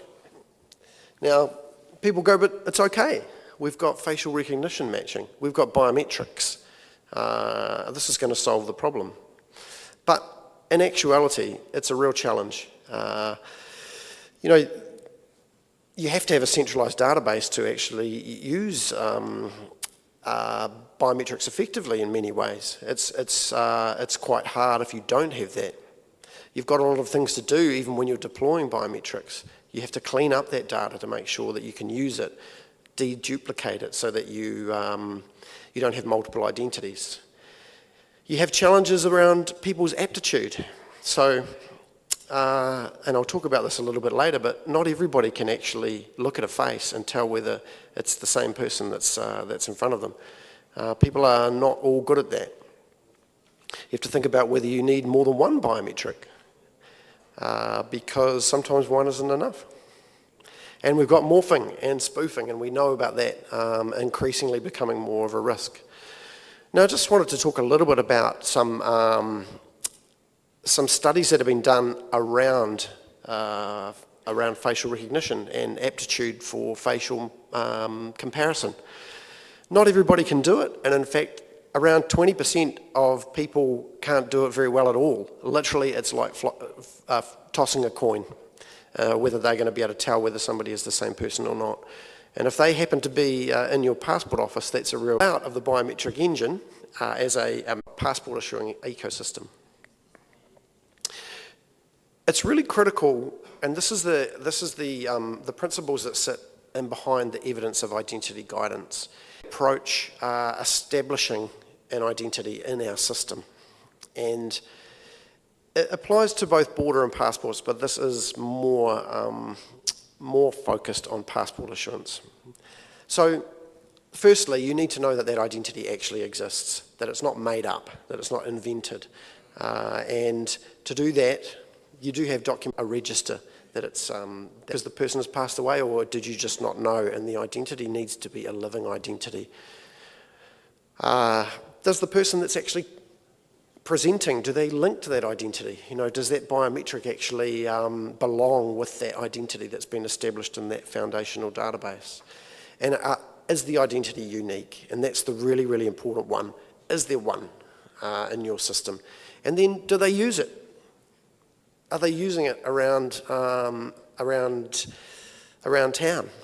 Are they actually accessing other services using that identity? And that's really important. Very, very hard to fake a life in terms of its interaction with the community, with power companies or other aspects of your normal daily life. So confidence that it's in use in the community is a big part of it too. But it is an ecosystem. It's not absolutes, and no one thing will solve all of these problems. At the end of the day, establishing identity is just about getting confidence, and it's all about probabilities, really. Just like algorithm matching, it's all about probabilities. Am I absolutely sure? But what you can do is put as many layers in to try and establish that identity as you can. So the EOI approach, it's different too in every country. So it entirely depends on what sort of information you have at your disposal. And it differs from region to region and even between cultures. And it needs to be done over time. Your biggest benefit you'll find in here is actually getting a consistency of identity, understanding that that identity has been established and used over time, and that you can see that, and that information remains consistent over time too. Even phone numbers, addresses, things like that. Every little piece of information can actually add up together to give a high confidence picture of whether somebody is who they say they are or not. And so the evidence of identity system considers continuity and longevity of that information.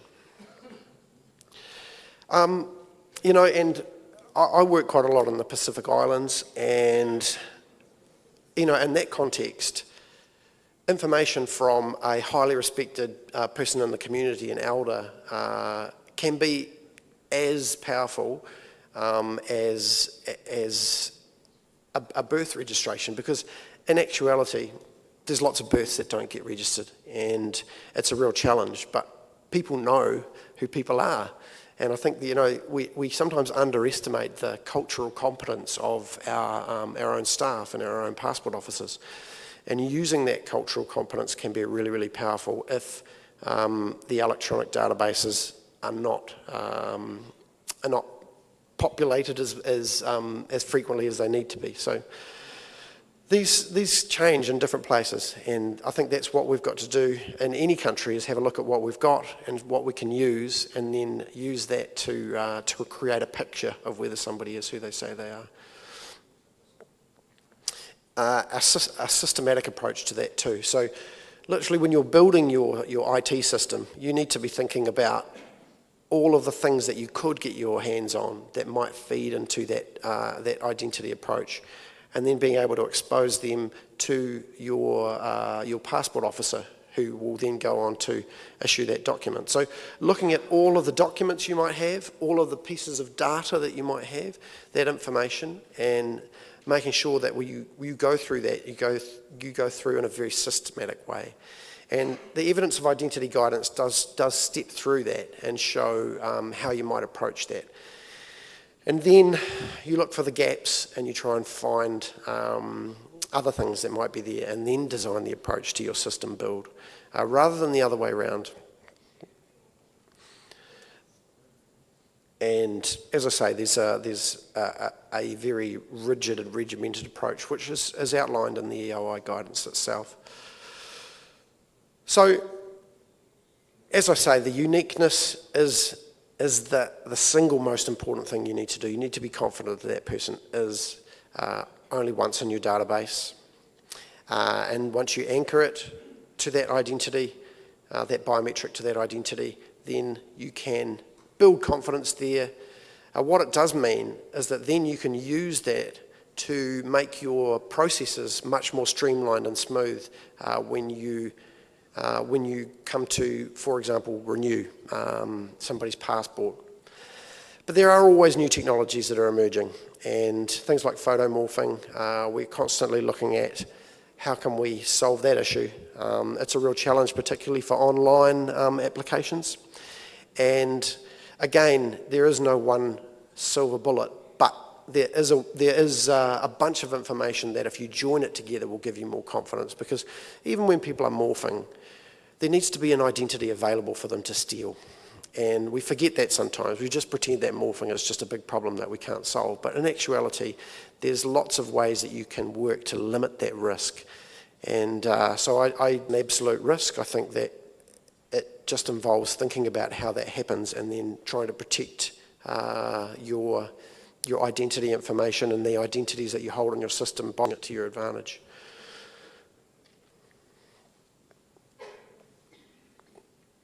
And as I said before about the challenge, I think, with a passport, and particularly if you're doing things online, is that you don't see the person in person. The first person to actually see them is the border.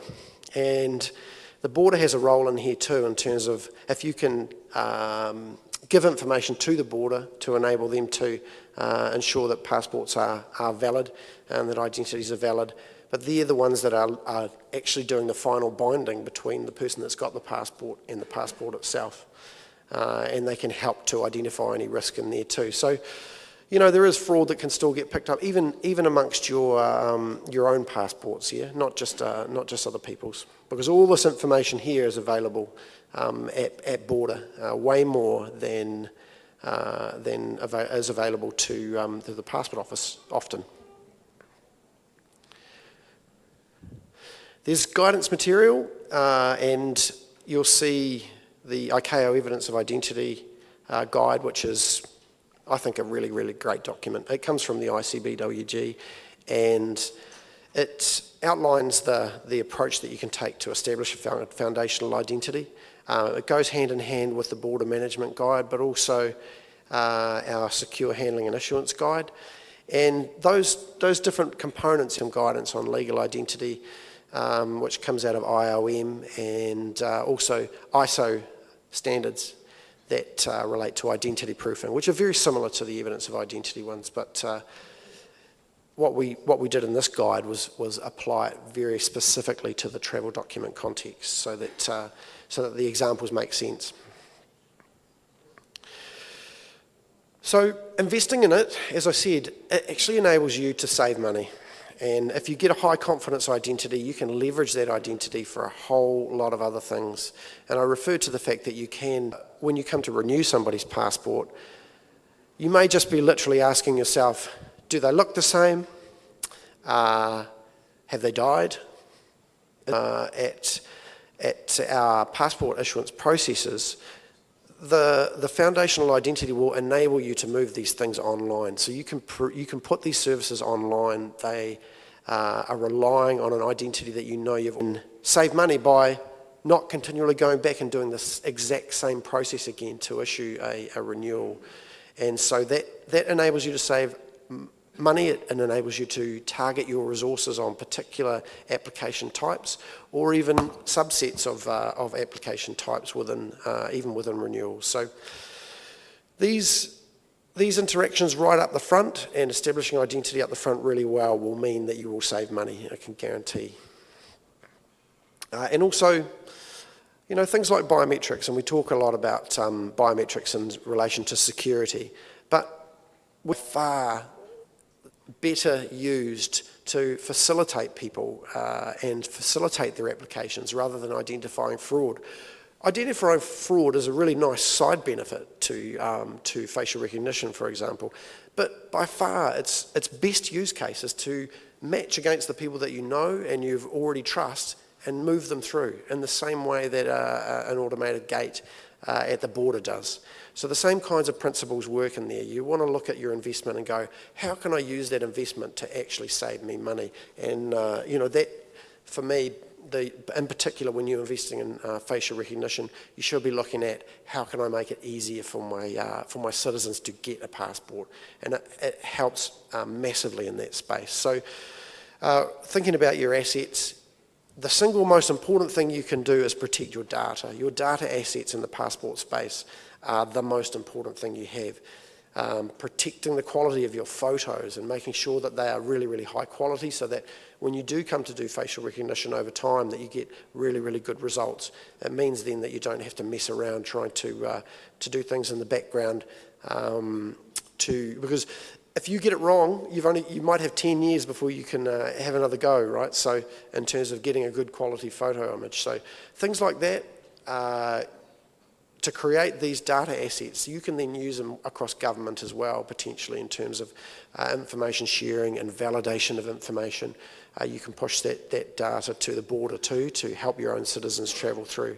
So there's a real benefit to doing this. It's not just about the strong foundational identity and avoiding identity fraud, but also about providing better services to your citizens.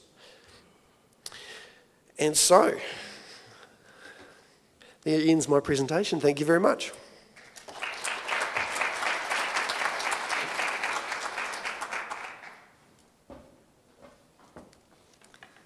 Thank you, John, for the presentation. Very informative.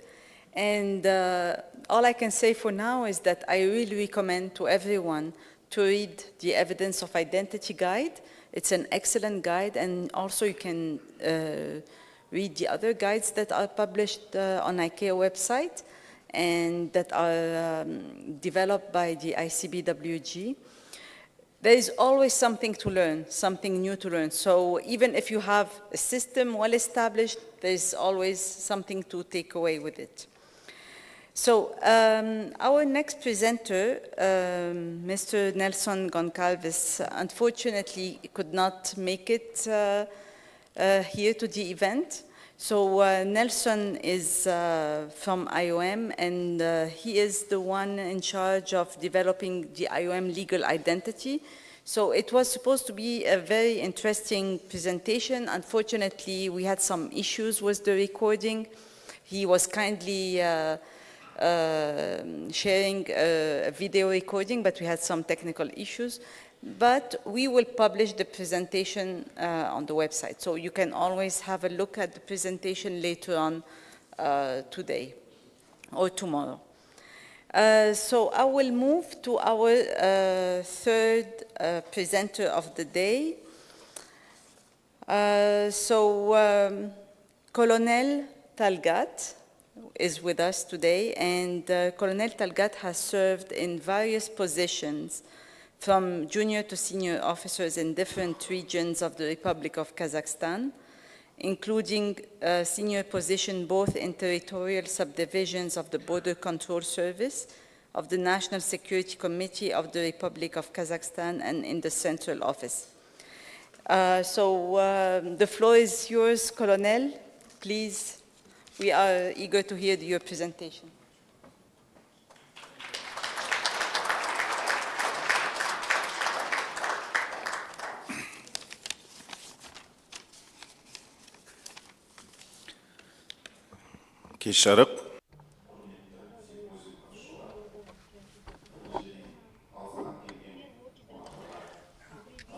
First of all, let me say hello from far.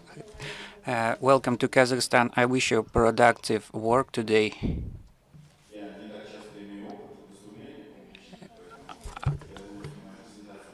I think my presentation. You will like my presentation. We tried to make it informative, and previous speaker told everything, and we want to show you. We try to show you practically. The Republic of Kazakhstan has 15,000 kilometers, square kilometers, about 100 points, control points. It's from the sea, from the air, and on the look at the presentation, we want to show you on the example of our organization, and I will comment it. First of all, let me say thank you for organizers of the symposium for taking part in this so prestigious symposium. It's not secret, our life it's so dynamic. Before us we have a lot of threats, and this symposium will serve as a response to these threats.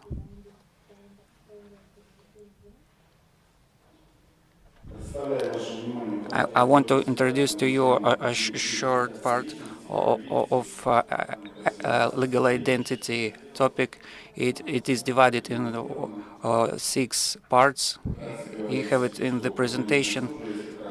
First of all, border control. It's a special service for protection of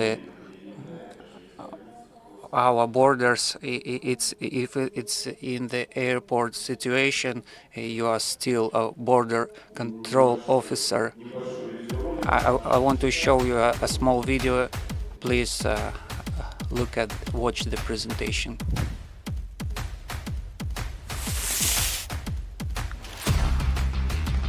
Please take care of the sound.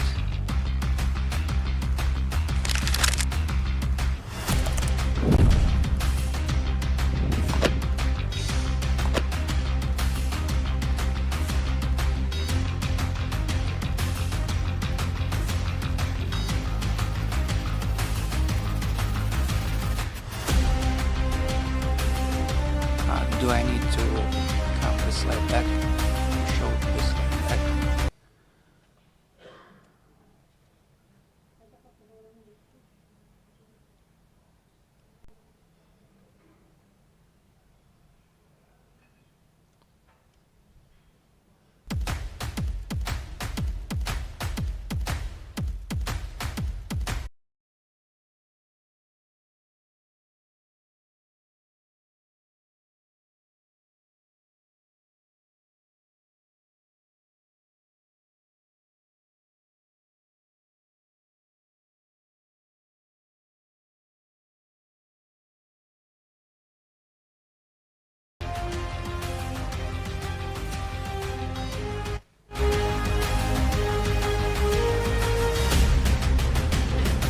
We carry out monitoring of the neighborhood territory. We check availability of it.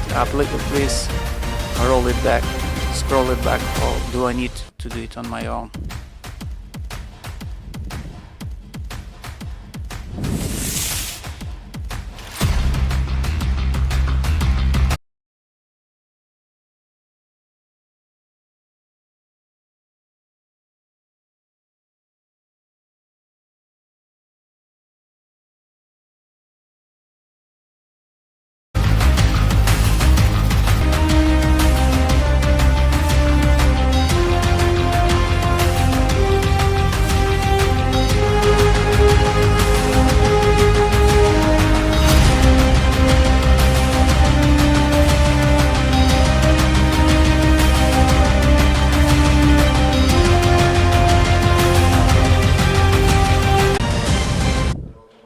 In this short video, we wanted to show you work of our workers.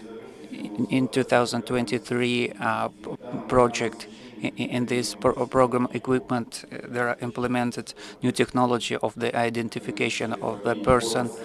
It's an automatic comparison of video camera chip and visual zone. You can see it of identification of a person or of a legal entity who laid out the documents. We noticed while implementing this program, we see that many people who had forensic documents, we stopped 8 people's false documents. On this slide, we can see that we have 3 I mean, one of the inconveniences according to these parameters show us that the document was false document. It's very great assistance for us.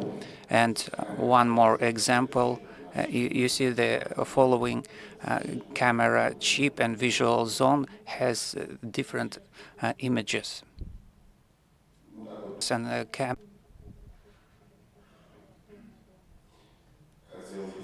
I'd like to show you, it is a person who violated our border of the Kazakhstan, and we want to show you his behavior before checking. Look at this guy. He had non-verbal motions. He licking his tongue, and he look at his pose. He's blinking. He's tapping by his fingers on the floor and the car. You see his physical moves. By all his behavior, he shows that he's nervous right now. Non-verbal. It's better not to listen to a person, but look at his behavior, but his gestures. He tries to show that he is relaxed, but he is very nervous right now.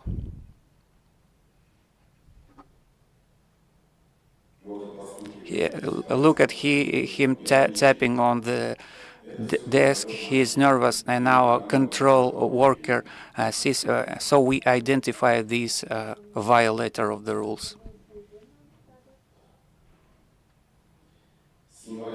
Since January of 2024, literally in several weeks, we will implement dactyloscopy procedure. It would allow exclude facts of unlawful from risks from the criminals. We are ready for this. According to our presentation pictures, we see it in our booths. Printing of the fingers. If you are ready to go here, you will have a fingerprinting process. We already install automatic booths, but main person is a main thing is a person during the defense of the governmental borders. At the same time, we frauds level is increasing while we increase a level of our defense. At the same time, we want to show you a short video about our educational center. It's on the base of border center of Kazakhstan. On July 1, 2015, on the registration KL 410 Almaty to Amsterdam, in the passport control, there was a passenger who delivered the passport of the UK and Northern Ireland citizenship. During the verification of the document, I found the partial faking of the document by replacement of the water signs, and this document was sent to the second tier for in-depth verification. During the in-depth verification, it was found out that this document is considered illegal and fraudulent because they have the effects of the replacement of the data of the paper, and it revealed that this citizen is a citizen of Pakistan who intended to cross illegally the state border and access to the European Union countries. They bought these documents in the transit zone as they were moving to Kazakhstan, bought from the United Arabian Emirates.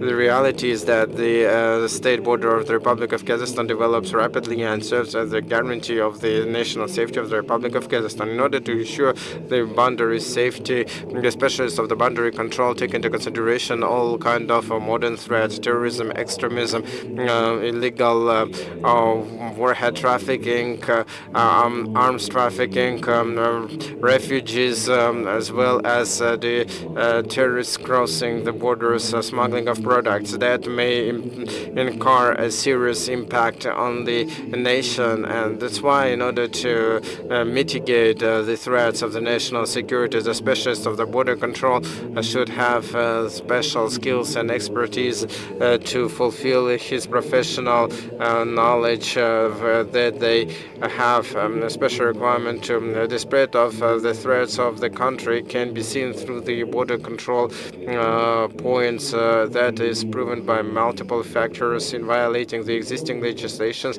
and violation of the legal rules. That reaffirms the axiom that the border inspector stops those who want to violate the law.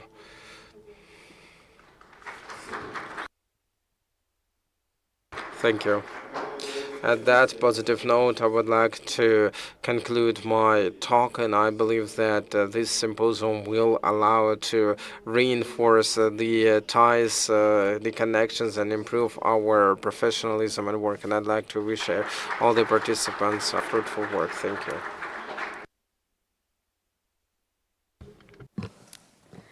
Thank you very much, Colonel Talgat, for this interesting presentation.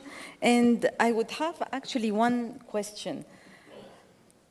What would you think about artificial intelligence? Now, we talked so much about artificial intelligence in terms of detection of fraudulent documents. Would that be more efficient than the actual inspection by a human being? What would be your opinion on that?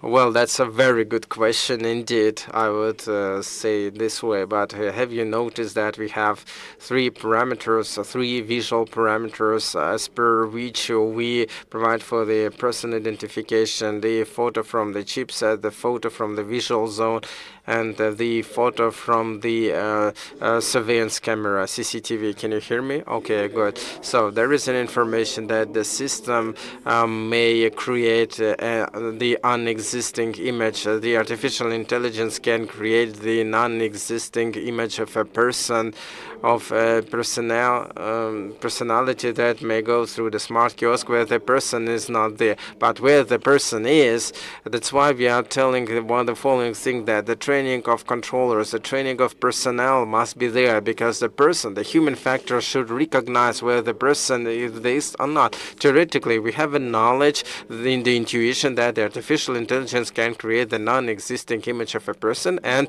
a machine may pass it. But the parameters that we use in our software and hardware, as that we demonstrated in our presentation, and the training of our specialists will never allow this person to pass the border. Thank you.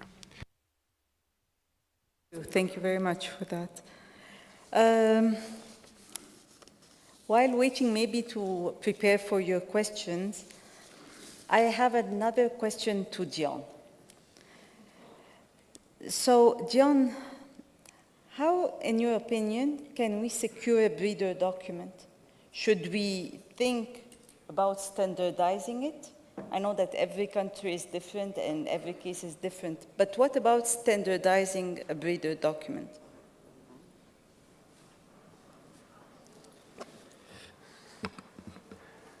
Good question.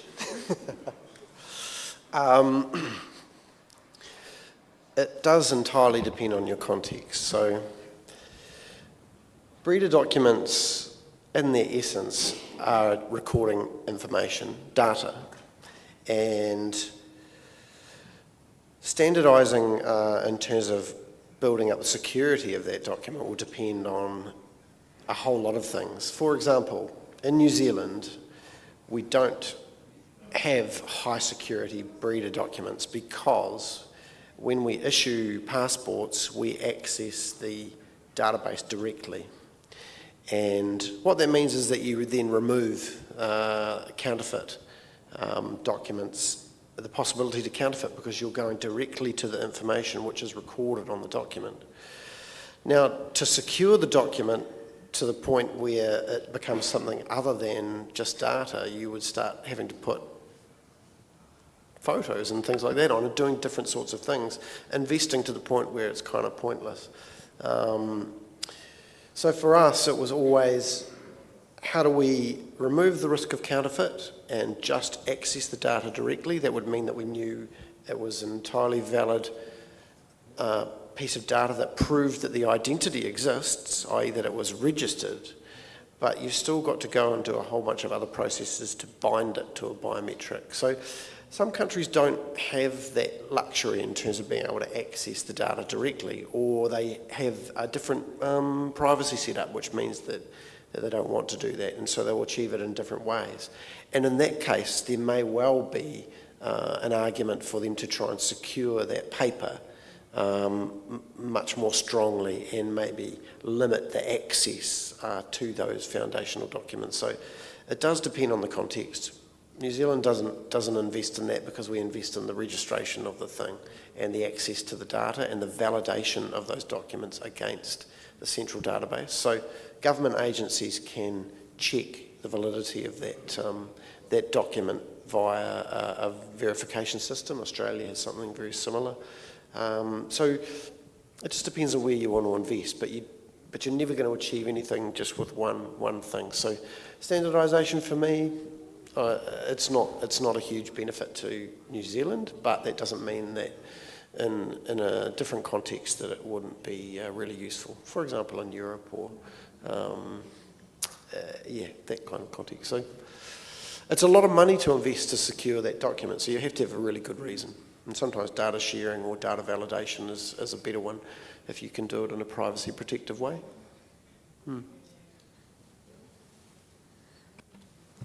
Yes, thank you. I see that there is definitely an advantage of having a centralized database so that you can access the information, but that would require probably some framework, legislative framework between agencies for the sharing of data, and so it's other measures that are also needed in addition to that.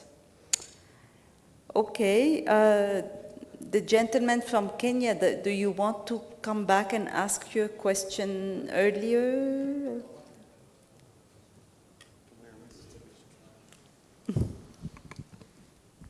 Sorry, my colleague has just stepped out. Maybe we'll ask later. Okay, no worries. Any other question from the floor? Good evening. I'm from Asian Airlines. I'm airport station manager. And I have a question to Kazakhstan Border Control, to Mr. Talgat. As most of us know, that we have two different counting systems at the boarding to the aircraft. One is just common, system, and one system especially applying at the Almaty International Airport. We have additional check control, border control, before the aircraft door. And can we change to counting to any automatical system, not by the manual? Yeah, but So I will answer in Russian without translation. So in Kazakhstan, we have two different systems of passing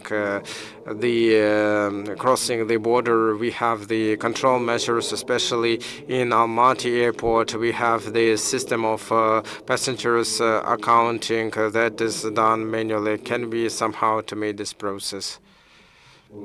Thank you. Thank you very much for this question.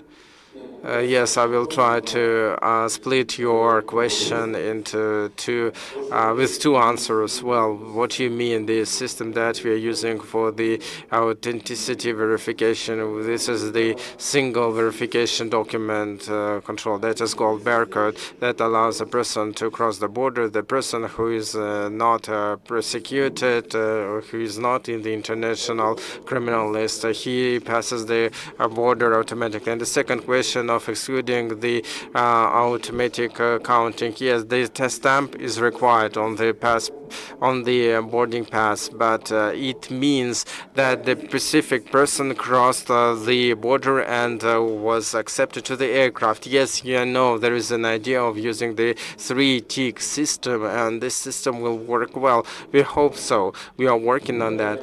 Yeah, I understood that, and here I would like to answer the question that barcode is one thing, accounting, and the second system of accounting of the enrollment of a person to the aircraft. The history knows some cases when people had the boarding pass of another city travel to other cities. For example, there are other services that are engaged that the people should access the aircraft, that they ought to be there, but in the consequences, these people in card lost, and some people didn't have enough money to travel to another city instead of the first one. And I think we will automatically come to that. Thank you very much for this brilliant question, and I think after a while, I think we will get it all right in an automatic mode. Did I answer your question? Did it work for you?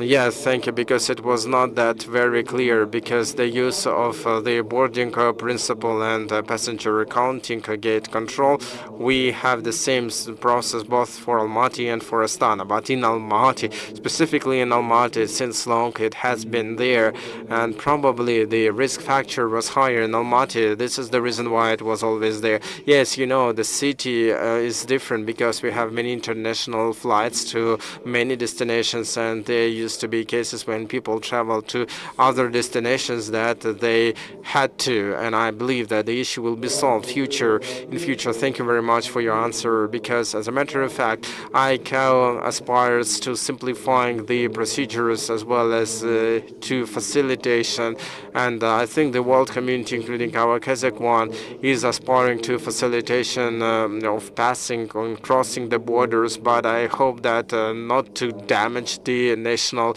security and control. Thank you very much for your answer. Thank you.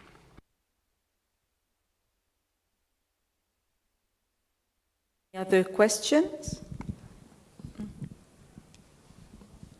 Oh, thank you very much. Thank you. The question I'd asked is now answered from the presentation. Thank you. Thank you. Yes, please. Good evening, everybody. If you don't mind, I want to ask my question in Russian to Talgat Mirza. Спасибо вам большое за Thank you very much for your insightful presentation. Indeed, it was a really good pleasure to see the way the boarding service works from inside. In my slide, you demonstrated the dactyloscopy, the fingerprints, yeah? So will it be used only for Kazakh citizens or for foreign citizens too? Will they have to deliver the fingerprints? Because I don't really know what countries have requirements to Kazakh visa? What kind of the visa apply procedures, for example, for Schengen visa when we deliver the fingerprints or the iRetina iRetina prints? Will you gather the database of foreign fingerprints or what? Will there be a database in our country? Thank you. Thank you very much. Well, like I told before, yeah, with effect from January, the procedure of dactyloscopy will be there for border crossing, but for our citizens, this procedure is voluntary. For documenting our citizens, if they are ready on a voluntary basis, they may pass through the dactyloscopy registration, and this information will go to specific database and will be applied in the e-chip that is in the passport and the visa. When it comes to visa application, the same goes to Schengen zone. The 10-finger dactyloscopy device allows to get the fingerprints, especially in the consular or embassies, and when foreign citizens pass, they will use 2 fingers for fingerprinting dactyloscopy. And when it comes to Kazakh citizens, the database is there. This is what it designed for, and it will be there to accumulate the data. I hope it works for you. My answer works for you. Thank you, Colonel Talgat. Any other questions from the floor? So I think we can wrap up this session. First of all, I would like that you all join me for a round of applause for the great presentation that we had today.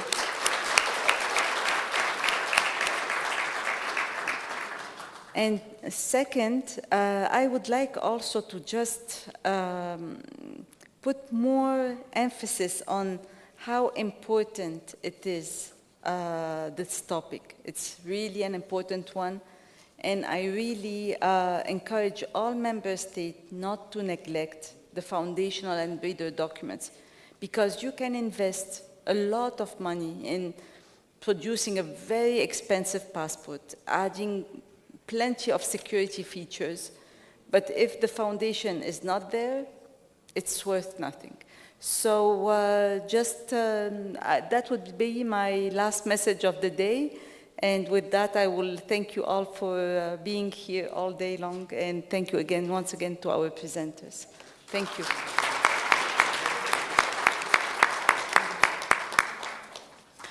Dear speakers, thank you very much, and I think that we were very lucky, just to stay for the late session, because, just we have a so deep knowledge about the stuff which we discussed during this session. Thank you very much. Уважаемые друзья, я попрошу вас не Dear guests, I would like to ask you not to part. I will make a very important announcement for all of you, but before that, we will take a small group photo on the stage. Thank you.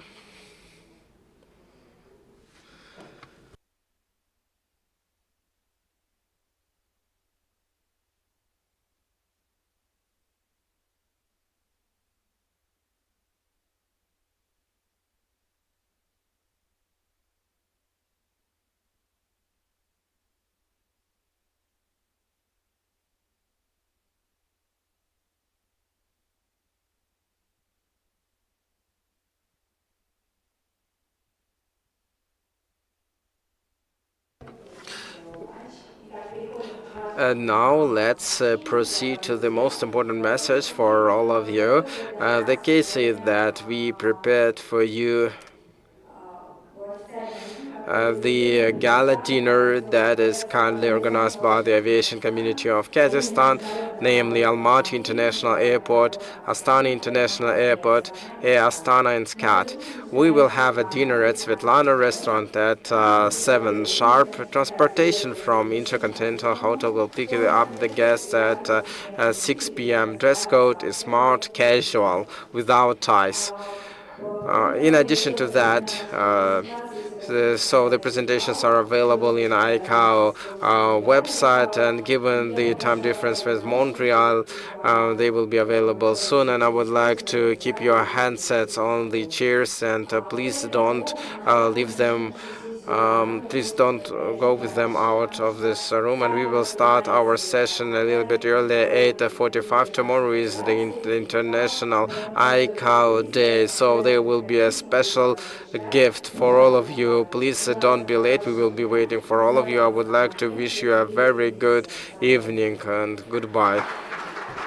Thank you very much. And today we have a dinner at 7 o'clock at restaurant Svetlana.